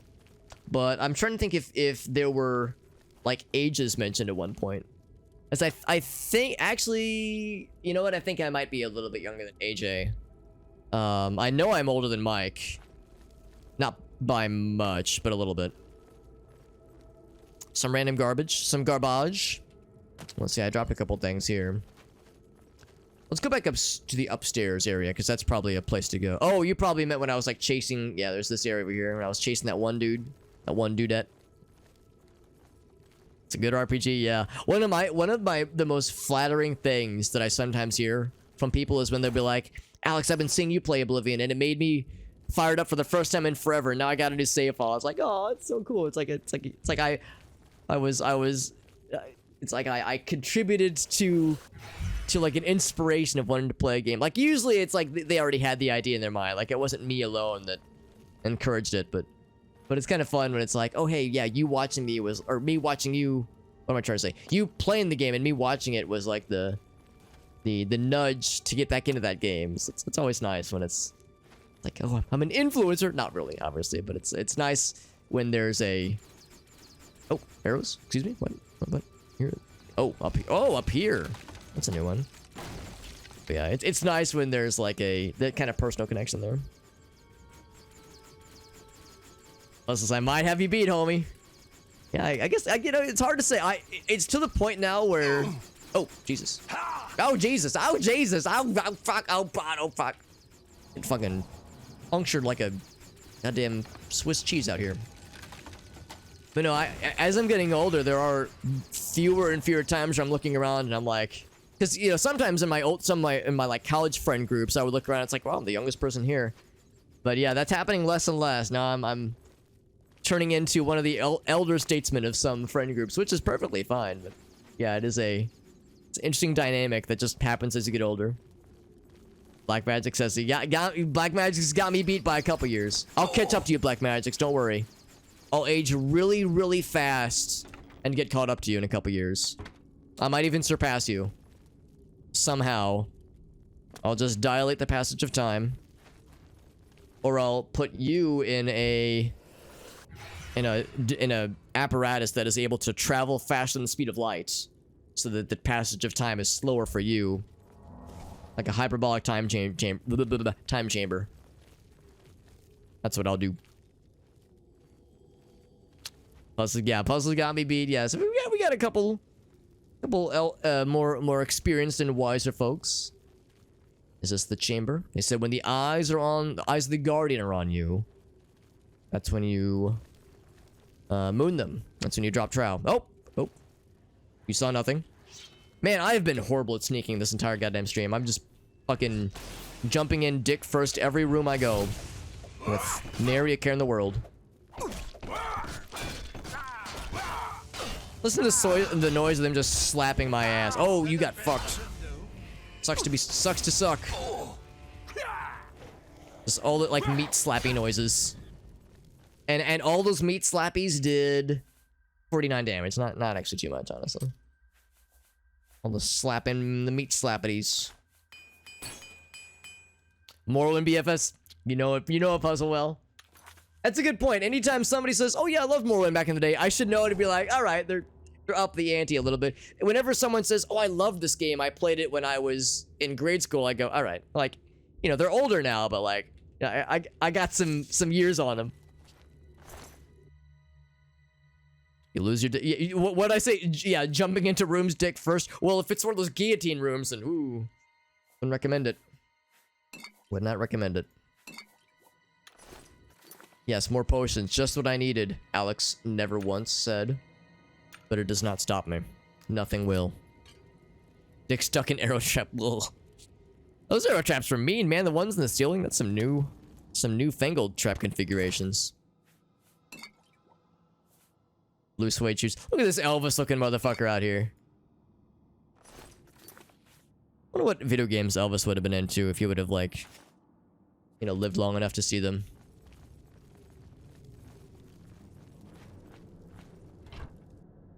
He could have experienced technology and, you know, if you could have lived long enough to experience some of that kind of stuff and see where we were headed, where we ended up. Bog Beacon. Ask Cap, that's a new one in the world. Huh. Look like little pears.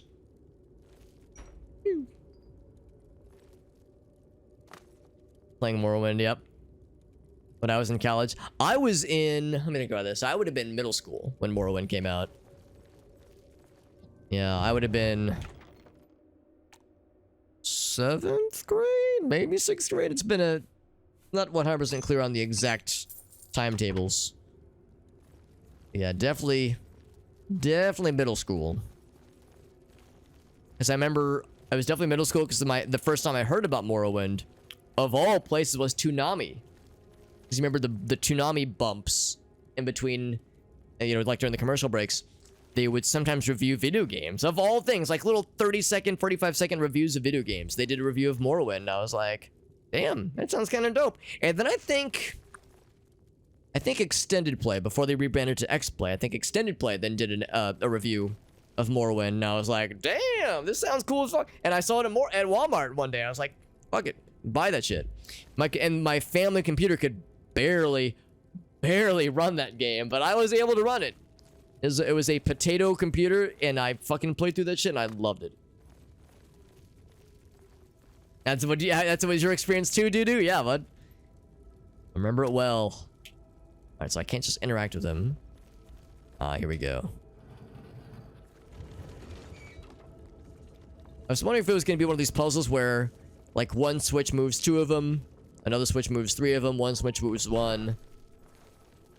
This might just be the thing we have to slowly grind them to look in the center. And then Sadge, yes, I remember I was in 7th grade. I'm so old. So is that good? That Gucci? Oh yeah, that's Gucci. Alright, so let's get the other ones trained upon our eyeballs. Retrieve my companion. An unfortunate accident. Yeah. What kind of injuries we talking? Let's not get into that. Dislodge this a bit. Yeah, bring a towel and maybe a puke bag. You're not gonna like what you see. He was kind of purple and swollen even before the accident, so it's not gonna be a pretty sight. Not gonna be a pretty sight. Make me smile. Oh, you're so sweet, Nepsit. Thank you, buddy. Outlook on life and jovial. I'll say the same thing I say to lots of people. When they say such nice things, I'll just say, you know what? When it comes to, like, cool people with good outlooks and positive vibes, takes one to know one, baby. Takes one to know one. We got lots of cool cats here, and I'm grateful for that. Whoa. Oh, he, like, spun all the way around. Holy shit. Oh, you're so sweet. We got so many nice people today, man. Actually, the last several streams have had a lot of, like, super positive vibes, like, lots of positivity. Of course, the charity streams was a big part of that, too. We had a lot of big charity stream support, which was nice. So, yeah, just awesome. Just good vibes, man. I appreciate that. And also, Mallory, thank you for that raid, bud. Thank you. Let me do a quick save. It's not, of course, I'm manually saving, but it's like, if for anybody who plays Oblivion, you know, alt-tabbing in Oblivion can be scary. It can be scurry. Mallory, thank you for that raid, my friend. 7. Bam. See what Mallory was up to, doing some... Oh, Grounded, that's cool. And I was just talking about that game not too long ago. Because I remember when it was in early access, and I was like, that sounds cool, and I meant to check up on it. But I think it's out of early access now, and apparently it's super fucking good. Look at the background, it's just Black Magic. Hold up, I gotta check this. Let's see what this is gonna be. Black Magic's just a tendency to send me some wild shit. Oh, buddy. Black Magic's knows how to get me hot and bothered. You guys ready for some 18 plus warning, alright? If you're not ready for some video game, like, physical box cover, like game box, like, pornography, it's gonna get steamy. Oh, fucking cool koala, right when I'm about to show video game box porn. I don't know why I'm saying the word. Thank you, Mallory, for that raid, and fucking koala, thank you as well. Was that coordinated at all? Or was it just serendipitous? Thank you. Do a quick shout out for our homies. Koala Baritone, that's a cool screen name. Bam. Doing some Grounded, and Koala's like, no. Smiley face. Well, thank you. Thank you both for the very generous double raid, my friends.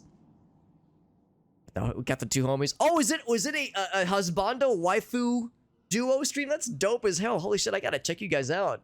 Doing some Grounded. Do you guys have any clips from your streams? From either of your streams? Like if there are any like goofy moments? We're playing some... I almost said we're playing Morrowind. We're playing the, I guess, the sequel to Morrowind, and my man Black Magic's just gave us the motherload. He's got the physical box. He's got Condition 0. What is this? Warhammer Online. There was a Warhammer Online. I didn't know about this, actually. Yo, is that motherfucking Red Faction 2? Oh, what's this little indie game? It's a little indie game right here. A little unknown video game called Oblivion. Never heard of it. Flight Simulator 04. Dude, Black Magic has got the goods. Is this motherfucking Homeworld? Sequel to the Sierra... I want to say it's Homeworld. Goddamn. Got some fucking classics in here, man. So many games. Dude, Black Magic knows the goods. It's almost like a name that tune based on like 3 seconds of the music. This is a name that video game based on a sliver of box art. What do you think this one is? Ubisoft with blue. I'm gonna say fucking... Prince of Persia? Sands of Time, maybe? That's all I got. Got some from Dark Souls. Perfect. Yeah, if you guys got any clips you want to share, whenever somebody raids, I sometimes forget, but I try to remember to ask if there were any clips you want to share. Because you both did me a solid by raiding me. The least I can do is offer to, like, put the spotlight on you, because I appreciate the raid, friends. That's very generous of you guys. We're playing some Oblivion, just nerding out and relishing nostalgia, obviously, but it's been a fun time. Oh, here's Fear. Yeah, we played through that game last year. That was a good time. Black Magic says, I got 2 cabinets full. Hell yeah. It was your dual stream. Dude, couples who stream together, fucking... hold on, there's a rhyme. Stream together, meme together? I don't know. There's probably a clever rhyme there, but that's awesome. That's so fun. I hope you do more of those. That is Homeworld, yes! Got some Far Cry and Far Cry 2. The jewel case. Oh, the gold sword stuff? Yeah. Old school stuff. So that's Far Cry then. Gotcha. But an orb weaver. Oh, wait. Like an act. Oh my god, creamed. Well, I mean, you're married, so yes, also accurate. So an orb weaver, you're not talking about... Oh, no, you're playing Grounded, right? Okay. I thought you meant like a spider, like was behind you in real life, because... Well, it's December. I would think the orb weavers would have died out by now, because those things are... They're like harmless, but they're scary looking. Also, Neverwinter Nights? Man. Good stuff out here, man. Thank you to Black Magic for sharing. That's fucking great, dude. Chilling out, and we're doing the Knights of the Nine DLC in particular, because this is my first ever Oblivion playthrough. I have much to learn about this great game, but I'm getting learnt, and I think I already saved, so I think we're set there. And yeah, I've never played this game before. Oh, I forgot to... He is not facing the right way. I've never played this game before. It's my first ever playthrough. We beat the main game, and we did all the factions, all the Daedric shrines. There we go. Doors are open. All the flames done burnt out. Thought I had to like stand on the pedestal, but I guess that works. But yes, we've done a lot of the base game stuff, but now we're getting into the DLC. Shivering Isles is not very far in our future, so we got lots of cool stuff ahead of us.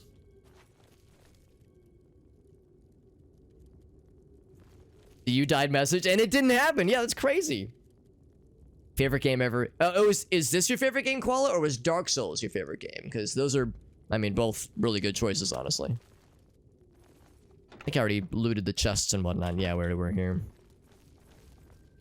So broke. Oh, you're talking this game? Yes. Yeah. The thing is, I've played a lot of Morrowind. I love me some Morrowind, and the regulars will tell you that I sometimes won't shut the fuck up about the game. But it took me until June of this year to start a playthrough of this game after so many years of playing hundreds of hours of Morrowind. Finally getting off my lazy ass and playing the sequel. Never played Skyrim either. So I think I did the math, and I'm only 16 years late to the party with this game, but better late than never, I suppose. Yeah, Oblivion is broken and wonderful. Well, you know, I was just saying how much I love Morrowind. Talk about a game that is busted as hell and is wonderful. Or at least a game that enables you to break it in ridiculous ways. I love it. What are some other games you guys have planned for your streams, by the way? Enough about me. I want to hear more about the combo meal, the Koala Mallory combo meal. If there are other games you guys want to play, either individually or together. Have I announced? You know what, Black Magic, you got a damn good point. It is 1:30 in the AM, and I do need to consider being a functioning adult tomorrow so that I can, you know, attend family things. So let's get to the end of this dungeon. Hopefully it's not much longer. Get to the end of this dungeon and see where that takes us. I bet we're nearing the end. BDR says, hold the goddamn phone. Alex likes Morrowind. Impossible. Physically impossible to like a video game. Yeah, why haven't you mentioned it?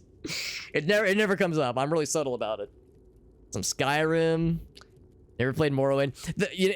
Again, the regulars are going to be like, oh my god, here he goes. So the thing about Morrowind is that it's not for everybody. Like, I love it. It's kind of slow. It's old and weird and retro, kind of scrungy. I love it, but it's not everyone's cup of tea. So if you like the old school stuff and you want kind of a more open-ended experience, I mean, they let you make weird fucking spells. They let you kind of bust the game wide open with the alchemy stuff.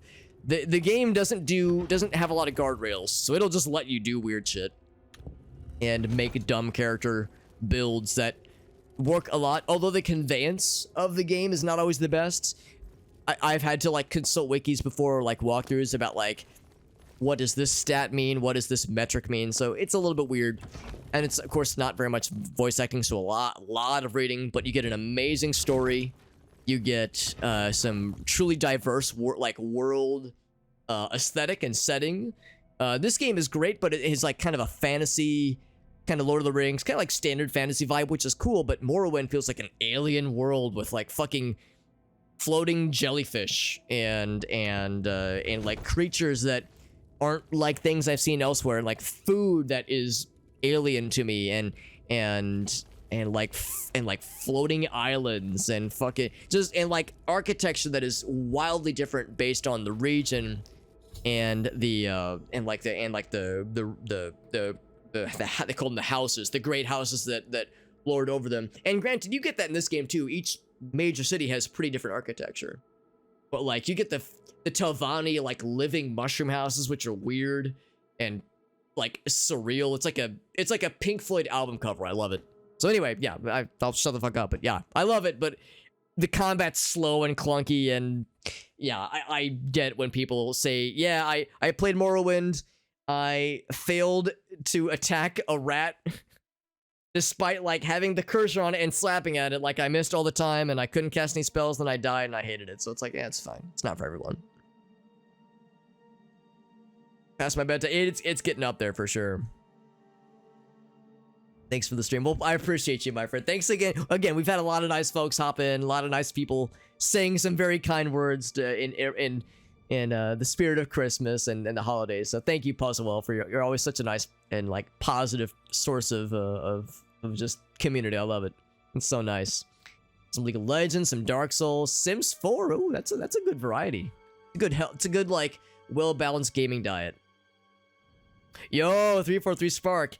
That's the thing too, because I love Morrowind so much, and I love Doom, I love Heretic. I don't want to say I loved Hexen. Hexen kicked my ass, but I did beat it. I did beat that shit. But I like old school stuff, and I think I would like Daggerfall, so I want to try Daggerfall at some point. I'm actually thinking the next time I want a new Elder Scrolls experience, I would default to Daggerfall first before Skyrim. I kind of want to do that one first, but the thing is, there's a lot of game in Daggerfall, and it's apparently pretty rough, like pretty tough. So I don't know if I want to overcommit, but I want to try it out. I want to give the old college try. The buildings look cool. I mean, the graphics are ugly. Let's be honest. Morrowind looks awful. I love it, but the graphics are very dated. There are, of course, mods to make it look a little bit nicer, which do help. Mods. I mean, if you were to ever play Morrowind, I would recommend only a few mods. The Morrowind script extender, the code patch. That's probably it. Just those two, honestly. And that lets you play it in 16:9 widescreen, which is nice, and cleans up a couple graphical things. So, but like you can go crazy with the mods, just like any Elder Scrolls game. Daggerfall Unity. Yeah, that's right. Yeah, 343 Spark. Yeah, that's right. Yeah, Unity is probably the way to do it. Honestly, you could do OG, but I think that's probably the way for a newbie at least to try it. Makes it look better, run smoother. Yeah, one of my buddies was telling me there's some bugs that snuck into the production, like the release of Daggerfall, like the original Daggerfall, the retail version, and it's like, you can work around them, obviously, but apparently the Unity version is a lot nicer in that regard. Some Pokemon, some Oblivion, some Sekiro, yeah, awesome. I love the variety, I love it. I love it. That's awesome. Get some marbles in there. Dude, marbles is so fun when especially if you just need like, I just need to kill like 10-15 minutes like in between stuff. Perfect. Unity mod. Yeah, it's a thing. Like I guess I could see some people being like, I'm a purist, man. I'm going for the OG. Like I respect that, but I'm with you, Spark. I'm just like, give me the easiest, maybe not easiest, but like the smoothest experience. what it means in order to acquire the shield. Let's see what the puzzle is. Uh-oh. What did I just do? Is a giant boulder gonna come and crush my nuts now?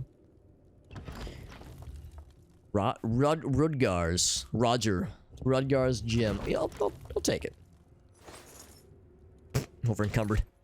Yeah. I'm slightly carrying a fuck ton of things. Don't mind my fucked up looking character, by the way. Don't worry about him. He's a handsome man, according to some definitions of the word handsome.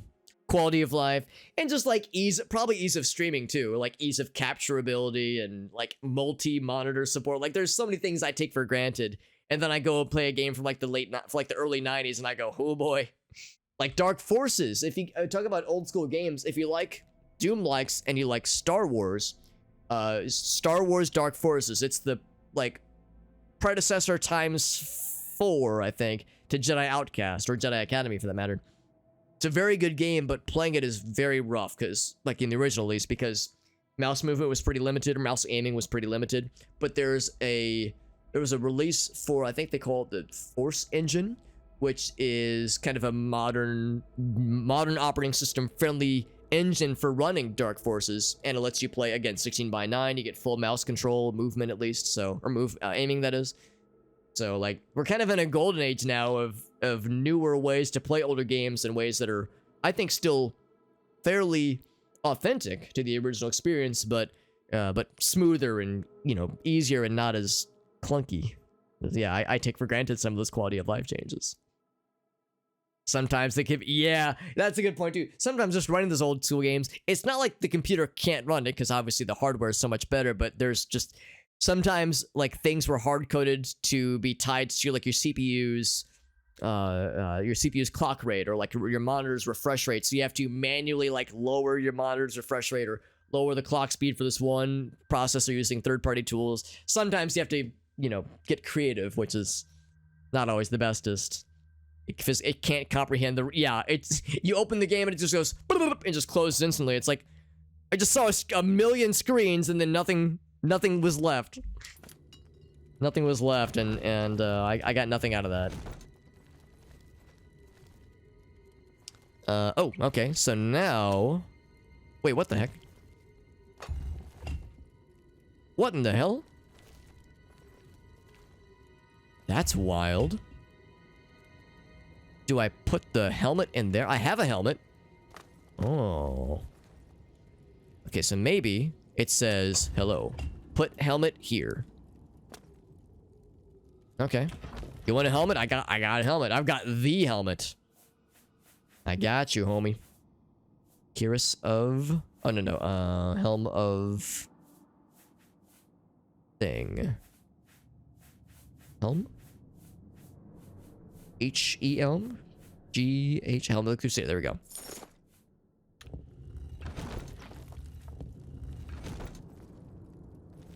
Heard something. Be happy. Oh. Okay, got excited.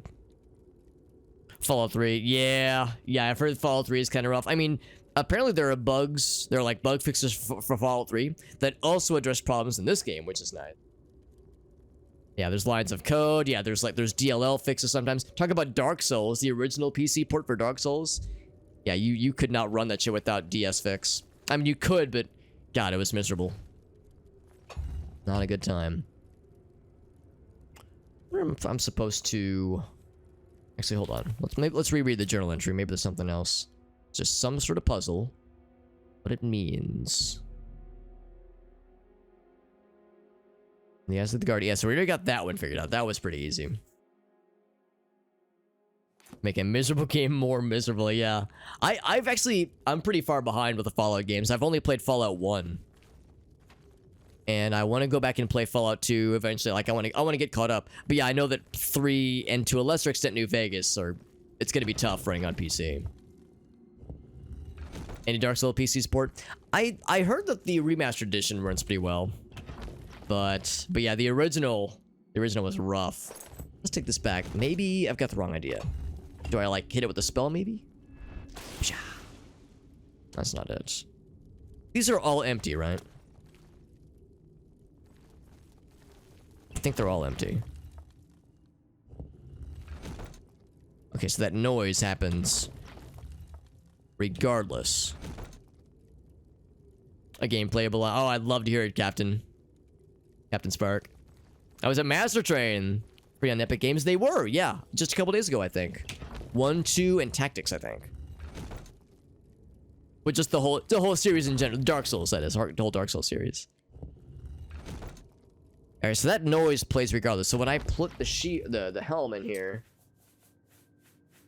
What about just any helm? Just any old helm. Yeah, so the noise is no different.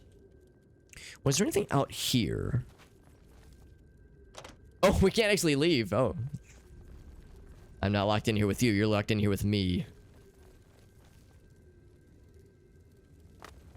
Oh, hello? Okay. Well, we got the gem. Let's do this. Let's put the gem in there. Maybe there's no helmet shenanigans going on at all. Let's get the gems. Rodgar's gem. It is in there, right? What?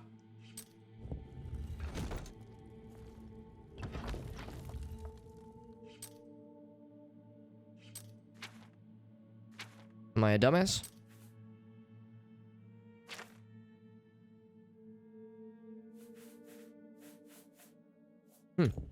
Well, maybe I did it. Did I do it good?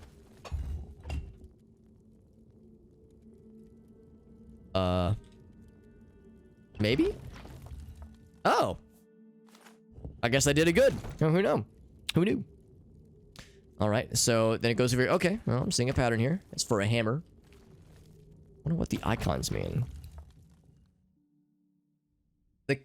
Mouse keyboard controls. Yeah, because I just use controllers, honestly. Goal coding program. Oh, original Jack and Daxter trilogy. Native. Wow, that's amazing. That is impressive. That is dedication, Captain. Wowzers. I'm impressed and also a little bit afraid of the person that has that kind of dedication, but that's amazing. You're right, that's a good one. That's a real good one. Open goal. That's shocking. Shocking and appalling, but in a good way. Rudgar's got the goods, apparently. Now we satisfy the friend. By the way, Master Train with the music show and tell. I haven't done one of these since last stream, actually. We did one last stream. Oh, gotta get the thing, right. The goblet. Let's do this. Let's finish up this little puzzle we're in right now. I'm gonna save real quick, but let's finish up this puzzle. And then we'll do Master Train's Redemption. And then we will probably wrap up fairly soon. So it's getting quite late, but I would... Yeah, we could do music show and tell.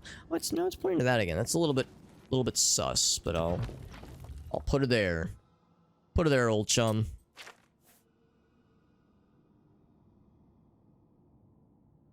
Oh, his goblet.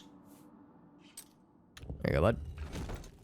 Reverse engineering. Yeah, that is just a lot of dedication and probably a lot of just grit. Just the ability to push through what I'm sure is an arduous development process. With no help, no source code. Jesus. Makes me want to never take for granted the kinds of, like, admittedly simple kinds of coding challenges I have to deal with at work. It's like I got nothing compared to the stuff these guys have to deal with. These guys and gals. Hard to even imagine what to start. 9 years. God. That's just mind-boggling. I've never worked somewhere for 9 years, much less worked on a single project for 9 years in a row. Now, granted, it might have been like not 40 hours a week. They might have worked on other things in the interim, but still, that's a lot. A lot. Got the goblet again. Let's get this one. I hope I'm doing this right. There weren't other things lighting up, are there? I'll feel like a dumbass if there were. No, just the one. All right, you got it. It's yours if you want it. Got a clip? Yeah, if you want to share it, Koala, absolutely. That sounds good. If we're just running in circles, by the way, in this one, then I might just, since we're not here all night, I might, pause the puzzle and just pick it up next time. Oh, we got a helm this time. Oh, shit. I get it now. The icons were not random. So the helm goes in here. Yeah, it's one of these. You want the helm. Yeah. Now that we're starting to get matches, it makes a lot more sense. A lot more sense. Helm of the... Oh, Rodgar's, right? Rodgar's helm. Oh, maybe not. Is it over here? Oh, it is. Okay. It's a separate little thing. Just a little separate thing. Hey, it's lit. And he's turning... Yeah, that's the key. That's the key. So he's got to cycle through to get all the solutions. Yeah, how's about this, friends? Let's save and quit here. We know what the solution is. We just got to grind it out, but it won't take long next time. So that's what we'll do next time.